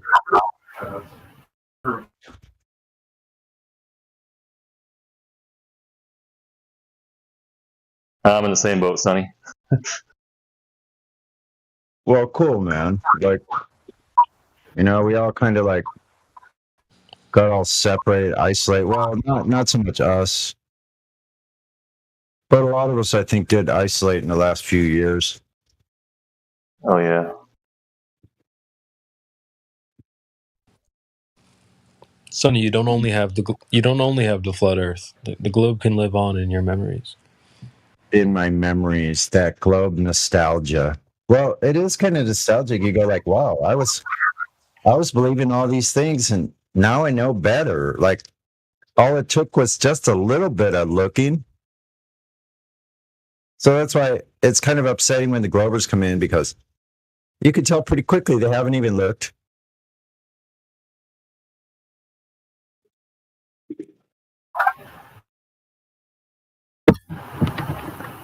I think that's kind of the position that all of us took at one point when we heard about flat Earth.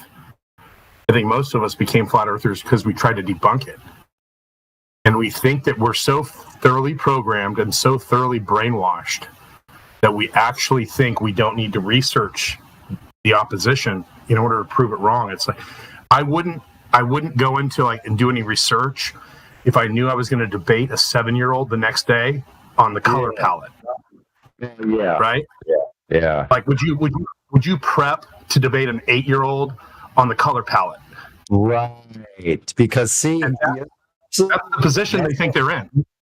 Yeah. That's right. That's why. Yeah, that's a really good point. They obviously do think that.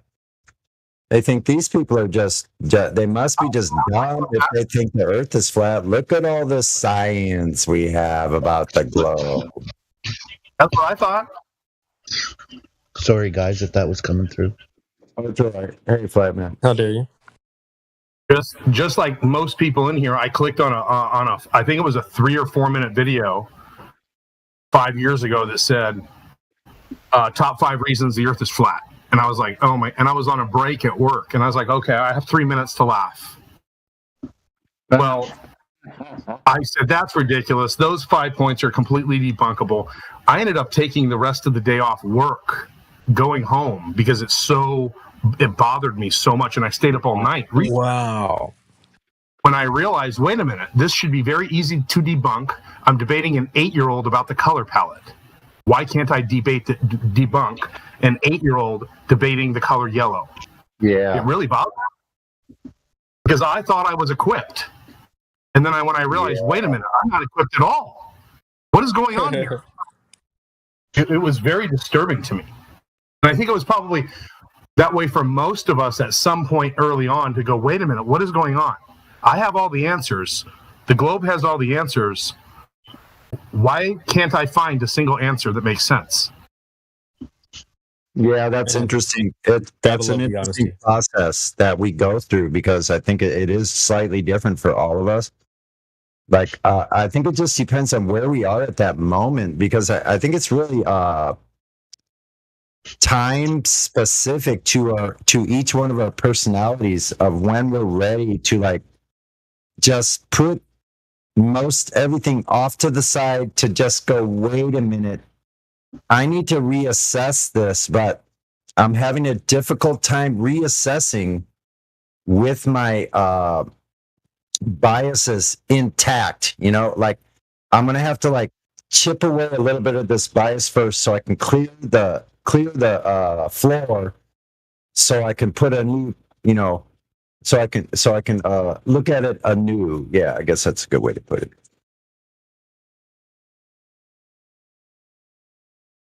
I don't know if this is changing the subject or not, but if people are familiar with, I think it's called federal or capital forfeiture laws, where if you get pulled over or you're traveling through an airport and they search your bag and they find over 10 grand or something, they can confiscate it and claim it might be proceeds of some sort of criminal activity or something. Right. Well, if you Google, is it illegal to travel with large sums of money, or is it illegal to have large sums of money, or whatever? If you research it, it's not illegal to have cash on you, any amount of cash. And it states that. And then right away it says, but law enforcement.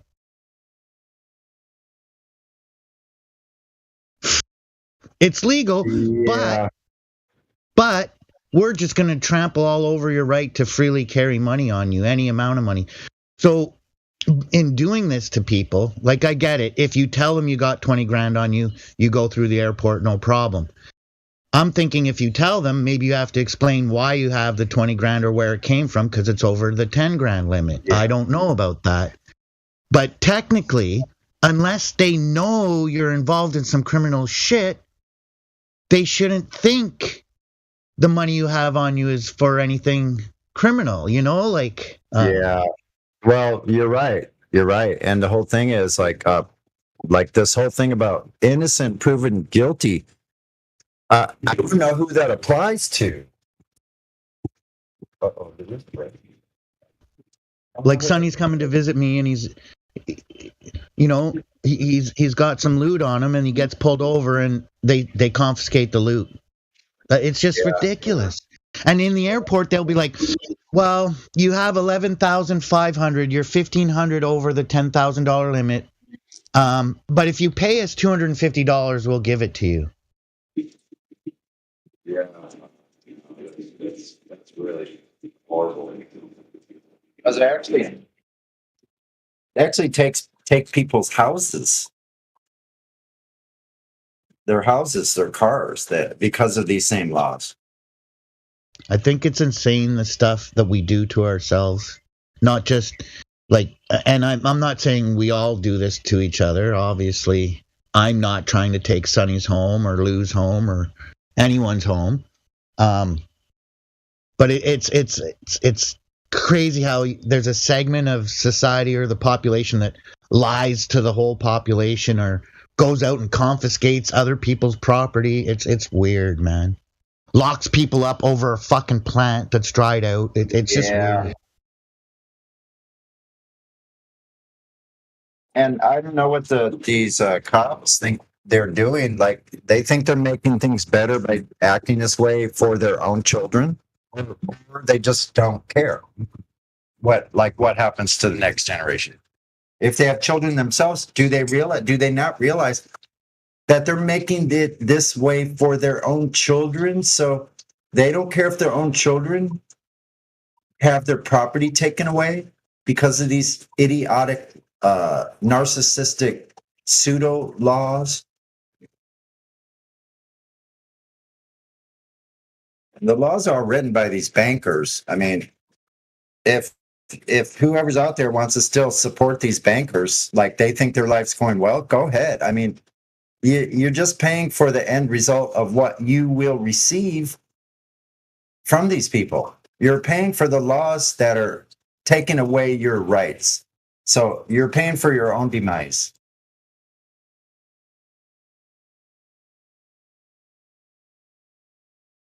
And I know I'm sure they probably don't like me up here, stating a call to, I'm not even going to say it. It's not a call to arms. It's a call to cognition. It's a call to critical thinking.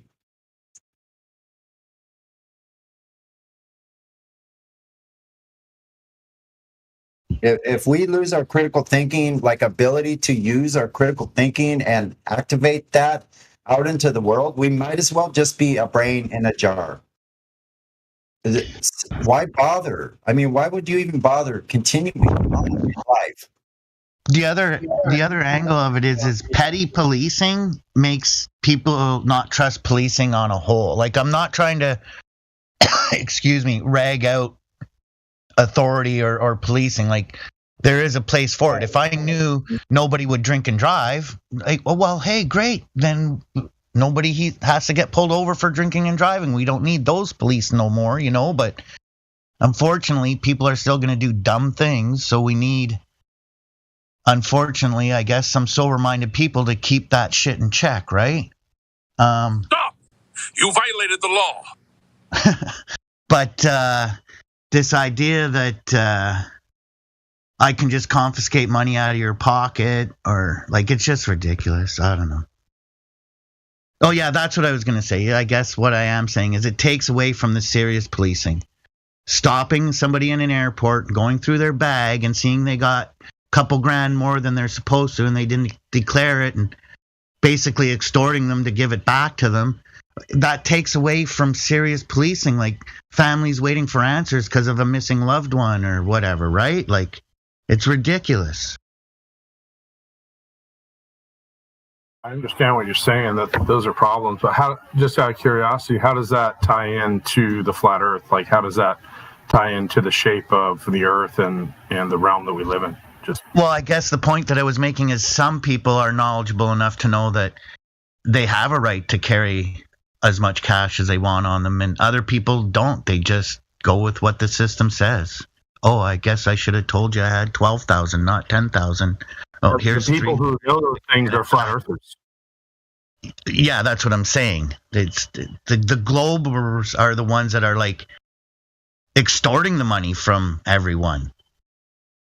You know? Yeah, in the globe system. So that's how it ties in. Like, this financial system is all tied into the global system in as a whole. It's just another part of the same system. So it does tie in. Yeah, like for example, somebody that's in law enforcement for loyal and legitimate reasons, using intellect over emotion and not racially profiling people or just trying to get his quota for speeding tickets, you know, like those are the important law enforcement officials that are out there finding answers for families waiting for answers, right? And doing policing properly. And these globalist type authoritative cops that are like, what's in your pocket and where are you going? Where are you coming from? And, you know, they're taking away from the real stuff, I guess. They're making people disrespect authority, right? They're giving it a bad name.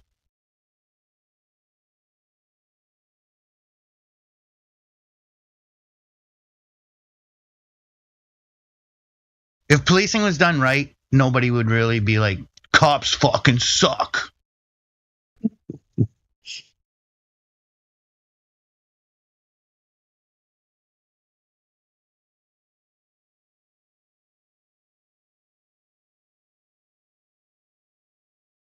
But when I see example after example of police brutality, you know, I've seen footage of a cop unloading into the back of somebody.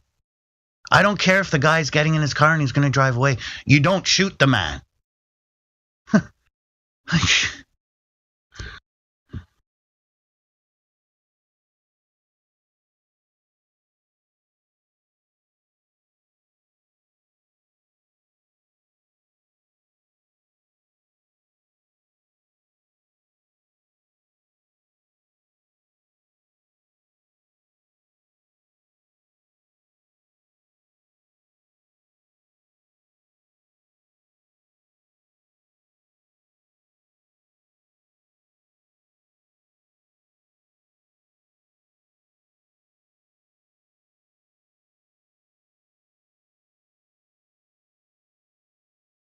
My mic's still working? Yeah, you're good, dude. Okay, cool. I wasn't sure. Yeah, sorry. I was just, I guess, a bit venting and expressing, you know, like, I don't know if anyone agrees or disagrees, but I just find there's real police work that needs to be done, and then there's just bullshit that nobody needs happening to anybody, you know? I don't need to make sure people walk the right way down the grocery store aisle. So I don't need to see cops pulling little old ladies over because they have a taillight out. Like, who gives a shit?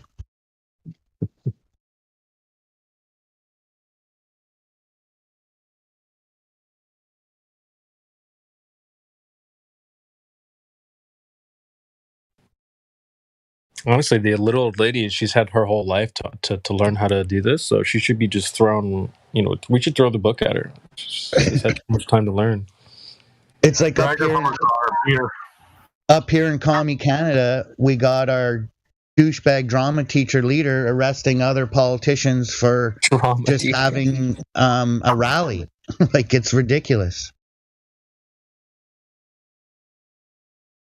Maybe they should have just had a 99% peaceful protest instead.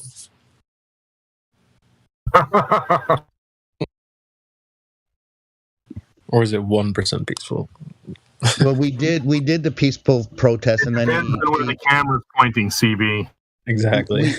we did the peaceful protest, and then he trampled on some of the ladies with horses, and now I can't drive by my parliament. I own that building. All the public own that building. It doesn't belong to anyone except the public, and it's blocked off from traffic driving by it for months now. Yeah, so's our White House. What's that say? That's interesting.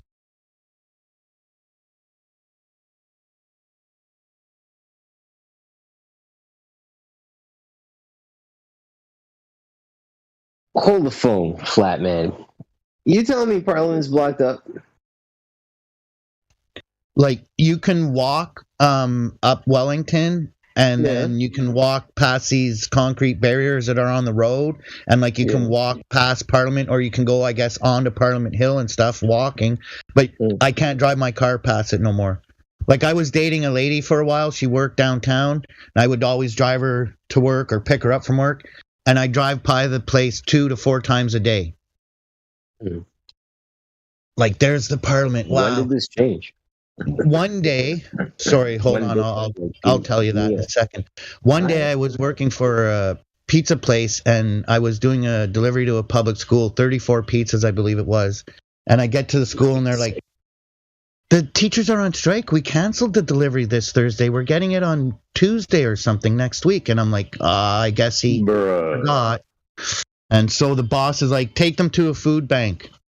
And I'm like, there's no food bank that's going to take this. It's perishable. So I drove downtown to give it to the missions. And on the way, going past Parliament, there was construction workers and the traffic was slow. I'm like, here, man, I'm passing like 4 pizzas out the window. Share these with the guys. And went down to the missions and handed them out, and then went back to work. So, like, if that was to happen today, I'd have to go around past Parliament. Like, I couldn't drive past Parliament to get to the missions quicker. And it happened because we stood up to end mandates and things, and the jab things, and the passport mandates and shit, right? And the drama teacher didn't want to talk to them. So he called in, he enacted the Emergencies Act, which should only be enacted if he knows there's going to be like a major crisis, like an earthquake, or we're getting invaded, or much like snow in Toronto. You remember that? We called in the military for that shit. Excuse the French. Those jokes. Yeah, the 401 gets jammed up for sure. But yeah, that's why. And people have had their bank accounts seized and frozen. I am not pro-government, okay, or pro-cop. I'll get that straight. I'm just saying, I know there's drunk drivers, so we need cops. Like, it's just something we need. So, but for an example, there was a lady that worked in the Solicitor General's office, I believe, for 15 years. And the drama teacher in charge had her fired because she donated $100 to the Freedom Convoy. She wasn't caught stealing money or doing anything illegal in government or anything. She donated her own hard-earned money to something she believed in, and the leader of our country fired her. Ridiculous. Yeah. Situations not good at all. So what are we saying about this landmass we're hanging out on?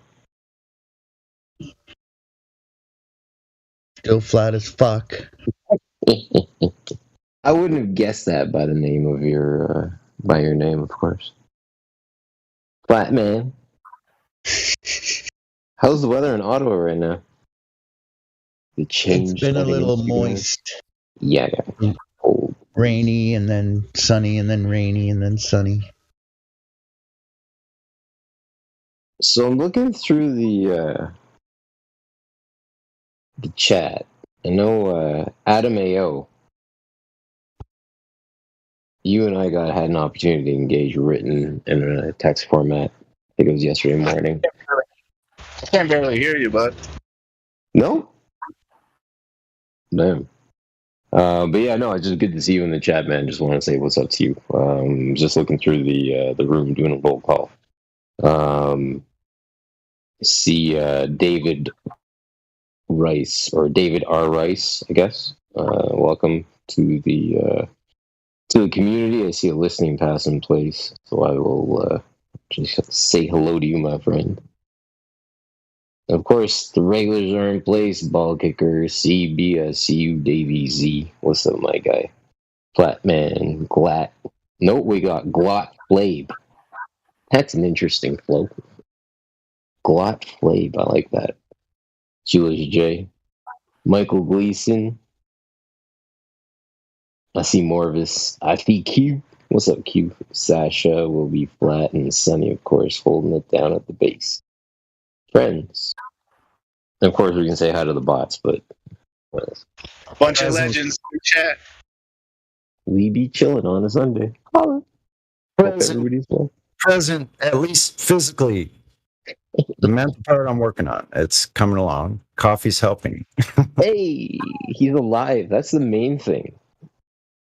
You're how did you find your engagement over on Geo's server, Sunny? I caught a bit of it yesterday. I don't know. Look, I just see different links for other servers, and if it looks interesting to me, I'll check them out and just look and see first of all if there's any activity at all on them, and I've had to delete a bunch of servers because either they're only on from like midnight to 5 a.m. Like that's not my hours of operation. So if they're only talking at those hours, I can't do it. Like, so if I go on and I look, so I just get these links and I look, and I don't know. I think I went on there quite a while ago.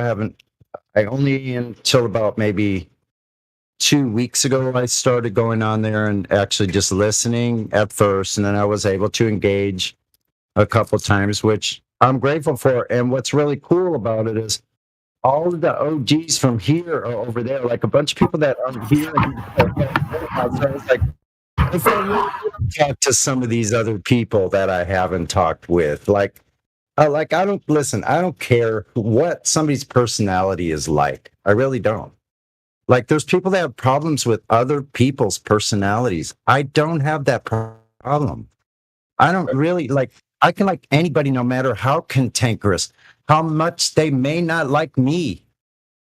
I don't care. Like, I'll still give them the same respect I give anyone else. Like, I try my hardest not to like judge people on instant, on a initial, a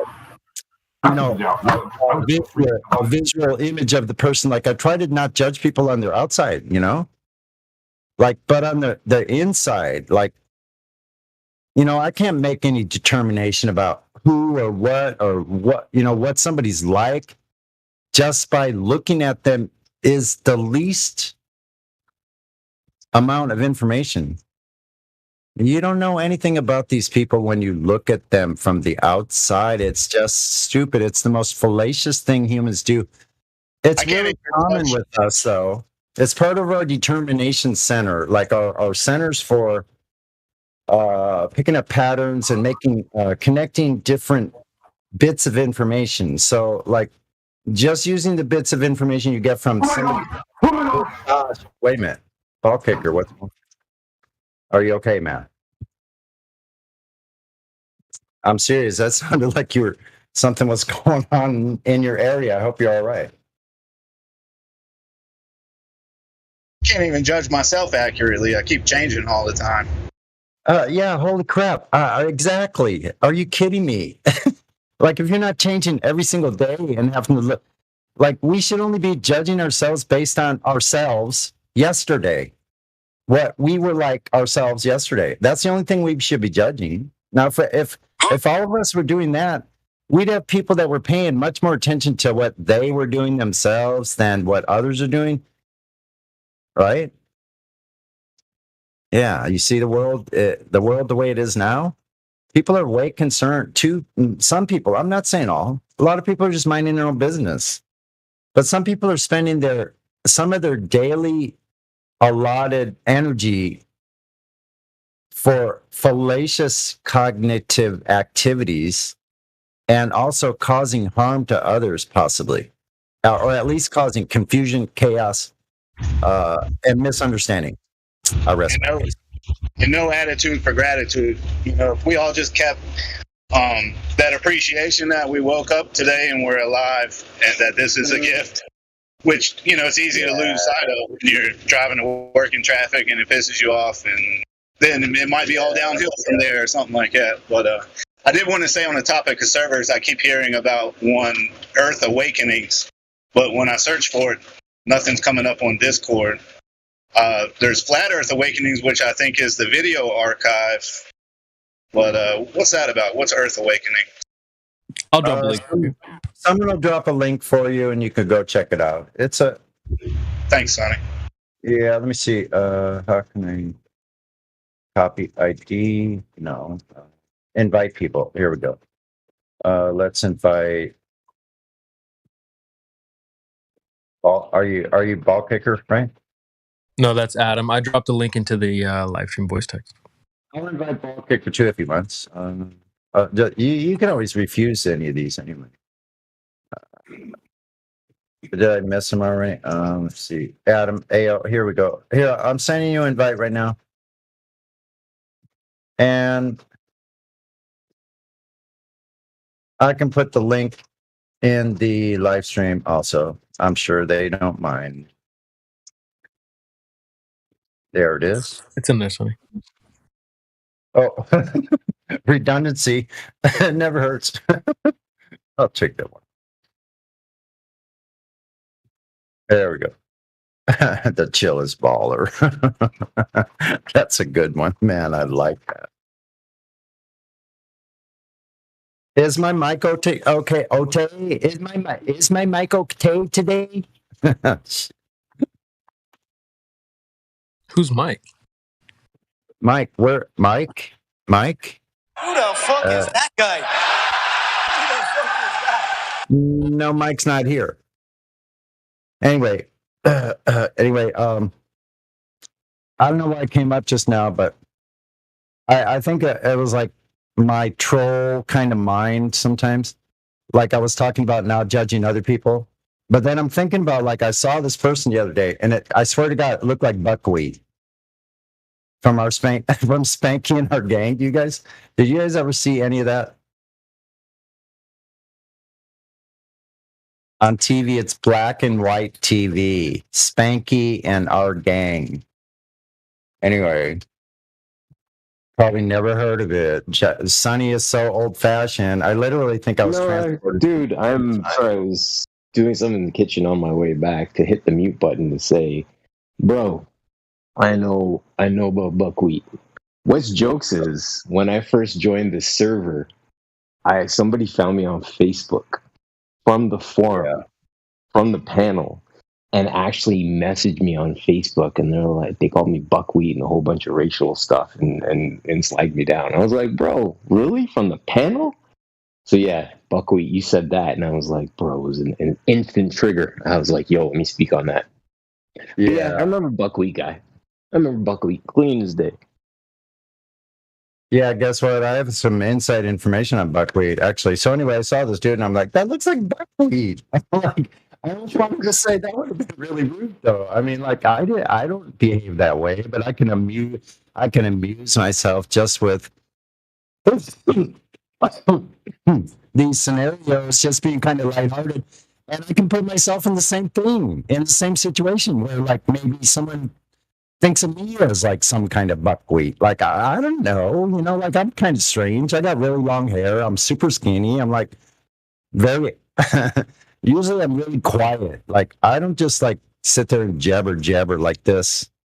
I'm very quiet. I say to myself, but I'm very active physically. I move around a lot.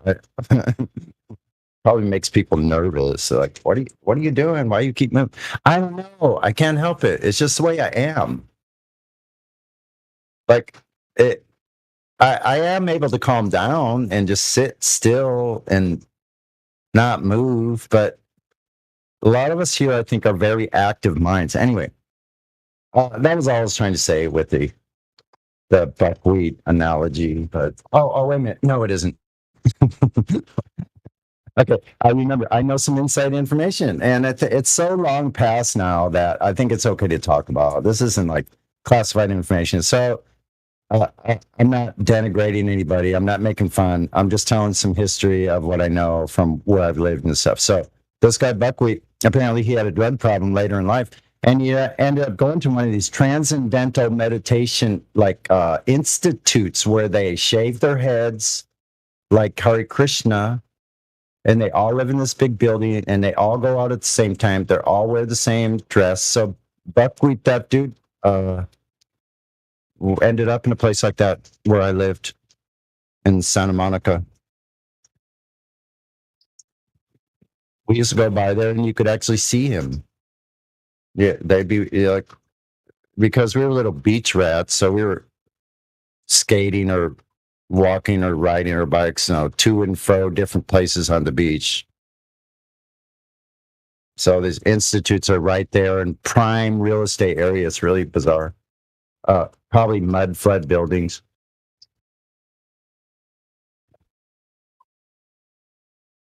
Interesting though. When you start looking at the history, I think there's a lack of curiosity about people's own history, and you could start right where you live right now. Let's say a lot of people that are living right now aren't living in the place they're from, right? Would you say that's true? Am I coming through? Yeah, you're coming through. I'd say you're right, and that's kind of uncanny you bring that up because I was thinking this week that I would love to know more about my own lineage. I've talked to my grandmother about it a few times. I got my family plaque and stuff, but I want to go further back, far back as I can trace it. And I don't even know how to find that information without giving my DNA over to somebody who I don't know what they're going to do with it. Okay, so listen, so I agree with what you're saying. It's kind of a different category though. So what I want to tell you is the Mormons have one of the largest genealogy research centers. You need to look at the Mormons, and there's a lot of other sites. So that's a different category. What I'm saying is a lot of people have moved from the place they originally were from or from where their family was originally from, and you move to another place, right? So a lot of us are in different places. What I'm saying about the history of where you are right now, like where you're at right now, look up the history of that place where you actually live. See if you can find out all you can find out about that city, that county. How did that start? Who were the people? What were they doing? Or use just another place that you've lived, or even the place you're from. A lot of people have done that because they already know a lot of that information, or suppose some of that information was passed down in some families. And some families where they were only one generation before is absent, or two generations. Everything's missing from that point back. But some people have the luxury of having some of that information about their place of origin, where they were from, where their family's from, where their family's from, where all the relatives are from. They have it passed down to them, so they're lucky, because not all of us have that. And I would say America in general has such a disjointed knowledge of history, like sporadically it was surgically removed from our minds through the schooling, through the disruption of the core family, the nucleus family. Like it's all like it's been shattered. Anyway, I don't want to go on too long rambling, but yeah, I thought I'd bring that up. Sometimes I like to think about my ancestors. What if somehow they're watching everything I do? Or how much would that change people's actions if you knew for certain that your ancestors were observing? And, are you disappointing them on a daily basis, or are you making them proud? Check this out, Adam. Here's my take on this. This is one perspective that I have.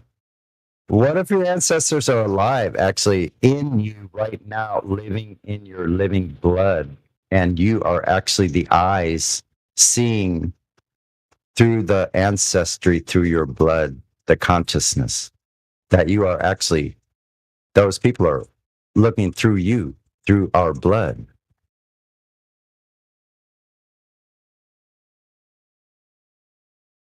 They're still here. Can't roll it out. And then the other thing, like I said, I want to know my lineage.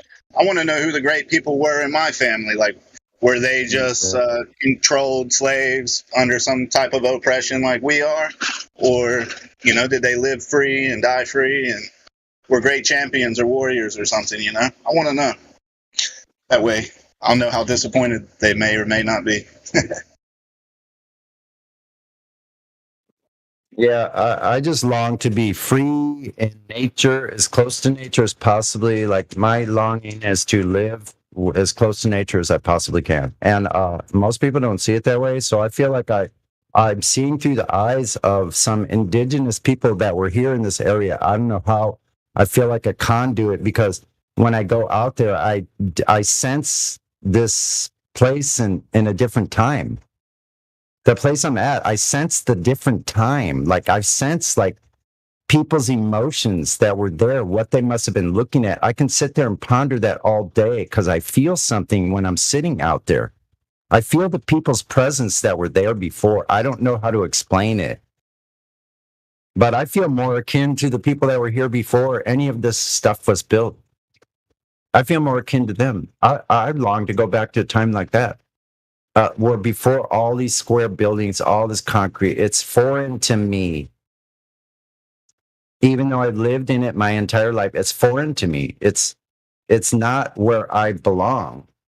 I don't know why I'm here in this concrete jungle. Like that's not my plan. Like I didn't plan to be here like this. But it's funny, man. I learned about something yesterday. I forget the terminology, but it was like Krillin photography, and then somehow you can observe remnants of people's toroidal fields in certain areas. So, I don't know if it's been tested of how long these remnants last or how powerful that effect is, but it seems like a pretty solid science and evidence for what you're talking about. Yeah, I think we're all just walking right in the footsteps of these other people that were here before us, just because they're physically not here. I sense their presence. I don't know how, like most people go like, oh, sure, Sonny, right? But I don't care what people think or say about what my personal internal experience is. Like we all have one. So how could someone like put down somebody for having a unique individual internal experience with themselves, with themselves on the inside? Your internal life, that's what's been ignored. That's what's been displaced. That's what's been disregarded, is our internal life. And most people, like, I'm guilty of it most of my life. I wasn't having a conversation with myself. Like, what do I really think? Instead of letting this mad clown, which we have the ego, the superego, the unconscious, and the subconscious, letting one of the psycho clowns that you have inside of you, everybody has one. If you haven't put that one in the cage yet, you're letting this. Who are you letting drive the car today? Because you got 4 seats. You got a bad little child in the back seat. Somewhere in there, you have an adult, reasonable, a reasonable, compassionate adult. So the thing is, like, what I learned is we get to decide who's driving the ship today. Because I'm not going to let some nut that has never navigated drive the ship until they know how to do it, till they've learned. You don't just let some fool that's in the back seat, just because they're in your car, they're part of your psyche, doesn't mean they get to rule. So this is the problem in the world. This is the biggest problem. It's not about the globe. It's not about it being what it is, flat. horizontal, being used that way. All the information we know is true. Like, there's no question that it's irrefutable. So it doesn't matter what they say, but it's about this internal life. If we don't develop that, then we're still stuck in this purely materialistic, and we're forgetting where we came from. You were saying about people judging you for how you think or feel. Well, if this is a path to enlightenment, everybody on a spiritual journey, which I think they should be. If you're not, you're missing on life. You know, they can't judge you. You're just on a different path. You're seeing things through a different light that they either totally ignored, just haven't been reached that level yet. Yeah, and look, it's not to say that everybody is not on a spiritual path, because everybody is. If they don't know it, that's okay. Like, they're still on a spiritual path. There's no choice here.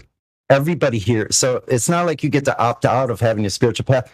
But if you're in a level that where you're not even realizing that you're on the path, it's like it might be time. I'm just suggesting. I don't.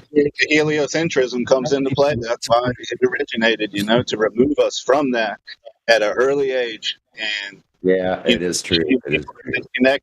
They don't even know it.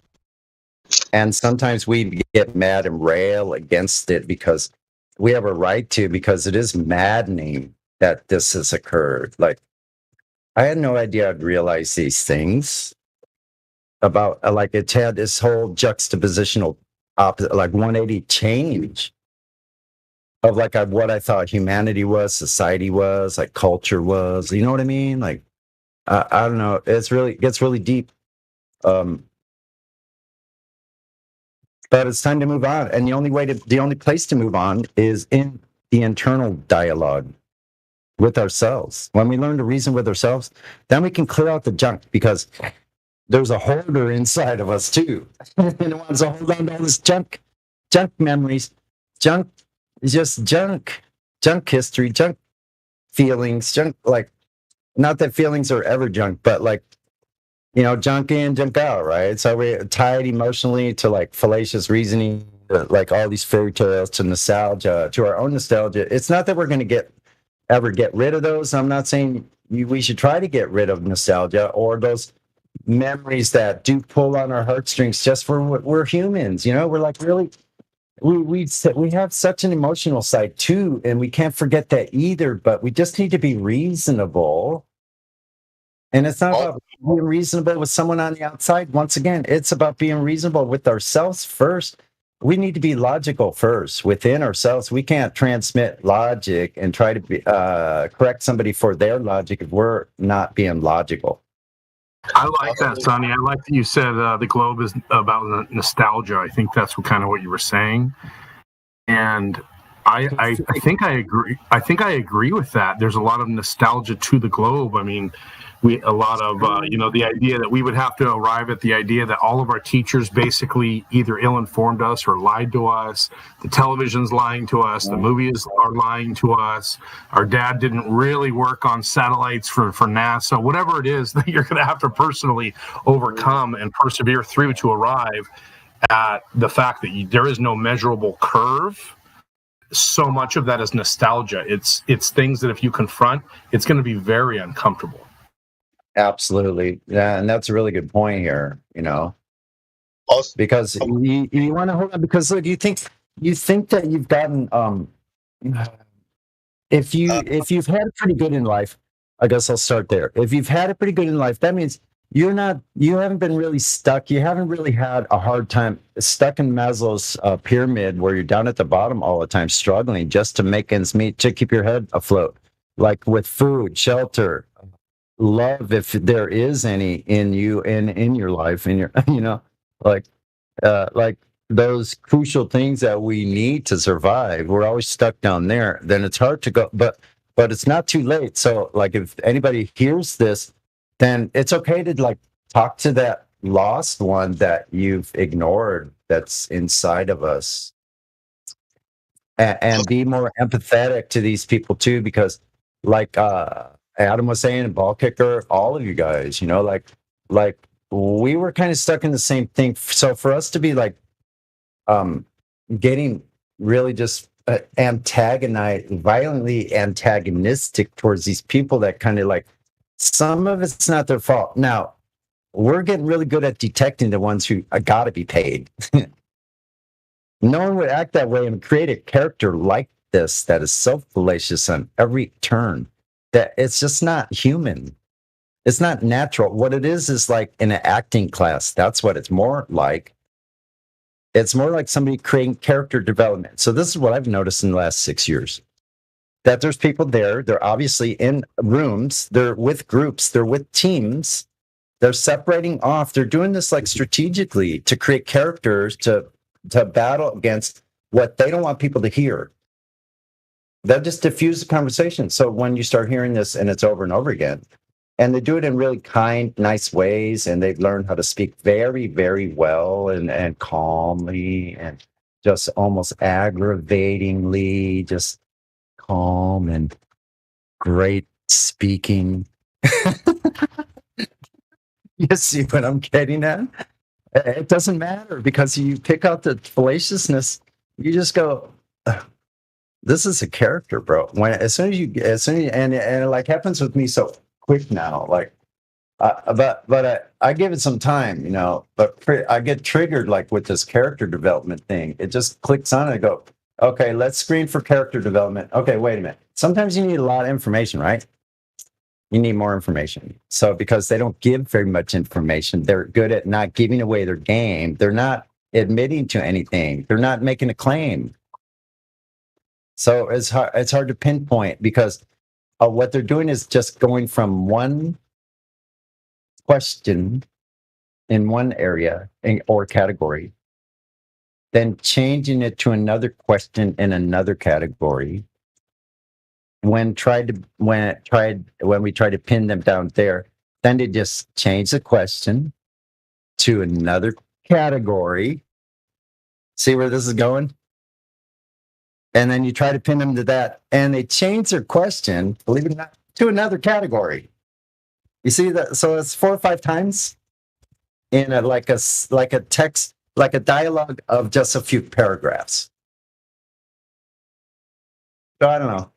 This is what I think we're really learning, and like we're learning like how we think, how that applies to what these other people think, and you can catch it. If you can catch yourself on, like, maybe I missed something, like in the words, sometimes it's in the first couple of words and the tone, right? Like that was something that Mickey was. Now I got it. Now I did it. I'm all twisting the path around to like auditory forensics. Really, seriously, isn't that interesting? I'll stop because I go on too long, but I want to hear what the rest of you guys, and you guys have great things to say on all topics. So like, it's your topic, it's your conversation. I want to hear what you have to say today.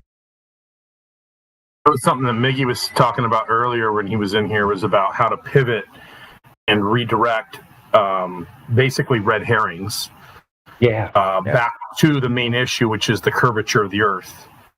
And I know there's some people in here earlier. I said this, I'll just say it again. I know there's different people now, but I was having a good discussion with a friend the other day, and he wanted to talk about moon phases. We're talking about curvature of the Earth. Have you measured the curve? Do you know anybody who's measured the curve?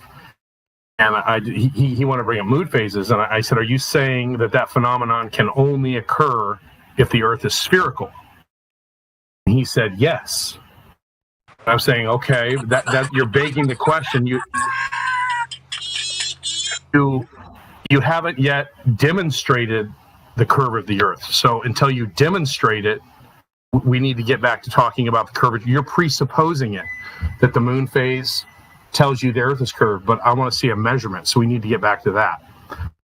And so he went on and he brought something else up another couple minutes later, and I said, wait a minute, are you saying that can only occur if the Earth is spherical? And this time he smiled, he looked at me and he said, no. And I said, okay, great. I'm glad you agree that can also occur on a flat Earth. So let's get back to curvature. Yeah. Excellent job. It's just a great. I think that's a good question. Are you saying that can only occur on a curve on a spherical Earth? Exactly. If they Like say yes, say yeah. Yes. Let's talk about the curve. If they say no, then this isn't an issue. You agree that can occur on flat Earth. I'm glad we agree on that. Let's get back to the real issue. Let's talk about the curve.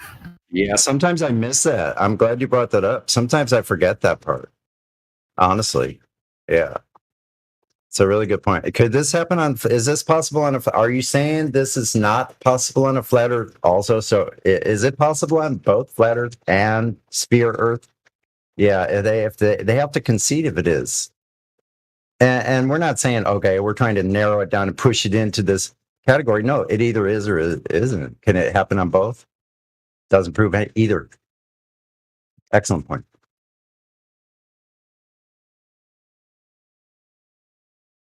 Yep.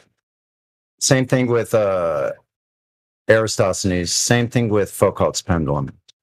Same thing with their fallacious parlor tricks like Cavendish knot. I'm going to just add a knot. Cavendish knot.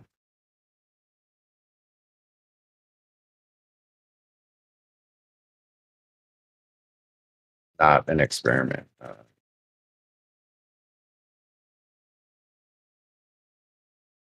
But I don't know. There's interesting day today as far as energy compared to yesterday. Do you notice that?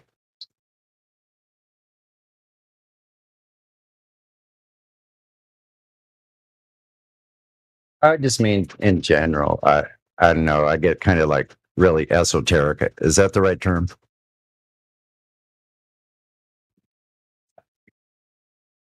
I can wax philosophical with the best of them, but I generally, like most of you know, I try to stay out of that. And here, the strictly empirical works really well for me, and I don't need to stray from that at all. Like I'm okay with that. I can be a very empirical person. It helps me become more organized, more focused. And if I just stick with the right here, right now, with the empirical, what's going on right here, right now. Like, and then sometimes it's in that little moment when I'm just doing that, what's like all these great things around me. Like, I don't know, things, I didn't mean to say things, but all things that are around me right now are great. It's amazing. They're amazing. Everything that's here is amazing.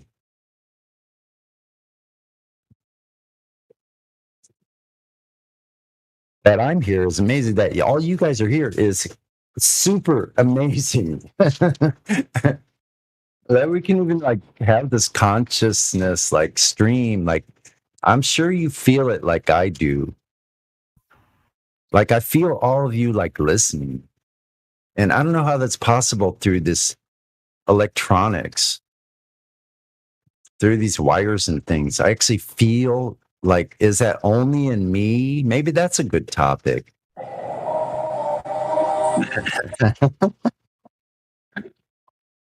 love that sound effect. I know, man. That's perfect. You guys can correct me if I'm wrong. Go ahead. No, I was just gonna say I completely agree, Sonny. I do know what you mean. It's weird because some people aren't as self-aware. When you're in here on the mic, people are listening to you. So like, like people are waiting with bated breath to hear what you have to say. So, Yeah. So and I think some people are definitely not aware of that. Nobody here, but I'm sure you guys know what I mean. You have a different path thing. Some people lose their self-awareness, if you know what I mean. But no, Sonny, I do feel that pressure as well when you're on the mic. And it's weird make too, a good man. point. Go ahead. Well, what I was going to say is you make a good point. I was, again, taking in a globe personality yesterday, and I was actually I was ruminating on the personality presenting, not the context being presented. And I thought to myself, If you were a teacher and I was a student, would I actually actively sit in your classroom and listen to you, regardless of what you were teaching? Would you appeal to my ears, my brain? And I realized that the person that I was listening to was literally creating utter chaos. And as a pupil and somebody who is potentially looking to actually actively understand something that you are attempting to present, it is regardless of what you're presenting, it is asinine to attempt to appeal to me if you can't even hold my attention because of the toxicity that you spit your supposed truth with. Yeah. That's huge, right? It's the time, and this is why I say it's the difference between a good and a poor teacher. It's the time that you take, because again, I will always say a person will always remember how you made them feel versus what you know. And if you sit there and take one of the commandments, and yeah, damn well I'm going to say it, take one of the commandments, shouldn't take the Lord's name in vain, yet you do every second, third sentence out of your mouth, I start to think, what are you doing to yourself? Because it's no longer about what you're talking about. This is about you and your demonstration of you outwardly at that.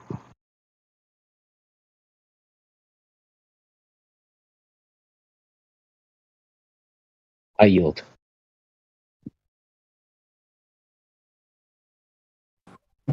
Kiwi. Yeah, thanks for Kiwi. Yeah, well, thanks for that, Kiwi, because you can't take someone's tone out of the conversation, right? That would be ridiculous. So if someone's like speaking in harsh tones, like you said, like kind of like chaotic, even if the dialogue is correct or accurate or whatever or what have you, logical.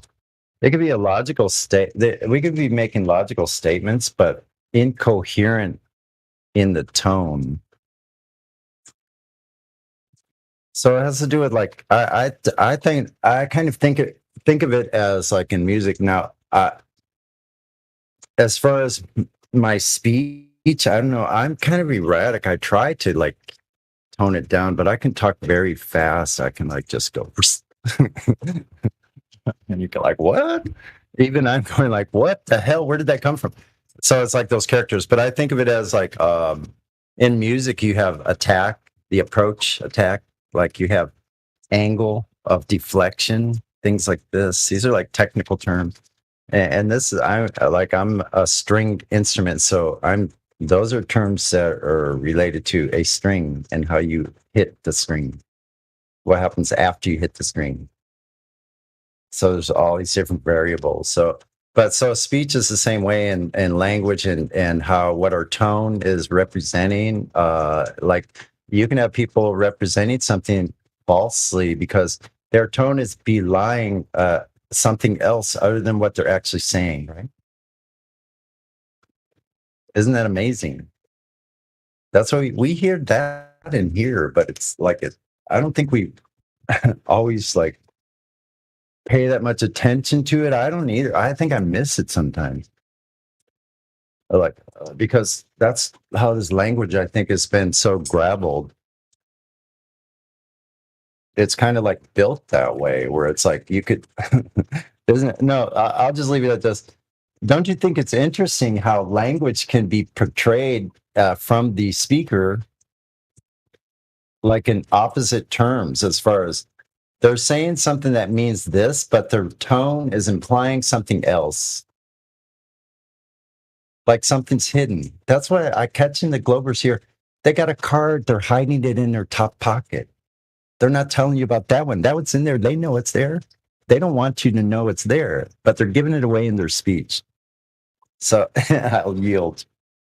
No, that's a good analogy. I agree with that. They don't realize that it's like they're playing, they're playing poker, but their cards are facing the wrong way, and they're bluffing at the same time. Yeah. You've already revealed your hand. Yeah. That you have a hidden hand. So we can catch that in here. We do a lot.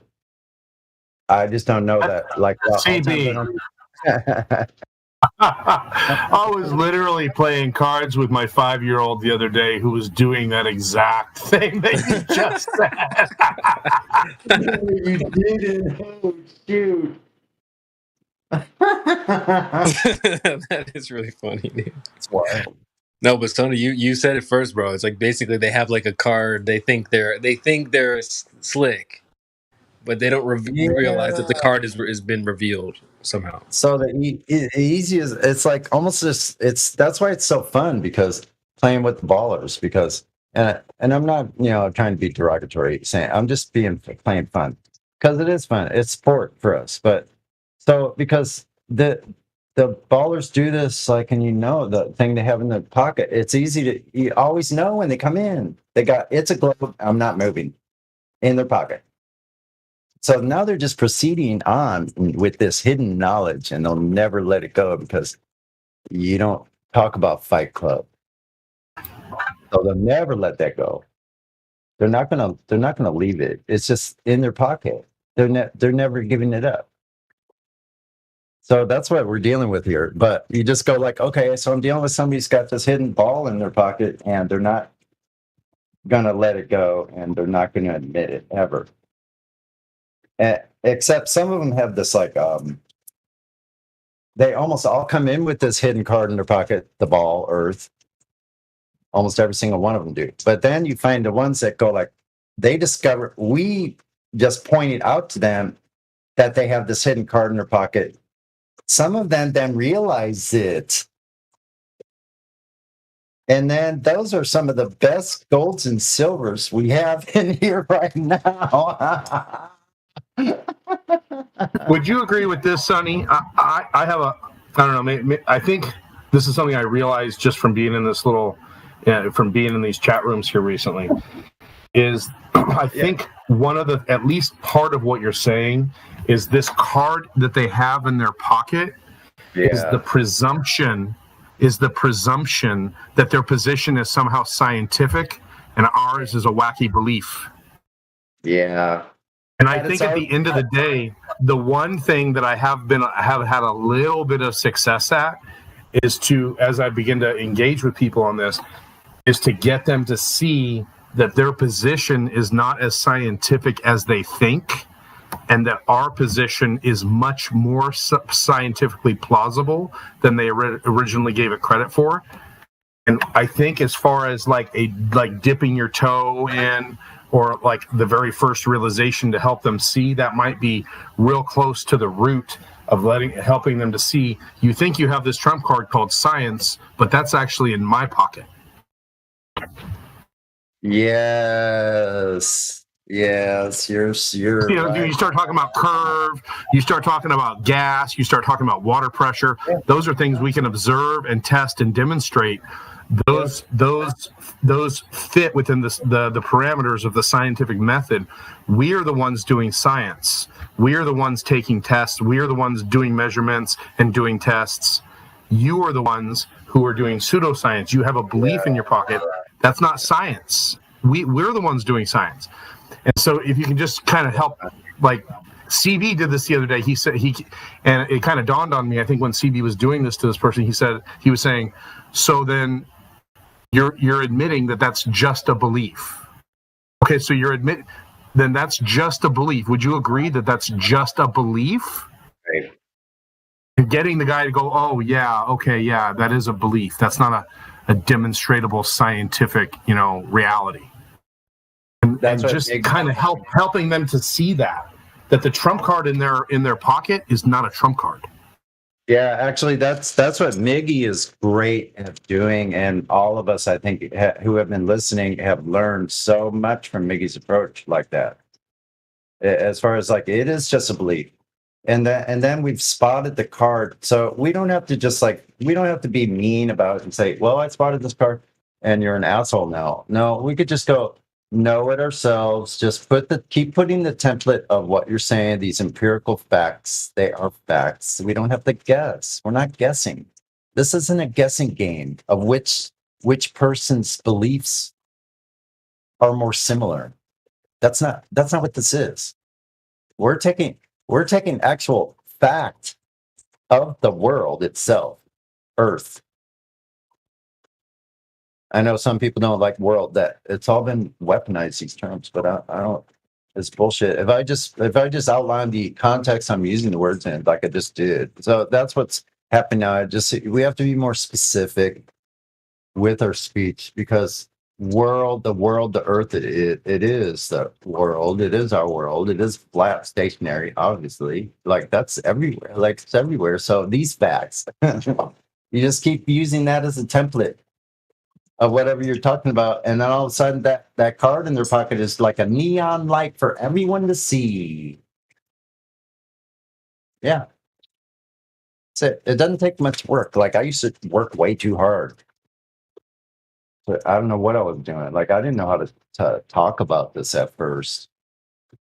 You know, like I couldn't get over my own conflicts about like what it means to have this information and have this world that just doesn't seem to care. Like, isn't even on the same playing field. I'm like, fuck, I'm so alone. Like, I felt like it's a desert out here. It's like that. I'm like, as far as I look, I go, how is it that there's any other people that think like I do? So I might as well just keep my mouth shut. I for a while, and I just had to continue living life until I realized how impactful this information has been on me, and how much more solid and firm. Like, I feel literally on the ground, grounded, like it did ground me, like in a lot of ways. So I don't know. I would hope like everybody has this chance, and I don't care how staunch somebody is in that. They have their own reasons, and it's hard to guess about people's reasoning about why. The why is the most difficult thing, because I don't even know why my own whys sometimes. Why I do things myself. So asking about somebody's why, like, it's just about no, like, yeah. I'll stop here because, like I said, I do ramble like this, and I know. See how I switch gears into different categories because that's how my mind kind of acts. But it's creating a logical sequence in my mind where I go, okay, now I know better where my position really is and where others is. Also, if I can listen and just shut the hell up myself, if I can shut myself up for a second, so I can just take some information in and start are just throwing information out all the time, like whatever it be, energy, my voice, and I'll yield the floor. Thanks for listening, everybody. I love you all.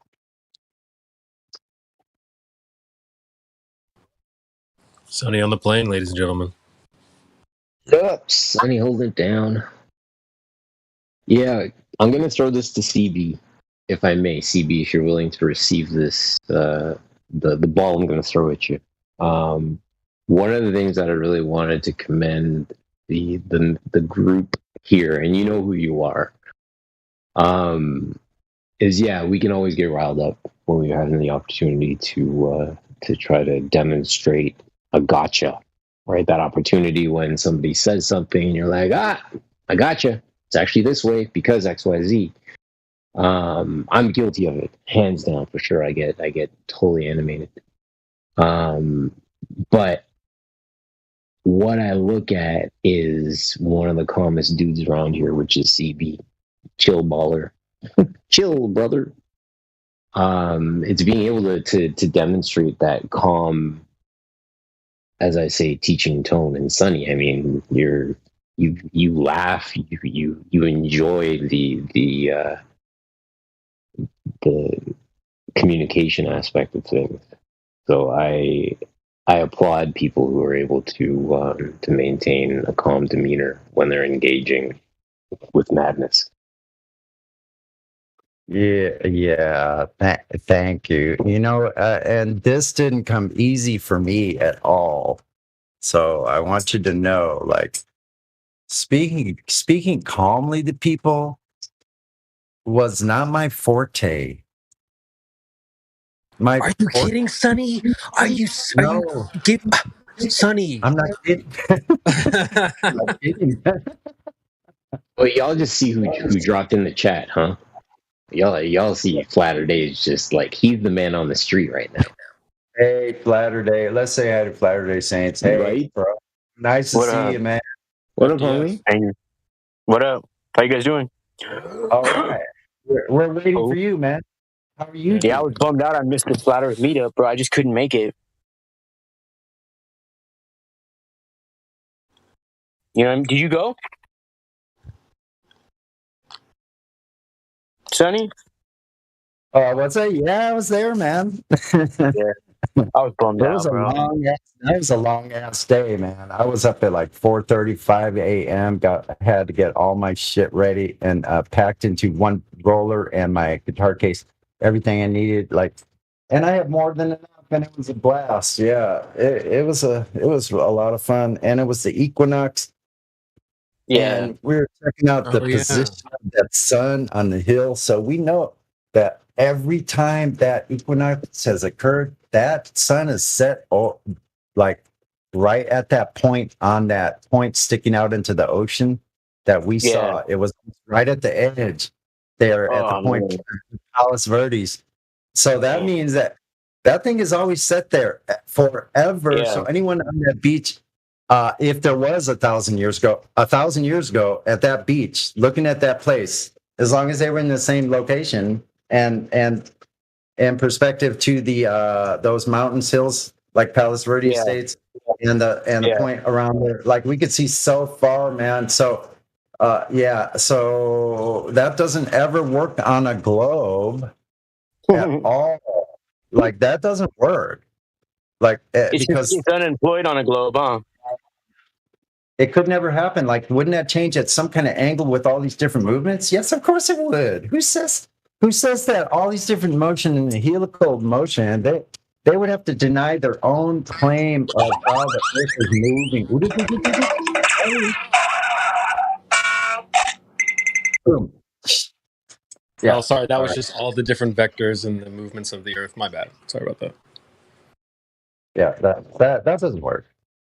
Yeah, so no globe, and you could see it was really foggy close to the ocean. So when the evening, you could see curvature rolling in. No, I mean clouds, not curvature.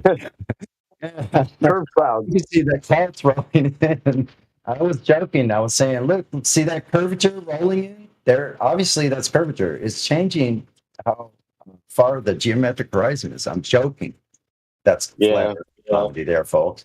But you could see like nearly 30 miles out to this island when it was clear. Now, in the evening, it got clear below the deck. Below the cloud cover, above the deck got super clear. So we could see these lights all the way out to Palos Verdes Point, Palos Verdes Estates, right on the cliffs there at the very end of it, looking in that direction, which is almost directly west, but you see land there because of the shape of the beach, which is really bizarre because so when you're looking out at the ocean at this place, you're looking almost directly south. Isn't that Right. wild? Right. So Yeah. at the beaches where I am, you're looking almost directly west, but not Man. up there in Orange County, which is 100 and about 70 miles north of me, probably. So yeah, it's 60 or 70 maybe miles north of Man. me.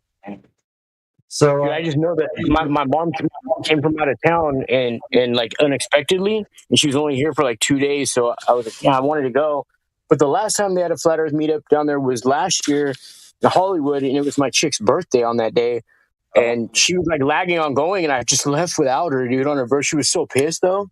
oh man, I know. So it's just like every time there's a flat Earth meetup, it's crazy that things don't align up for me. You know what I mean? well, I could see how that could happen. Yeah, I think they talk about things aligning, like with the planets and the clock above us. Like I think that is true. And my belief is this: that if we've been here forever, and now a lot of people don't agree on that. It doesn't matter because they may not understand where I'm coming from with it, and that's okay too. Like, Hey, they may not know where you're coming from, but they know where you're going with it. You know what I mean? Yeah, I lost my train of thought. Like I get lost sometimes. But I was going to say this before we move on too quickly, because Kiwi and I and the rest of Adam and Globe Kicker were having a great conversation about like when we have a conversation with these Glovers about that, we know they have a hidden card in their pocket, and we know it's the globe that's in their pocket, and they're not leaving from that. We don't have to get angry and tell them. We can just gently point it out. Okay, like when they make a claim, then we can stop them and just gently. Well, could you tell me how that works? Right there, I think you just say the globe would be like a wild card, like a joker or something like that. You know what I mean? So it could be no. whatever card you want at the time. That's a good point. No, the ballers, that's true. It's true. But you know they got it, and you know it's connected to the globe. So that's what I'm talking about. So in a general sense, the hidden card, yeah, it's related to the Earth, globe, Earth, whatever part they're stuck on. And they'll be stuck. They'll have different cards. Yeah. So I could see it like a wild card. Yeah. It's a get out of free card, the refraction card. Boom, boom, boom. They're like playing a card game, but the reality is not a card game. So what I think Adam was saying, you just line up reality. Okay, let's see if that matches reality. But what I'm saying is to enlighten them, because they deserve to know this information. And we don't know really just by, they may be hiding something. That we talked about that earlier, about how the tone of voice can belie something other than what their dialogue or is saying, right? Yeah. So we just be aware of that, and we just point out. And the reason they're doing it is because they have this hidden card. Now we know what the hidden card is here every time. It's always the globe. So that's okay. Yeah. We don't have to get pissed off about it. Oh, you're hidden card, because we know they are. Like some of them don't even know they are, but they see what I mean. So we can't like always just be accusatory right off the bat. We just go, well, could you explain that to me a little better? I'm not sure I understand. Let's make sure make sure we both understand the same thing you're saying. So have them explain what they're saying when they make the claim, and just gently ask them, well, could you explain? Because I'm not understanding it. So what do you mean by that word, planet? Let's say they use that word. Because I don't know what you mean by planet. So I'm just trying to figure out what you're saying by the word planet. What do you mean yourself?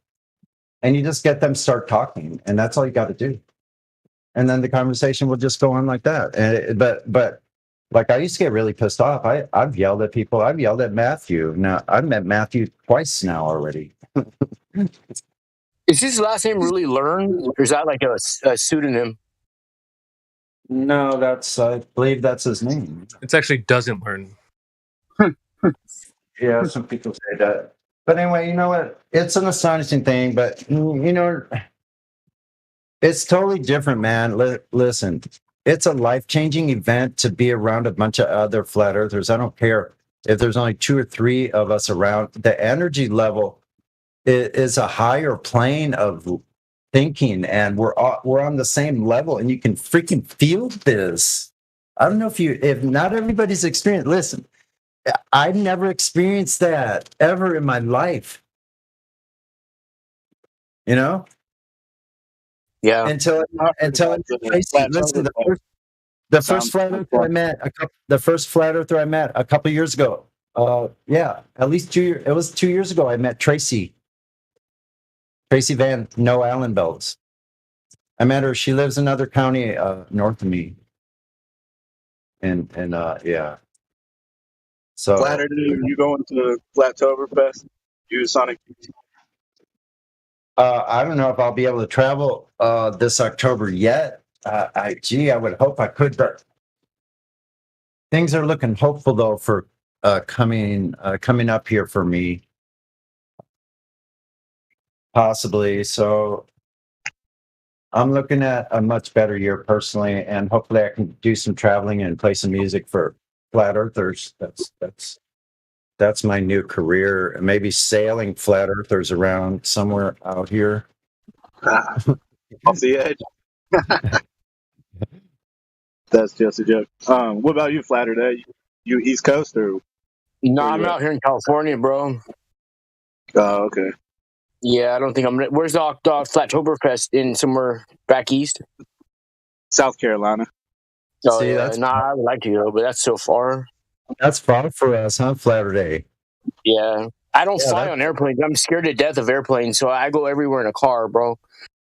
Yeah. you know, I like airplanes actually now. Oh my Like, god, I can't even think about being an airplane. Oh my god. but listen, I want to tell you guys because I was on the train twice yesterday, right? So, 70 miles there, 70 miles back.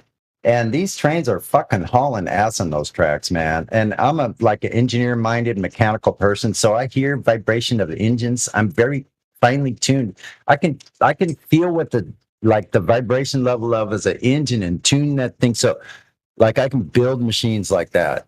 And these locomotives are going like it's wow. They have so much weight, but that thing's so I could feel like how the engines are running from my seat. I was right behind the engine, the pulling part.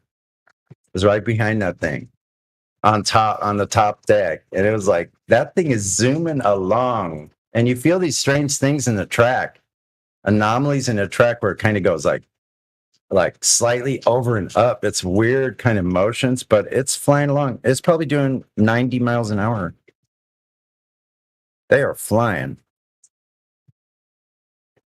Hey, So I liked it. I was like, shit, if something happened though on this train, because the thought did come to my mind, like when I was coming back at night, I was falling asleep. I couldn't get comfortable. I was like trying to sack out on two seats. But anyway, yeah, I felt this racing along, and I'm like, damn, this thing is flying, man. And what was I going to say about that? Oh shit.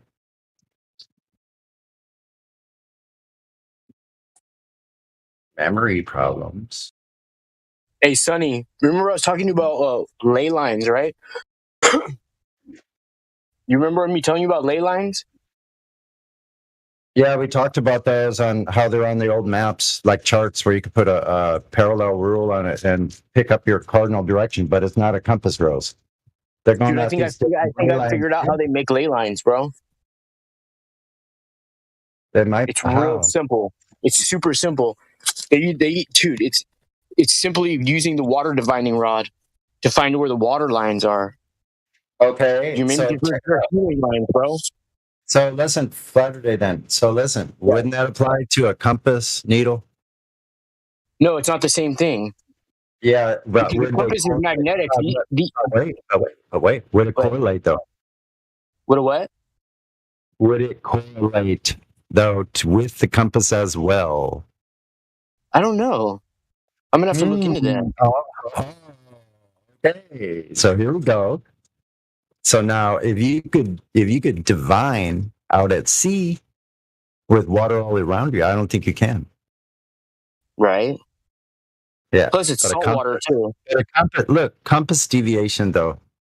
Known compass deviation at certain points, you go, whoa, shit, we're over here near this rock, and it went out like this. So if I drew ley lines from one compass plate, like from one deviation point of the compass to another deviation, so these are all probably anomalies that they found in compass roses out at sea. Because they're charts at Yeah. sea. They look like they're maps, but they're flat and they have charts. They have things on the ocean for charting, like coastlines. Were you the one telling me that all the churches face west, bro? That what? Were you the one telling me all cathedrals face west? No, I didn't say that, and I'm not sure if they do. You could take a look at Notre Dame maybe, and then check maybe Frankfurt. Do you know how the have you ever heard that like people should be sleeping with their head faced a certain way at night or like stuff like that? Have you ever heard anything like that? I've heard all kinds of stuff from holistic health practitioners and different people. Like some people will say like it has to be. I don't know about east or west, but someone said you don't want your feet in your room facing your door because then you're like always about to leave. And I don't know if I agree with any of that. But I know I do feel different in different directions. Like if I have my bed a certain thing where I always sleep with my head to the east. I do. Yeah, But flattered when as I well. put my head, but when I put my head to the west, on the west with my feet to the east, I feel different. I do definitely feel different that way. So Check it out. flat. They've never. Yeah, what up? No, I was just gonna say, I just thought about what you said. My past three churches, I'm Catholic. My past three churches have all faced west. Right. So it's a valid. I mean, three observations, right? I think it's a valid statement at that point. But I mean, I would appeal obviously to anybody who can make that observation as well. But my past three churches have the main entrance have all faced west, which is interesting. Google Maps will prove it. Just get on Google Maps, search cathedrals, and then look which way they're facing. The east and west cardinal directions are right there, built in. Well, hey, this is what I'm thinking. So I've been looking into the ramifications or the repercussions, health repercussions of donating blood, bone marrow, donating things from your body. There's none that I've seen, any peer-reviewed studies or anything that show any health defects from donating any of these things, right? But there's no benefits either from it. I think donating these things are really bad for people. But here's another thing: is that there's frequencies going, like man-made frequencies that are going all the time, right? And they're going in certain directions. If those frequencies can line up with the way our blood is flowing, then it's beneficial to us. But if it's vice versa, if it goes against it, it's harmful to us. But that's almost impossible for a human being to figure out which frequencies are hitting you from all directions, right? So if it's going against your blood flow, it's bad for your blood. If it's going with your blood, it's good for your blood. Right. So if all these things are flowing in certain directions, that's maybe why things face a certain way, so it can go with your blood flow. That's all. I don't know if anybody has any ideas on that, but I can definitely see what you're saying with respects to taking advantage of the way that energy flows and things like that. Sonny, go ahead. I'm sorry. You know what about that? I just want to chime in. You could actually do, I think, an actual scientific experiment with a valid hypothesis with plants or something like that. With that, plants are actually a pretty good tool for doing science, actual experiments, how plants grow. What?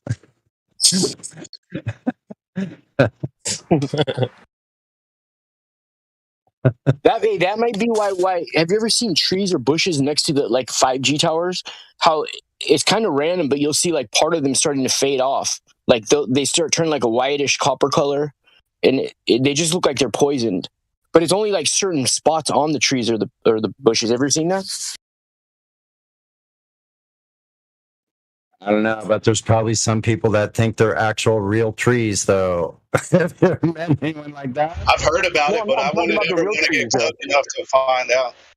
I try to avoid 5G towers. You know? Yeah, also I do too. I make little organite, and I give what's it called, gifting, and I'll toss some of them by these towers. Have you guys ever heard of anybody doing that?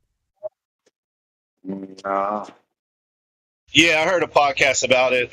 Cloud busting, and you put the organite near the towers. I can't remember the people that are promoting that. And what does it do? They say so. It supposedly takes like the positive ions out of it, because in the electrical world everything's inverted. Positive is bad and negative is good. So I guess it positive and it leaves the negative ones. I don't know. I can't see what it does. I've witnessed putting this stuff in the backyard, cracking open the overcast skies that are set from the planes. I've also noticed like insects and animals are like super attracted to this stuff. Like it brings like hummingbirds, butterflies, ladybugs. I'll try to find a link to drop in the chat about it. It's on the Alpha Vedic podcast, if you guys are familiar with those guys, Dr. Bear Paul Lando and Mike Winter. Sorry. If you can drop a link for that, I appreciate it because, like, I'm a stoner and I don't always catch what you guys say. So if you put a link, then eventually I can just look through what people have posted and then find it later. So that's a good thing that Discord has this ability to search through what everybody, each individual person has posted, each one of you, and I get a wealth of information. I don't have enough hours in the day to watch everything you guys here or talk about. Think about that. That's just a compendium. That's a wealth of information all of you guys have, all of us have together is amazing amount of information. Right. And it gets bigger every day. Sometimes I'm not the best at conveying the message or regurgitating it back, right, as concisely as the people originally said it. But I've been really good about, remembering where the sources are and how to retrieve them so that I can share them. And then, you can hear it a lot more elegantly from somebody who put a little more time into it. Right on. And thanks to Tracy, Van, Alan Belts. If you're out there, Tracy, I love you. Thank you for all your help. To New Perspective, who was there yesterday as well. Thank you so much. You guys are the best people on earth, and what a friendly crowd. Oh, shit. I just ejected something. I'll be all right. Now that's what this is all about. That's what this is all about. And who else out there? Thanks to New Perspective. Yeah, thanks to Flatter, dude, above all, my buddy, dude. What a great guy, man. I can't say enough about Flatter, dude. You're the best, man. I never had I have a brother that's like that. I feel like you're my brother. All of you guys, New Perspective as well. My sister Tracy and Dan, man, who was out there yesterday. And Matthew Learns, thanks for showing up again, man. We do enjoy your company. It's a blast to be out on the beach out there with this beautiful Catalina in view, more than 26 miles away. And all the ships going out there and oil rigs going further than the Black Swan. There's like 10 oil rigs out there. They're going all the way out into the channel. It's astonishing. So almost a beautiful view. Thank you, Renee. And thank you so much for having all of us. That's brave of you. And what a great spiritual place that is, with almost 180-degree view of the water in perspective from one side to the other, left to right, almost 180 degrees spread. Hey, Sonny, what does Renee do for a living? I don't know, man. I think he's just here on special assignment. He's a spiritual guide for everyone. I don't know how he. That's right. I don't know. He's. You're supposed to say he breathes air and drinks water. That's what you're supposed to say. Listen. I don't even ask these people what they do. I finished your burrito. We hang out at the beach and flat earth meetups. Like, hey, everything else is just doesn't, it pales in comparison to everything. So it doesn't matter what we do. What we're doing right then and there, and we're all together, is so amazing that you don't even care anymore what they do. They'll show you what they do just by talking with them, and that's good enough, man. It's like when you get in person, it's like the most amazing thing ever. I can't speak highly enough of it. But anyway, thanks to everybody. Appreciate all.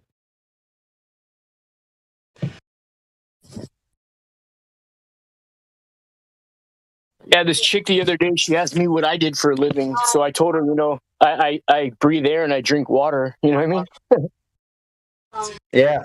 Yeah. And all the other things associated with those activities. With living? Breathe air, drink water, and eating. I eat sometimes, the usual. Yeah. Is that it? Yeah. Sometimes it takes more infrastructure than others. So infrastructure.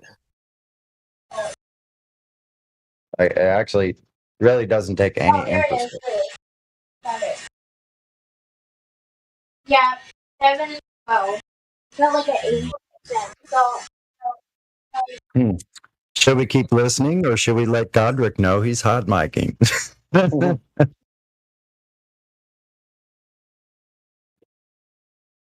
He's actually trying to commute. He's actually trying to communicate with us from outer space. I think that's why it sounds like that. Hey, Godric. Godric, are you there? Godric. All right, we'll just keep an eye and maybe just sporadic hot micing, no big deal. That link about the Oregon cloud busting Orgonite, it's in the chat now. Good. See, that's perfect. I'm going to click on it right now. Hold on. Where'd it go?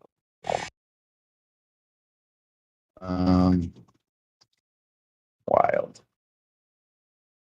Doesn't usually do that. Escape. Oh, there we are.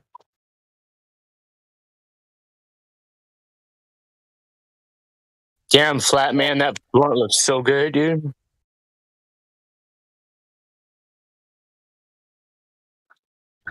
And just so y'all know, that's like a movement. They want people to take part in that. They want people. I think they send the stuff out for free, and all you got to do is hike to a tower and plant one in the ground, or plant 5 of them in the ground, whatever. But they need people's help. I've been doing this before I was leaving a flat earther, bro.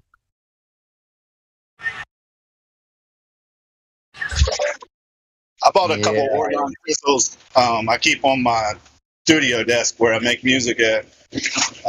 One, it looks cool, and 2, providing helpful energies, and that's cool. When you make music, are you barefoot?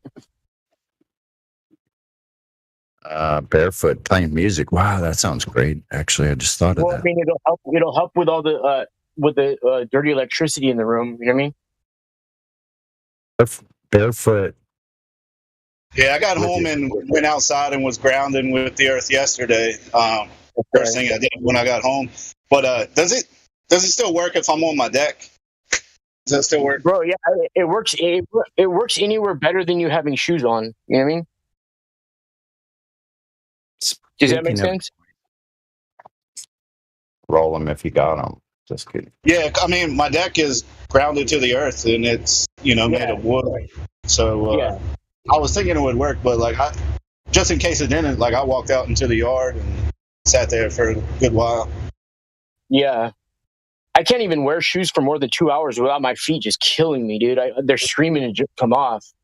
It's weird. Once you stop wearing shoes or once you stop eating microwave food and then you do it years later, oh my God, you could just feel it. You could feel the difference in the change in your body. Yeah, listen, I was almost barefoot on the sand and at Renee's house almost all day yesterday, and in the water swimming. Getting grounded get grounded in the ocean water on the sand. Now, even freshwater, it doesn't matter. Like freshwater, you're still grounding with that water in your feet, and see what happens, and report back on that, and we'll compare notes. Dude, I feel amazing at the beach. It's like the most surreal thing. As soon as I get there, there's something alkaline about the atmosphere. That's one reason it's one of my favorite places. I almost feel like I'm having an acid flashback or something. It's so profound. Yes. I've had some good trips at the beach. Me too. It felt some really, really great natural highs that feel like it's like a acid trip, literally. Like on the boat that weekend, the whole thing was surreal to me, man. And it was just like, wow, because I used to live on a boat and went through many experiences, as a teenager and early adult, living on a boat, and so all those memories came flooding back, and it was like I was transported back to those times, and all this memory came out. And luckily, Flat Earth Dude was there to listen to me just spit out all this stuff, and I got rid of a whole bunch of things that I don't talk about usually to people. Just let it all go, and just have somebody there. That's what you people are just wonderful for, and that's what we could be useful for each other, is to get this stuff out of us, because We can hold this information in and all our anguish in with it, and if we don't release it at some point, it just stays there. So anyway, I digress.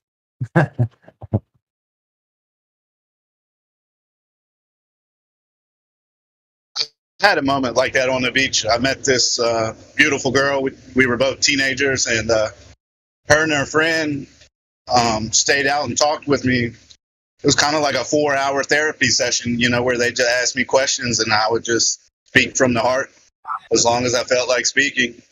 And, it was enjoyable. And I think the girl really liked that, probably refreshing some guy without an ego or whatever, hard on his sleeve. She definitely gave me a kiss before I left. That's right.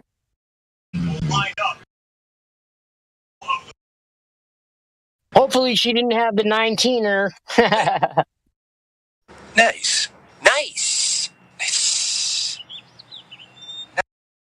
That's a good one. I mean, that's a good memory to have. It didn't sound like that was horrible to look back on. I mean, honestly, the worst ones are when when there was a knock at the door or a ring at the phone and you didn't pick it up or didn't answer it. I go, what did I miss then? Like, what happened? Why didn't I respond at that time? So those things are very elusive because who knows why we're directed in the way we are in really subtle ways that change things drastically from that point on. Like, it's really wild.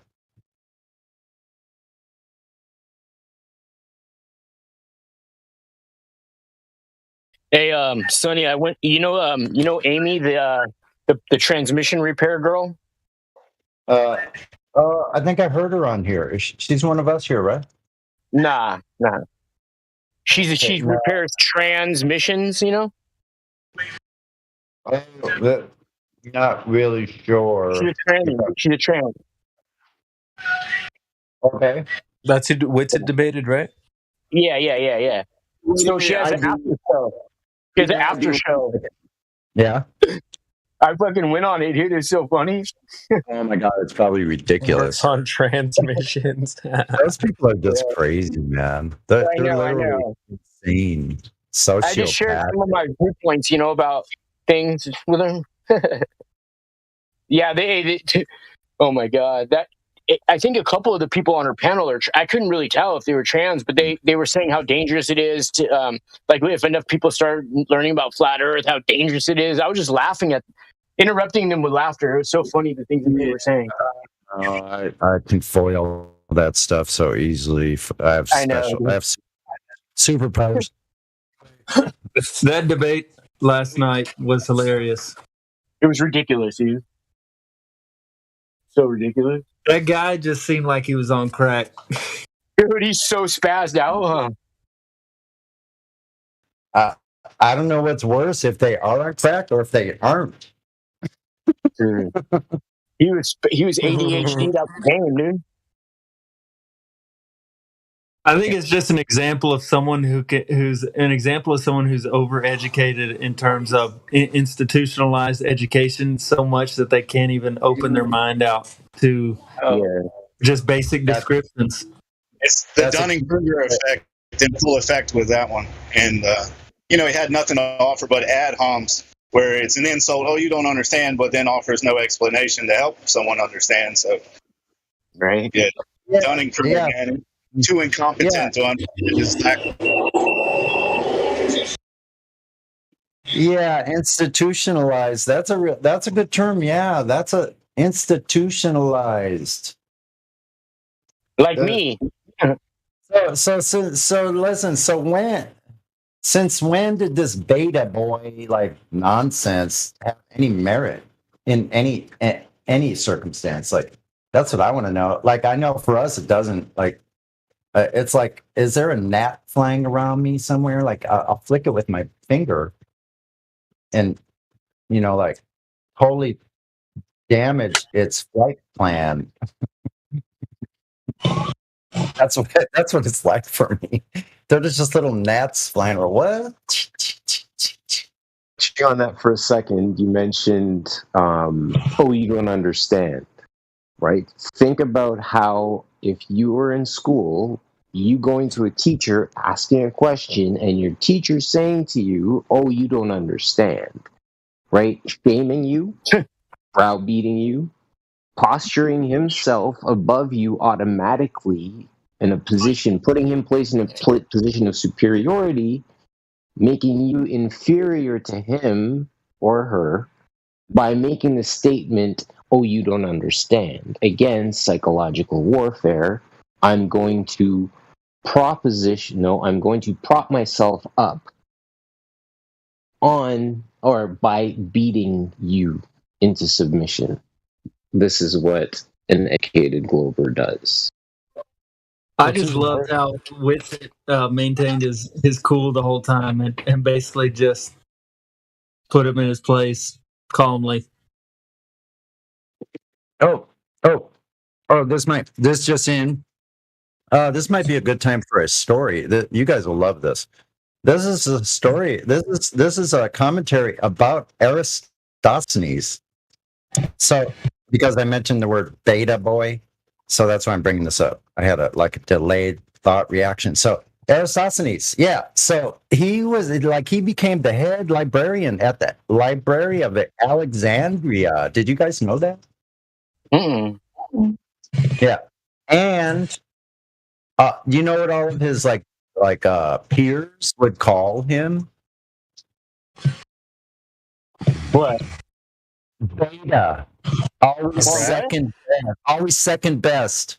So they that his peers at Alexandria, supposedly, allegedly, if they even existed, if this story's even true, and if it's even a part of history or just false too, well, his peers called him beta, like he was always second best at everything. Everything he did, he was second best. So that's in Wikipedia. So they want to bring Aristophanes up with their beta boy confirmation flag. That's funny. He's flag. Waving their flag around for Aristophanes. They need to stop. Really? Go read some Wikipedia for a while about Aristophanes and what his peers thought of him. Like Aristophanes. But Isn't that funny though? I just thought I'd get a comment, see reaction from you guys about that story. Look it up yourself in Wikipedia. I'll leave a link. What were you gonna say, CB? I heard he was a bit of a rat.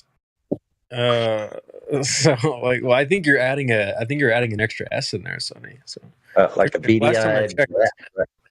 Rat. That little rat look. That little rat look. A beady-eyed. I was pretty sure that's what it starts with. E-rat. So yeah, E-rat. E-rat Nazis. E-rat Nazis. Why are you so beta, E-rat Nazis? Did you miss your level class again? Guy. Didn't you like bait rat, you know? Okay, so I don't know if do you guys know the rap group Camp Low? Mm-mm. Who? You guys ever heard of Camp Low? No. Oh my gosh. All right. I only Camp High. Stop. There's this rap group called Camp Low, CAMP space LO, and I used to listen to these guys nonstop in high school. This is like 90, 98. And one of the rappers, it just hit me. One of the guys in the group, his name was Sonny Chiba. And I'm like, Sonny is on the mic and Chiba, CB, Chiba. I was like, wait, I had to look it up. So yeah, I just verified that on Google. The Googles. Like, that just made me think of something though. Hold on, I just thought of something when you said that. Camp Globe. Camp Globe. Which camp did you go to? Camp Globe? That's funny. CB, we got Camp Globe CB. We got another. That goes with it. Camp Globe. No, CG.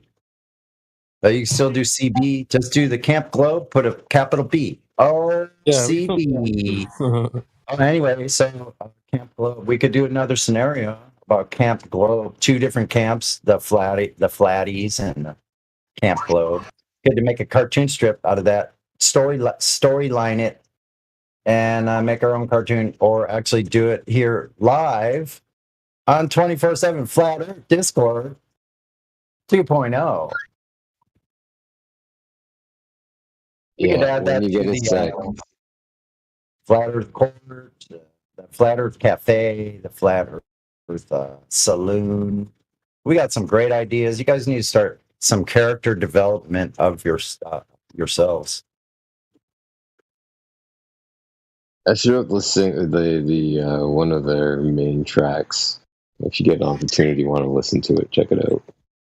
And actually, I didn't mean that about character development. You guys don't need any character. You just use the character you have, and our characters, just like they are, good enough that we could just make these little scenarios and make little comedy skits. Anybody that likes to do that, it's good to point out the globe with humor like that. It's fun, man. It's what else are we gonna do? I mean, there's nothing left to the globe but to make fun of like the illogic. Anyway, I yield. Hey, where in the world did the globe come from? Maybe China.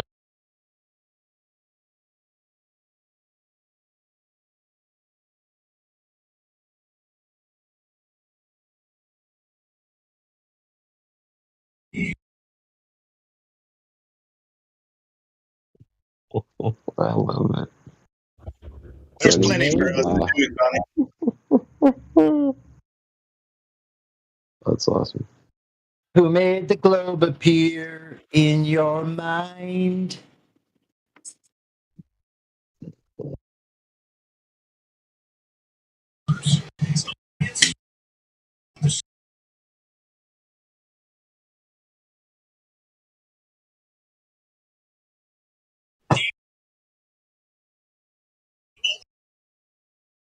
It's okay to look back and change your mind.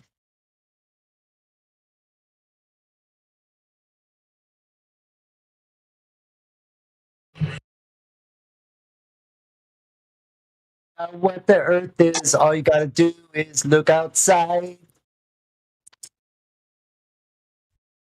I can do anything if I take a book. I read. Hey, Flatterday, I'm trying to make a rap beat, man. I tried to make one already, but it came out to just be like electronic music.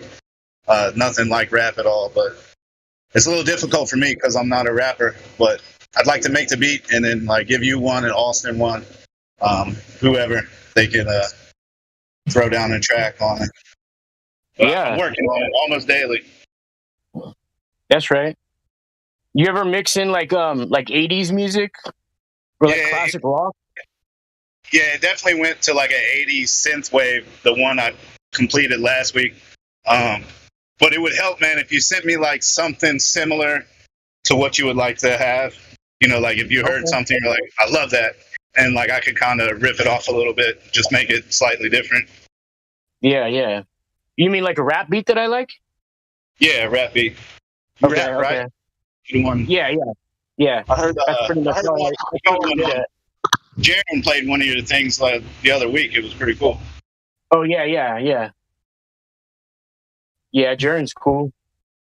Yeah. Okay, I'll send you one on your DM. Yeah, man. Yeah, like I say, it's hard for me. I'm like rock and roll through and through, but I have to try to not make things so complicated. Like rap's pretty simple, you know. It's just like a kick and a snare, and I'm trying to spice it up too much. I gotta dial it way back. Yeah. It is pretty simple, you know. I've been writing songs like ever since I was like a little kid. I would hear songs on the radio and I'd rewrite them so they rhymed with what they were saying in the original song, but the words were different, you know. Like Weird Al Yankovic style songs, you know. I'd make them up myself. Yeah, I got you. I'll do something similar.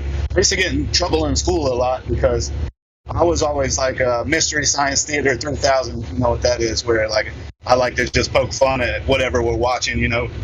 Every day they start the day with Channel 1 and some kind of news for kids, and I couldn't help myself but to sit there and ridicule it, and then I'd end up in detention every day because of it. Right. But I love Mystery Science Theater. I watch that with my daughter sometimes. My mom used to watch that show with me. She's the one that first showed it to me. I think Austin was saying that him and Kai tried to watch Space Odyssey 2001, and it was terrible. Yeah. But I think I watched it on Mystery Science Theater, and it was actually awesome, while they sit there and drag them. Dude, I've never been able to watch sci-fi movies. Even way before I was a flat earther, I've always hated sci-fi with a passion, dude. I still freaking watch them now. Actually, I took 2 years off. I could not stomach one of them. I tried before.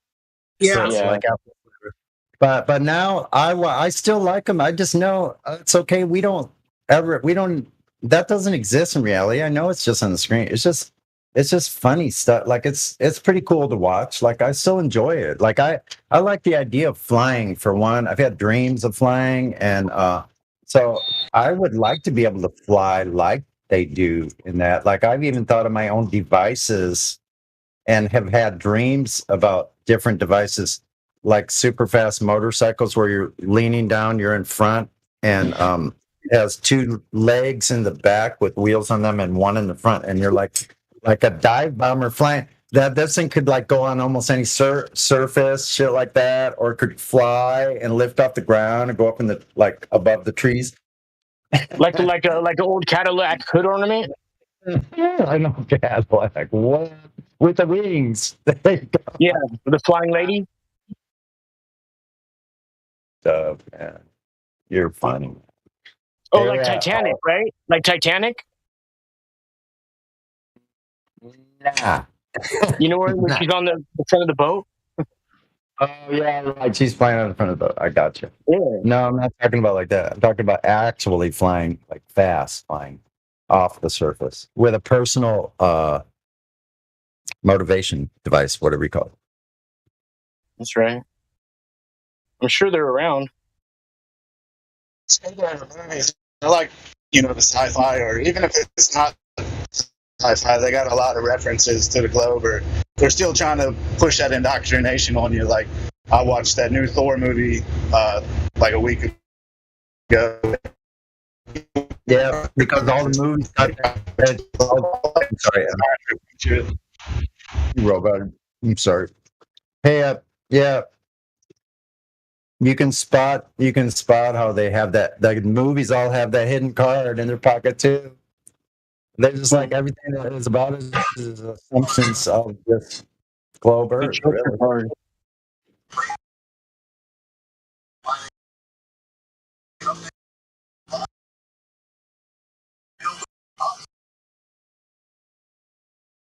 Yeah, we have Ildiko stopped in. Hi, Ildiko.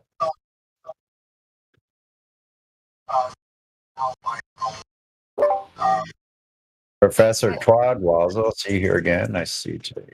I think I'm losing control of my. Yeah. Hey. Hello, Sunny.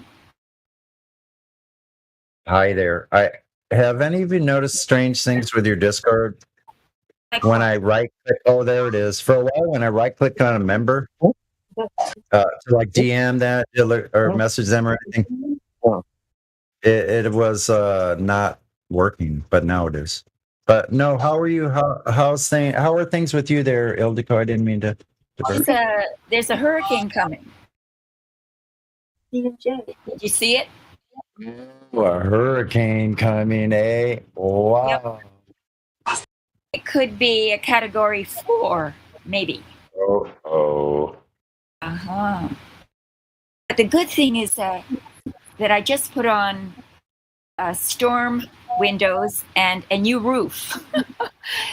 So, good for you. Yeah, just this summer. So I'm ready. Yeah, I think I'm gonna have to disconnect and reconnect. I'm losing control of my Discord. I'll be right back. After these messages, I'll be right back. Thank you.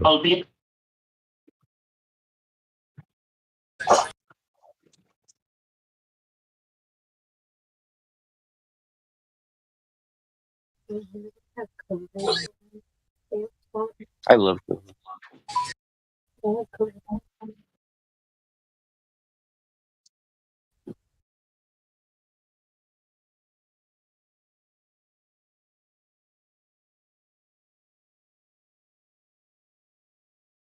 So they told me back in the day that I had H1N1, and I said, bullshit. That'll be the day when pigs fly. And then I got the swine flu.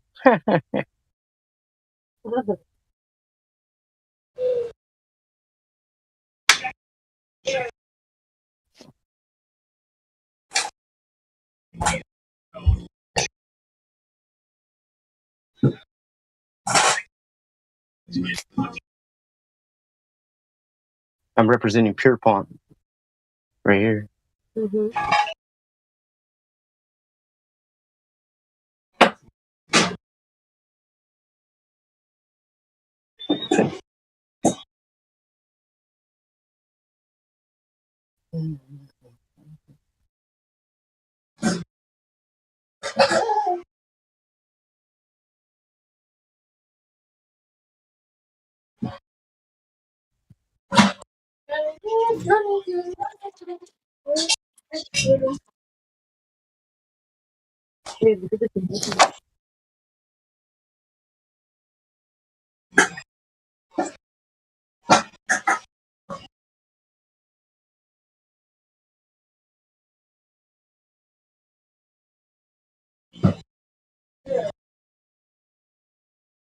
God Rockin', you're still hot micing. I'm gonna mute you just for courtesy. Thanks.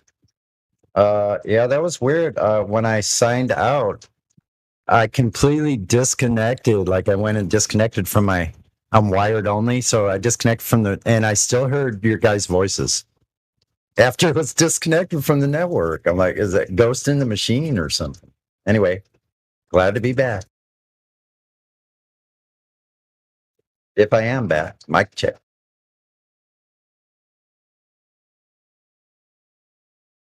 We got you. Check. Good. Thanks for the confirmation.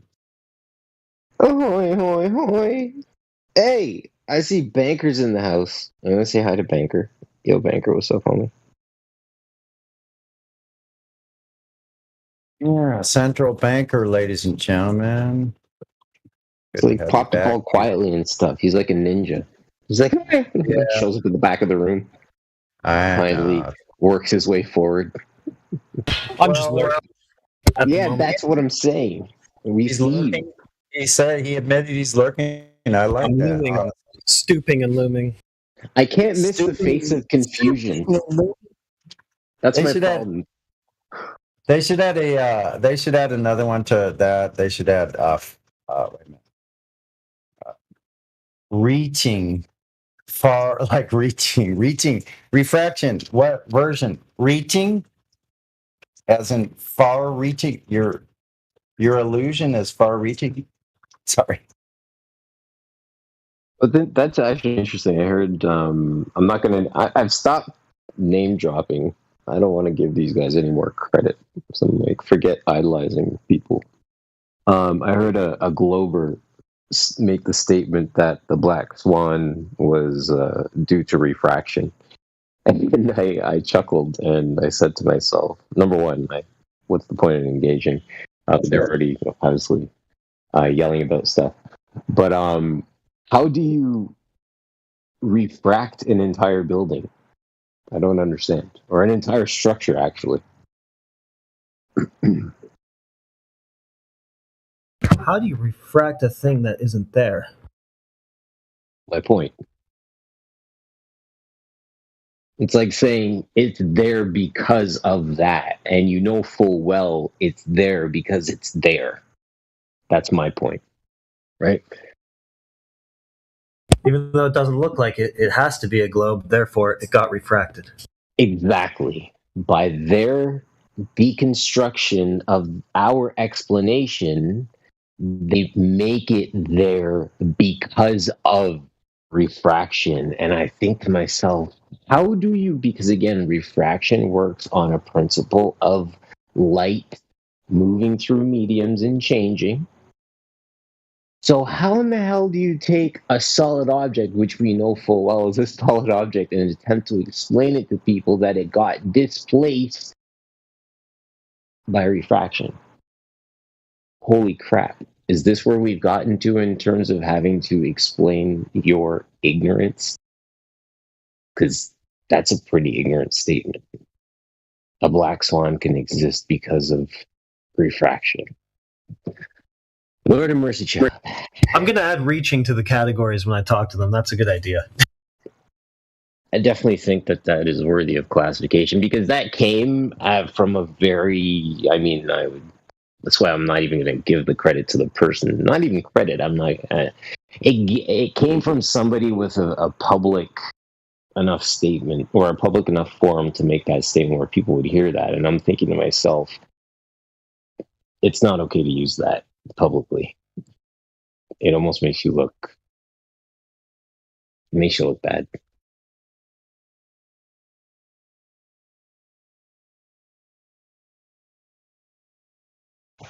Can you say whatever you just said again? I cut out for a second.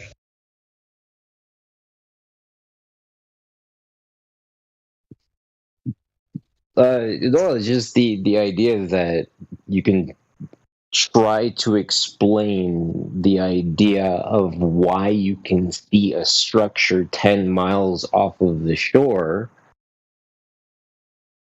from their model. The sunglasses, the eyeglasses that they have to wear is that that structure exists in your view because of refraction.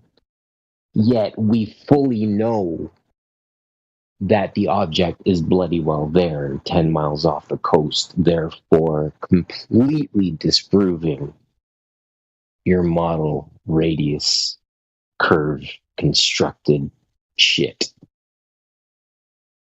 Sorry for myself. Love you. I hope that makes sense. Does that make sense? Yep. That's affirmative. Check. Appreciate the confirmation, Sonny. Yeah, I was just checking. All I caught was "Don't say that; it makes you look bad." And there's been a lot of discussion lately about things on the flat Earth side that we should be more careful of speaking on. But it wasn't that. You were talking about bloggers.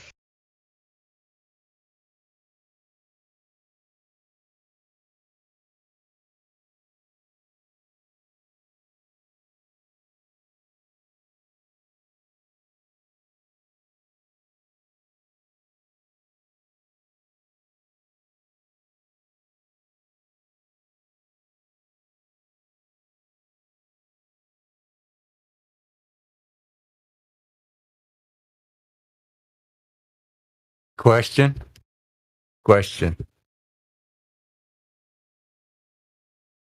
Anybody want to listen? Yeah, go ahead, ask. Yes, of course. Just jumped into my head and how they would come back to, like, driving across, just say, for example, the state of Ohio. It's pretty flat, a lot of cornfields. And we got this curve radius that tells us that, X amount of miles be so much curve. Does the car constantly go up or does the car constantly go down? Believe it or not, I have an answer for that question. Sonny to the rescue. Sonny to the rescue. All right. Here's what they say. Okay. What they say is that it's my understanding that every car, just like every boat or every airplane, is always at the top of the ball. Always so if you have a boat 10 miles away from another boat, are they all at the top of the ball? What about the second boat, third boat, fourth boat, fifth boat, sixth boat, seventh boat, 10th boat, 20th boat? Are they all at the top of the ball? See the Bob and Alice effect there? Paradox. How do they justify that? I don't know. I mean, there's no justification. How could you ever say that if there's a ball that somebody's not at some angular difference from another person? They say that everybody's at the top of the ball because of gravity. That's her justification. Gravity. The answer to all the problems is one word, not even a description, just one word. The Without any, supposedly weakest force at that. not even, it's nothing. It's a nothing burger. Right. Yeah, and every time we ask what it is, we get the effect, never the cause, right? So instead of a CB, a cheeseburger, it's a nothing burger.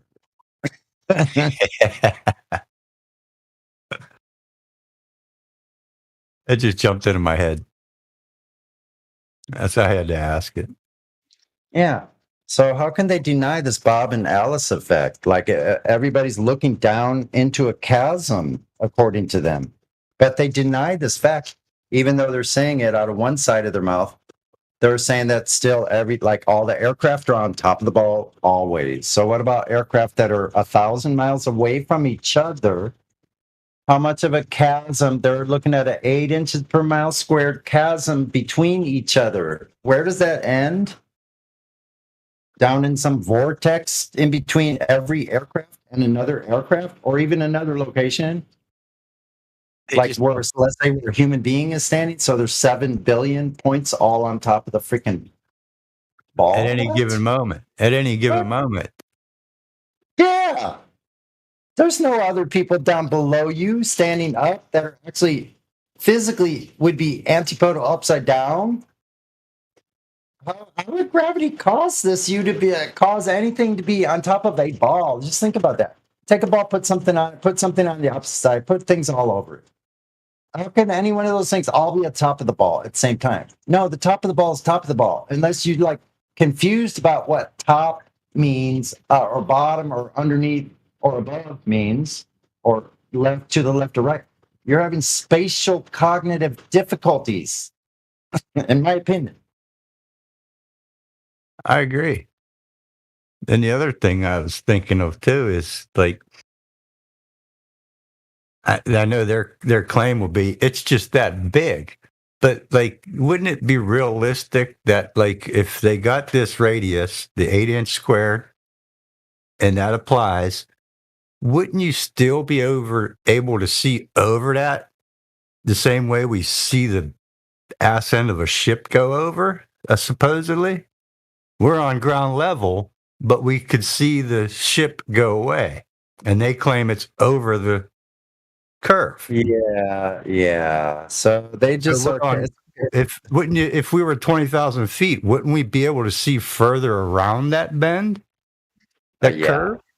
No, because look, if you rise up from a ball, then that horizon would drop down further. Yeah, Yes, right. you would be seeing more sky. You'd be seeing more sky, and also listen. You talked about them going over the curve. So can you think about how that would look? Now, if you're zooming into a boat that's going over a curved ball, what you would see is, like you said, you would start seeing the ass end of the ship. You would see the ass end coming up. Yeah. You would Not start just seeing the fade away. bottom of the boat than you would the top of it, for instance. So the mass and all that stuff would be tilting away forward. It was directly moving away from you, tilted away directly forward away from your view. They would be tilting forward with the boat being lifted up. So a reflection on the water like that, you would not see any more of the top of the boat at all. But when we zoom in, this never occurs. It just defies common sense, man. There's no logical reasoning in any of their explanations. Yeah. So here's how you foil them is because it's not even foiling. It's just like proving that what they're saying is not true is that just go like briefly think about it, how things would appear going over the edge of a ball if you were zooming into that thing once its ass end got angularly so far away from you, and then as it dropped in elevation, you would see the ass end go up at the same time it would be losing elevation. And this never occurs. Right. So all the things that happen, that actually happen when you're watching or you're zooming into a boat or ship that has previously disappeared from view, you're zooming in along a flat plane in perspective all the way to that said boat, there's no place along the way where all of a sudden everything beyond it became real, and before it was an apparition or a mirage of some sort. This doesn't occur ever in reality. So that's how you expose them. Just go to both ways. Okay, let's think about this. How do things actually zoom in and go? They don't understand. They think that light is like beams coming out of their eyes projecting around curves or something, or back the other way like that. But that's I'm not waiting. You know what I'm waiting for? I'm waiting for one of them to even say it's the effect that the distance of your eyes being so far apart or so close together, depending on your heritage. Or whatever. Yeah, I'm waiting for one of them to try to throw that in there. yeah, you have to be careful though, because see how they hijacked everybody is with the way our eyes actually do work. And believe it or not, our eyes actually do see in a sphere in front of us. So they just hijacked our vision and the sky, the way we see, the way the optics work in our eye. They were clever, and they projected that down to the floor. That's all they did. So that's what it is. They don't even know it. Most Glovers don't even know that, but that's what they did. Because we do have a celestial sphere above us. That's actually a hemisphere, because there's nothing spherical, anything about Earth as far as it, or the container above that we know is there. The proof being the gas pressure itself could not be in existence if there wasn't a container. So they're just blowing bubbles. They're just blowing smoke bubbles. That's a good term, smoke bubbles. Bubbles. You can blow smoke in a bubble. People have Oh done yeah. My dad used to do it all the time when he was a kid.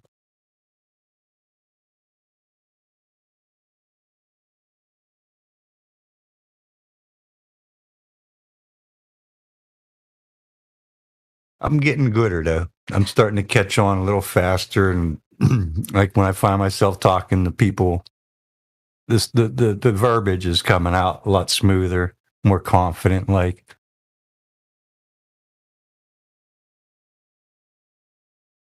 Yeah, it ought to, I mean, it doesn't take a genius to like just talk about the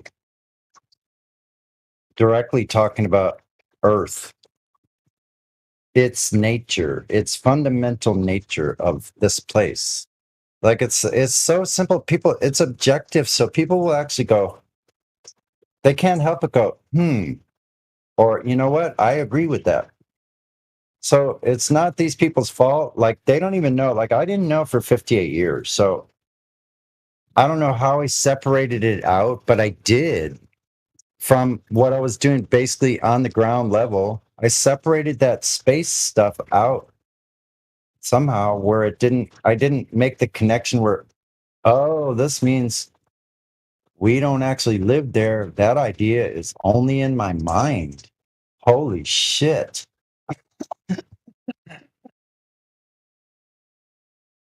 more cartoon stuff. Then when you realize you had that one cartoon, you go like, wow, look at all these other cartoons that are sub-routines of the cartoon in the same category. I'm like, whoa, this is like way more profound than I could have imagined. Then I was like, at first I was like stumped, like, how could that fucking be, man? Like, really? We have self-doubts and we go like, I thought I was smarter than that. Oh my God, a big deflation of ego, right? That's necessary though here. Oh yeah, You absolutely. should have a big deflation of ego. If you have a deflation of ego, you're in the wrong freaking place, man. You're in the wrong topic. Maybe this isn't for you. Uh, uh, I would stick with something else. I mean, it doesn't have to be anything philosophical purely. It could be purely scientific. Are those new people coming in? But yeah, let's talk to new people. I talk a lot. Hey, Flatty, nice to see you here. Good to see your name in here. Nah, we got like new people. Let me do some role hunting. You guys talk to some people. Right. Well, we got NRS. Hello. Yeah, VC verified. How are you, my friend? I'm not bad. Very good, very good. How has what do you think of the landmass that we dwell upon, my friend? I think it might be spherical if you're doing roll hunting. Okay, that's fairly stated. Just to get straight to the brass tacks, as we like to do you know of anybody that has successfully measured the curve of the Earth? Oh, I don't know. I was just popping in here to leave something in the background while I worked. Oh, okay. Well, I appreciate the fact that you were being so transparent with your what's the word I'm looking for? Your motivation of being here. Intent. There you are. Thank you very much, Flat. Now I'll pop by and chat. I keep meaning to chat sometime, but right now I just wanted something in the background. So if you don't mind, I'll lurk. No problem. You are VC verified already. Thanks for saying hi. Welcome to the server. And yeah, nice to have you. Yeah, welcome. I hope we get as many lurkers as possible, whether or not we know who they are. You know what I mean? Just like pay attention to the subject, guys, and you decide on your own. Yes, I agree. that is Nice. Well, I was having the thought. And it's funny if I may just give me a quick sec here. I was thinking just a second ago before I gotten onto the mic, the fact that just the idea of hanging around. You start. Somebody may say something, you may hear something, and you're like, oh shit. That may be the thing that is the trigger, the light bulb that causes you to start looking further into something. So, yeah. The last person I'll just quickly say hey to is Precarious. I do see the 3-point participant in place, which is awesome to see. Welcome to the chat. If you are available to say hello to us, feel free to engage. And I think the last person that I see here is. I'll probably butcher the name, but I'll say Vazis. I don't know. Xajis. Welcome to the chat, Mr. X. If anybody has anything to render with respects to the curvature measurement, feel free to step forward and place something for us to consider as evidence, please.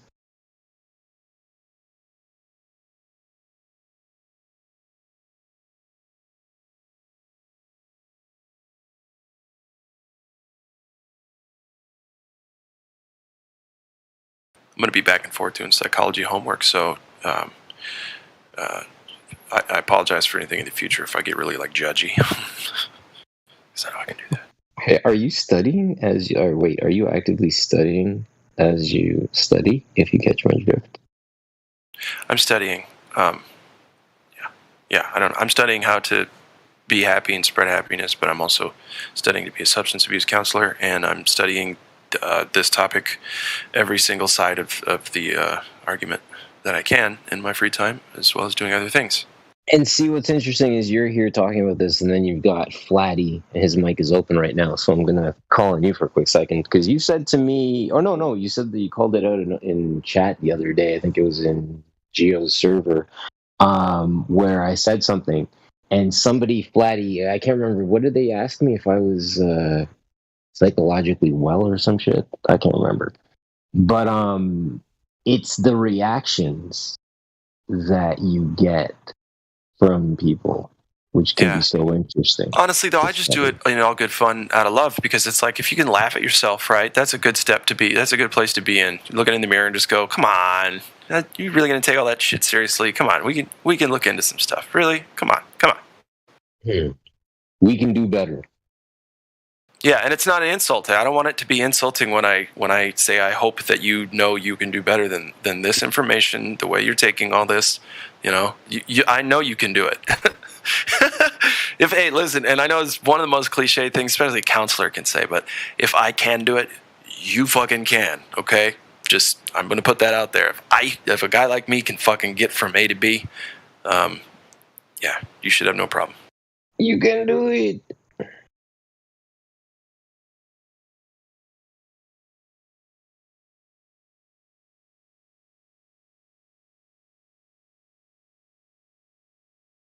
Yeah, it's I'm finding for myself these the chance to engage with other people that observe this. 24/7 is very much a chill place to literally just hang out and chat with common like-minded individuals who aren't looking for a fight in essence. We're just looking to make observations. I found that there are other servers that make their coin, so to speak, quote unquote coin, on the toxicity aspect of things, and I find that's where if you're looking for a good Maury Povich, Jerry Springer type deal, it's a great chance to throw some gasoline on the fire and watch it burn. Um, but it like nobody goes. It's like Batman doesn't go to Arkham Asylum and say, "Hey guys, are you looking for a new patient? Like, let's entertain." Like he fully knows he goes there with the notion that everybody in that place is insane. There's nothing that anybody in there can show to him that's going to make him believe that they're not insane. Yeah.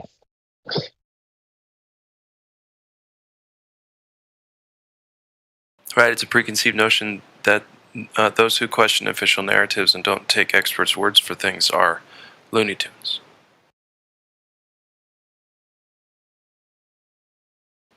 Listen, even if the history that we're taught is all jumbled, garbled nonsense, can't tell, heads from tails.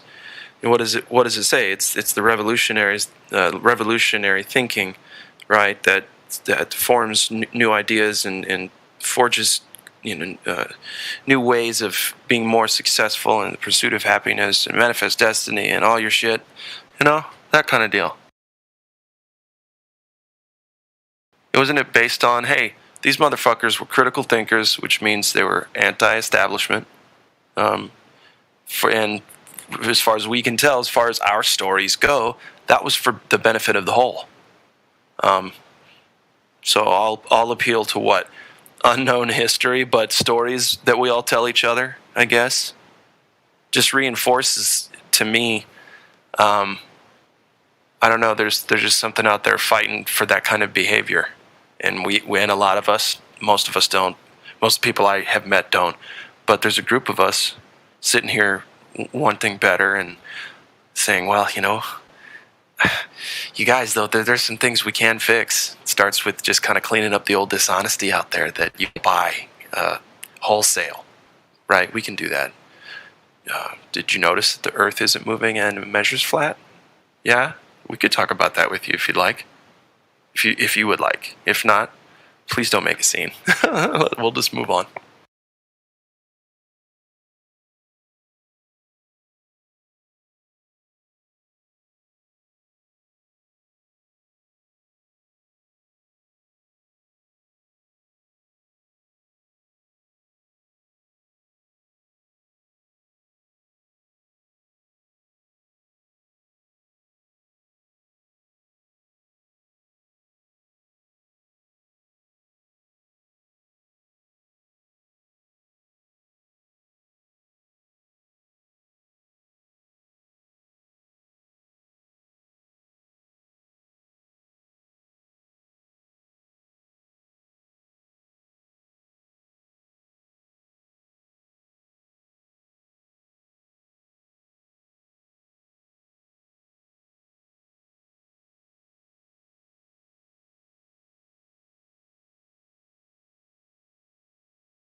Dun, dun, dun, dun, dun.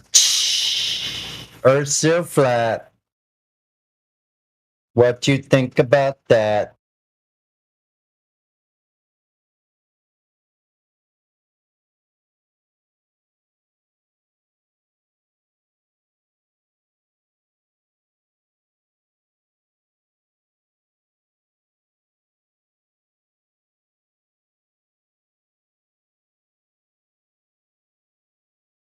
Oceans are a horizontal plane. That's how we fly over it. Always just the same, practically used. Stop trying to rearrange the earth into something it ain't.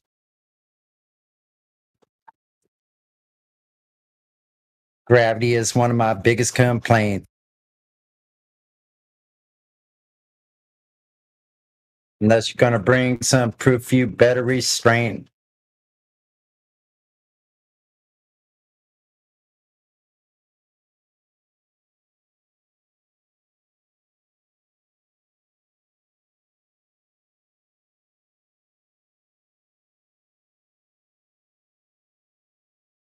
Heretic is giving the Globers pain.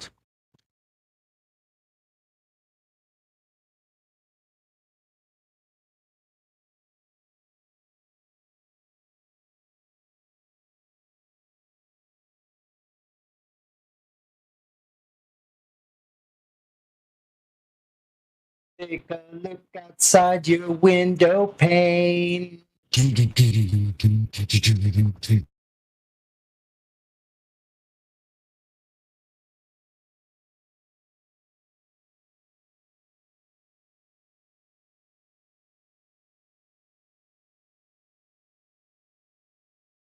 There's a globe and driving you insane.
Okay, so since no one's talking, I'll present something that's been coming up lately for me, and it involves sensations that we feel from the ground beneath us, such as frequencies, vibrations, and so forth along that realm. My foot right now as you talk about this shit. And earlier, you said blowing gas into a bubble or something like that. I was literally blowing up my volcano bag as you were saying that same time, bro. Kiwi might be blowing smoke bubbles. At least he does have the capacity to blow smoke bubbles. So into a container. So this particular rant is about motion. We know Earth is not in motion as far as rotation, right? It's been this is known for a long time. Aries failure, Michelson-Morley, Michelson-Gale, the Sagnac effect, the Aspe experiment. The Aspe experiment. It's not an experiment. The Aspe, spelled aspect, a French guy's name. Look that up also. But anyway, we know Earth isn't in motion rotation, but now I believe, and this is speculation. Okay, I want to preface this all with this is hear ye, this is speculation. Speculation. Okay. So what I'm speculating is I believe I've actually been feeling a motion of Earth besides earthquakes, which I feel, and also tremors I feel. Earthquake tremors. I feel vibrations coming from Earth down below me. But what I've also felt is what I think is a rocking motion of the ground beneath me. So I checked this out in a couple different places, and I sat on the ground with my bare feet on the ground,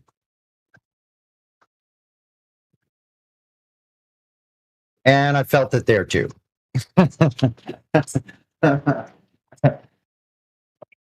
I think we've become open to more sensations as we open our minds to and to like what we thought was real and what actually is real.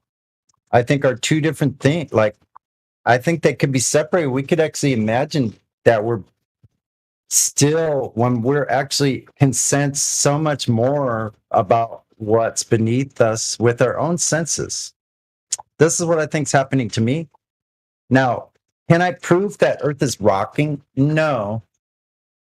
My claim, I'm not making a claim at all about it. Like I said, I'm speculating only, right? Now, can it be proven?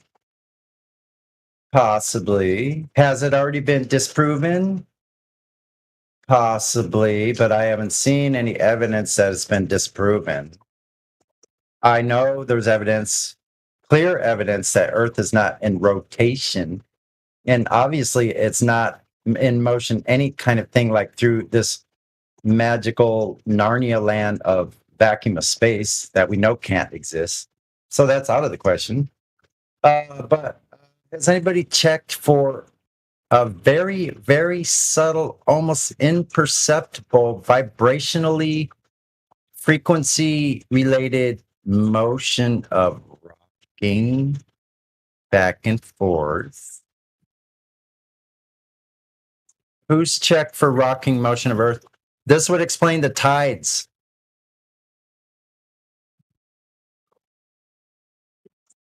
Maybe not in fresh water, but if it's frequency and vibration and that's electric, then maybe the fresh water is just riding on top of the plane and kind of stays still because of that. But the electrical saltwater conductivity could be causing the tides through a gentle rocking motion that all lands above sea level are all attached to each other in one big puddle.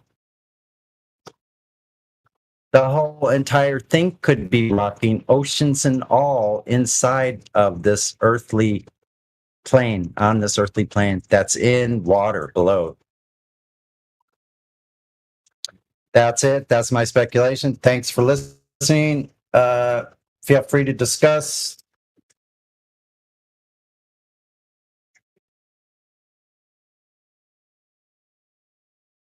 Also, it would also correlate with this slight deviation of Polaris that we get, where it deviates 1 degree. That would explain that too. Can't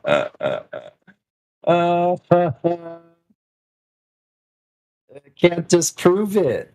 It's one of the possibilities. Can you? Anybody?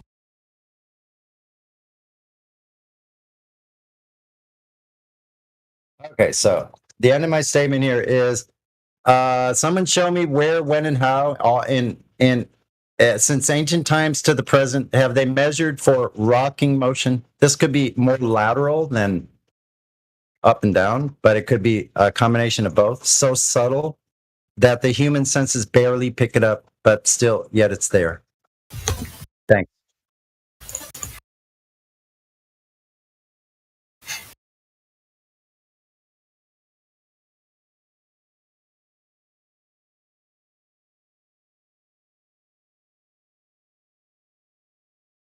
Sonny drops a fucking bombshell, and the audience is stunned as they reel back in their seats. Surely there's some kind of commentary that could go on and on and on.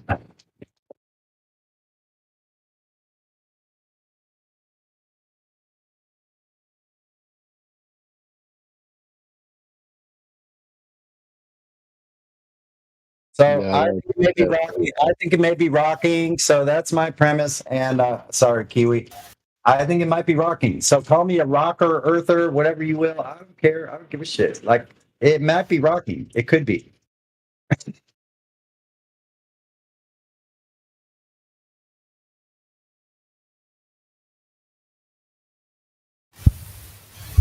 People in Australia are upside down. Oh no.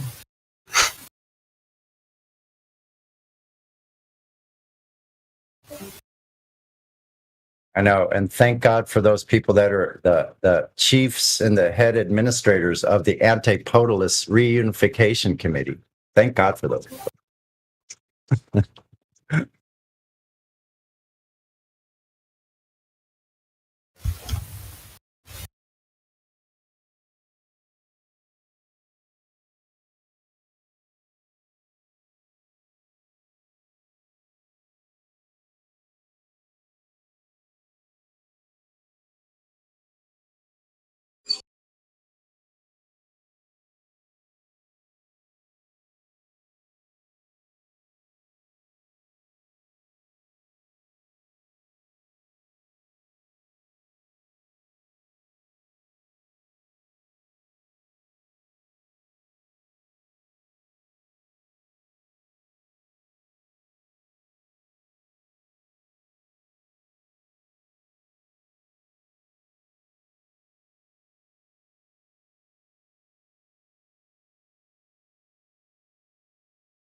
Mic check. Mic check.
Check.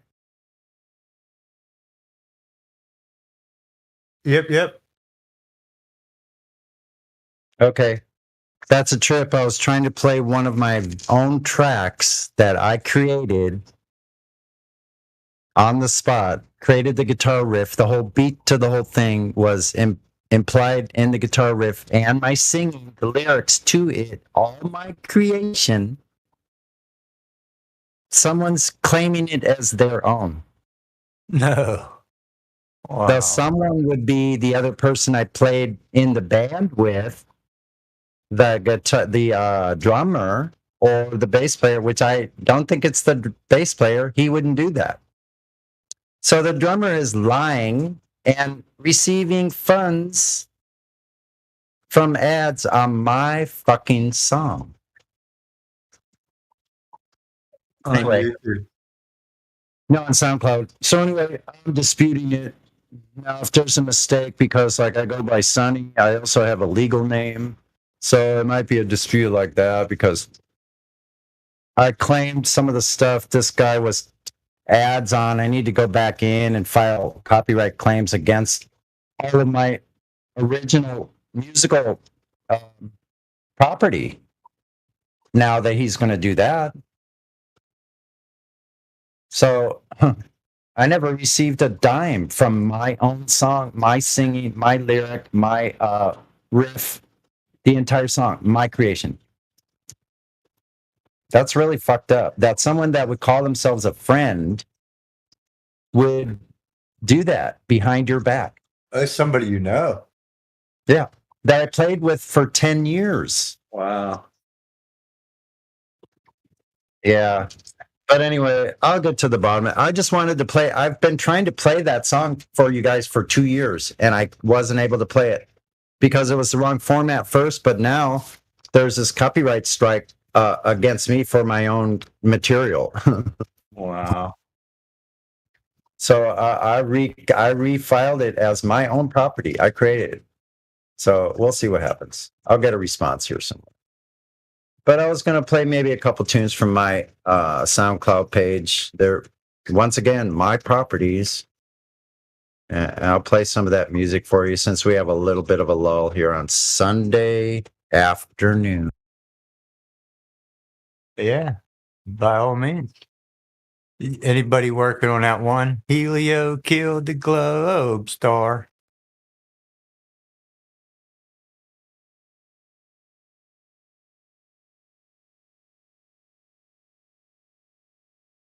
No, I haven't had time myself. Been so busy. How did your meetup go? Oh my God, it's fantastic. It's just it's the most fun time ever when you get to meet up with a bunch of other flat earthers. You know. Yeah. It like transcends. There's like all types. It's like being in a village of every kind of person that are flat earthers. Like, and then there's the people that are just interested. Like this guy that was windsurfing. I don't know if he was already their friend or not, but he came up and heard us on the loudspeaker because that's what we're doing. Wow. We're like, this guy's got a bullhorn, and he's like talking to the people out towards the beach. Earth is not a spinning globe. Don't believe the authorities.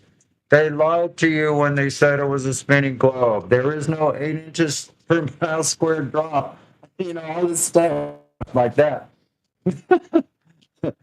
So people walk up and they're like, "What are you guys doing?" And then people start flat smacking them.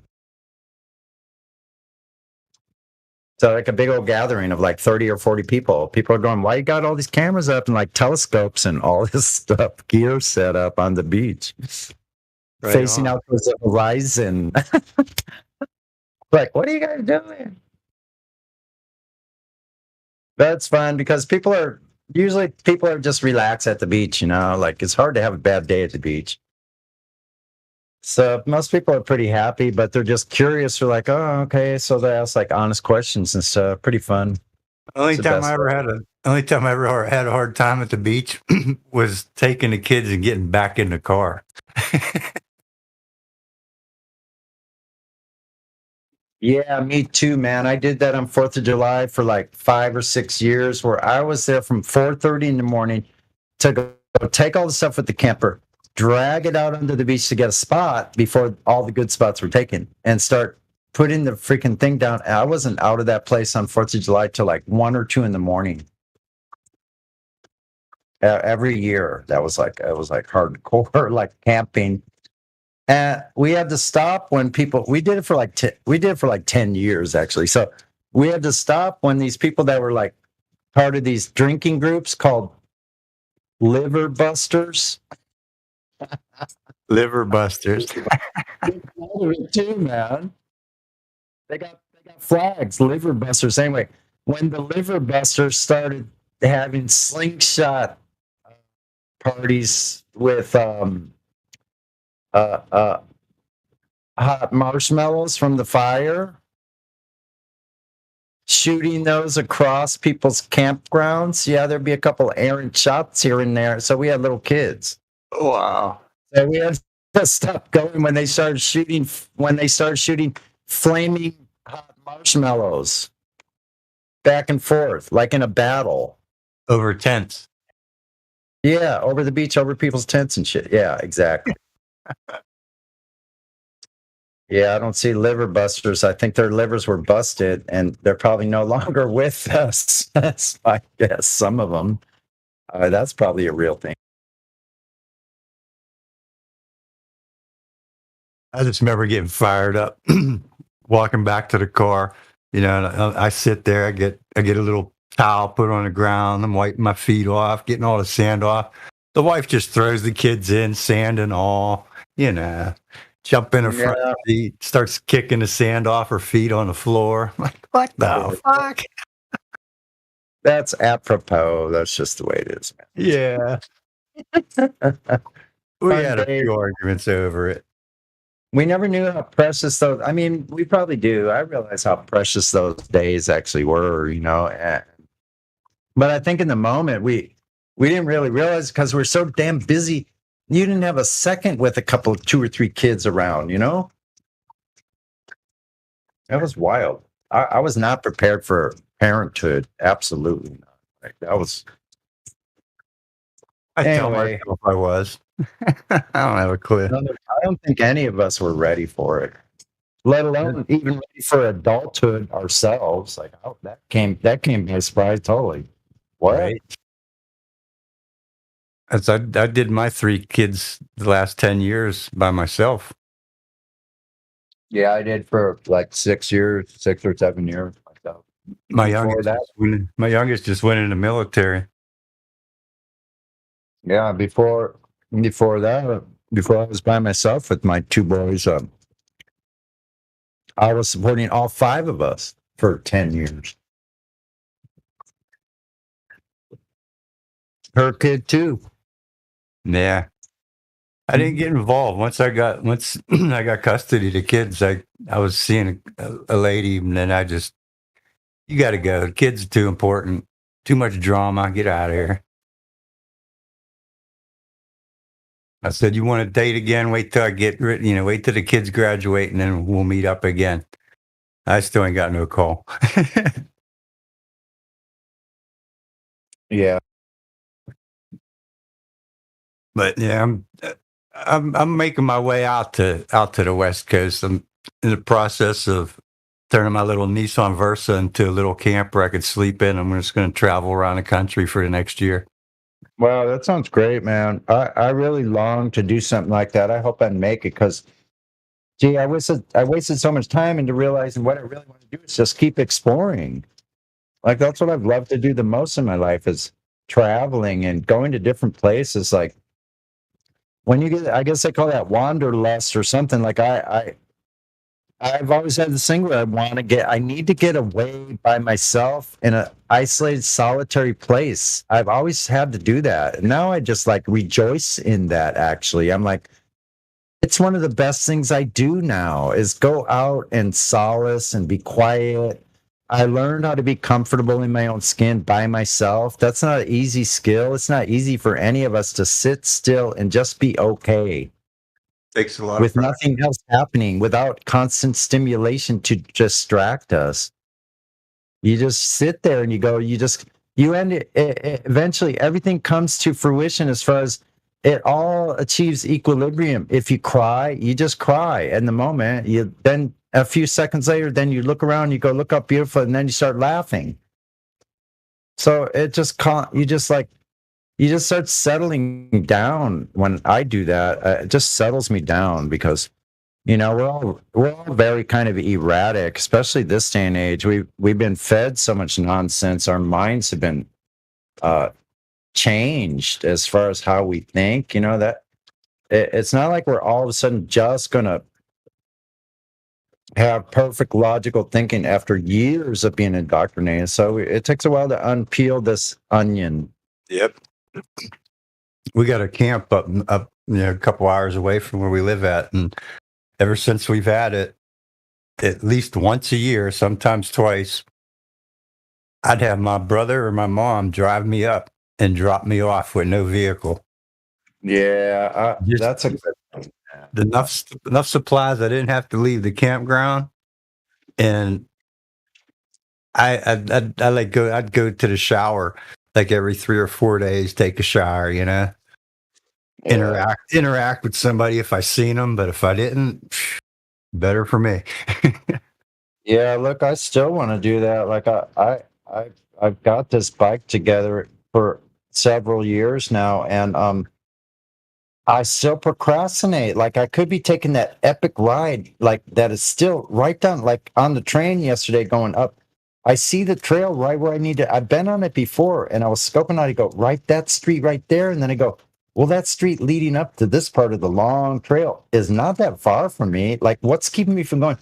I have insecurity about, because I rely on this bike, and the charge, like having enough charge is life or death. If I'm carrying 70 pounds of gear on my trailer behind my bike, I can't freaking run out of energy.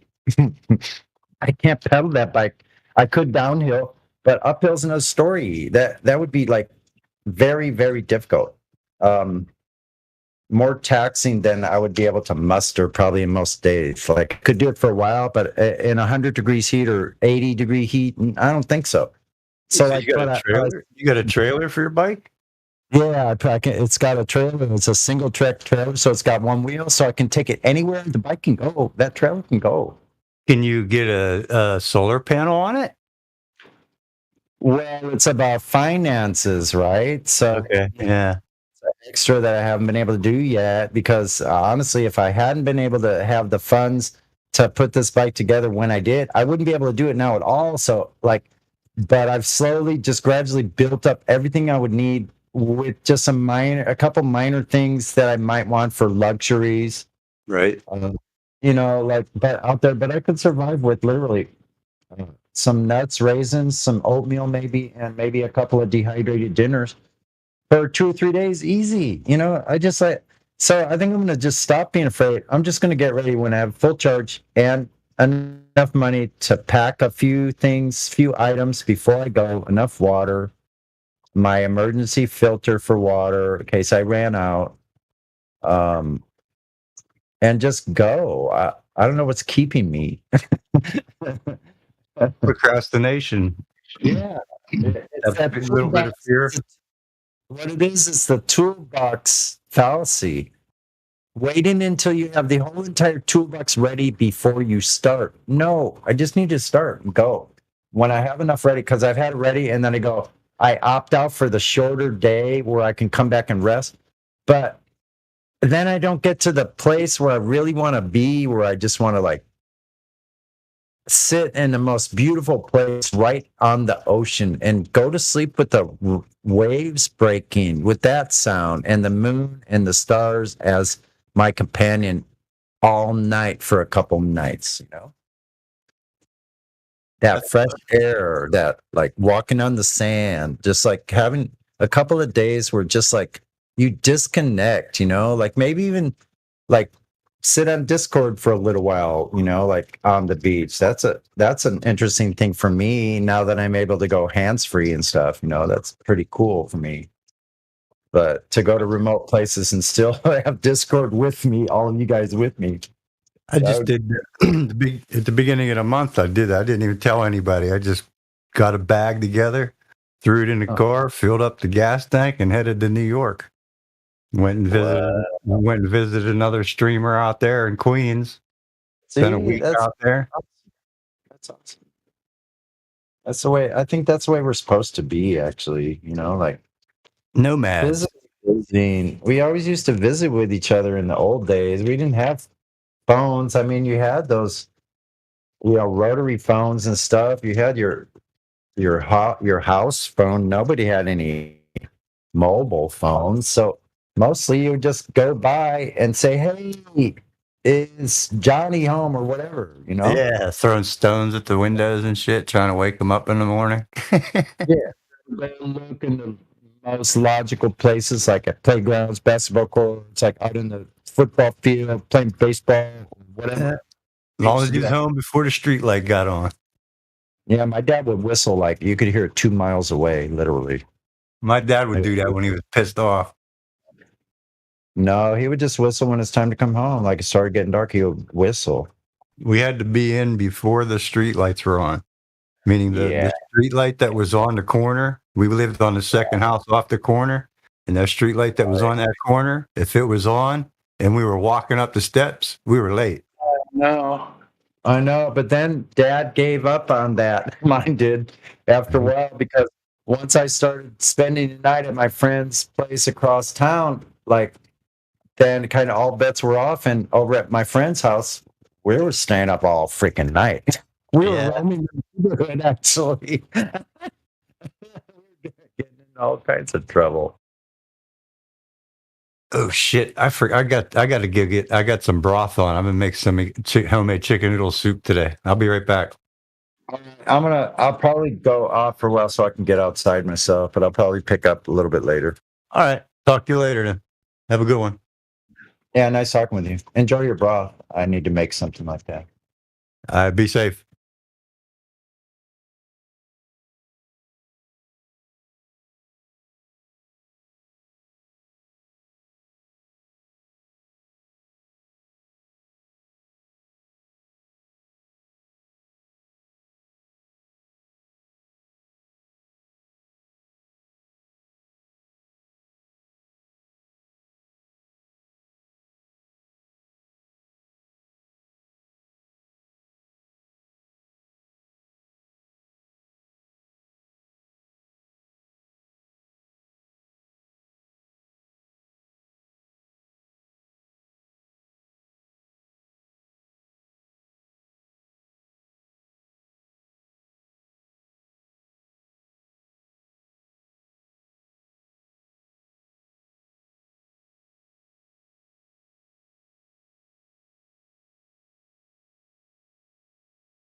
Man, it got quiet in here for a Sunday.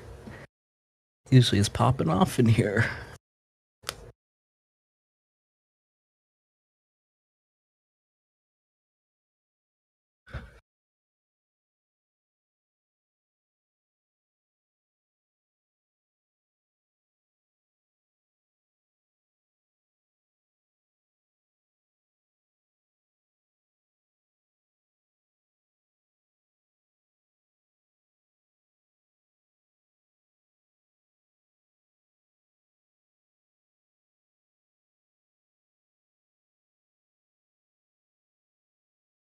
Here's some music from Sunny for your Sunday afternoon.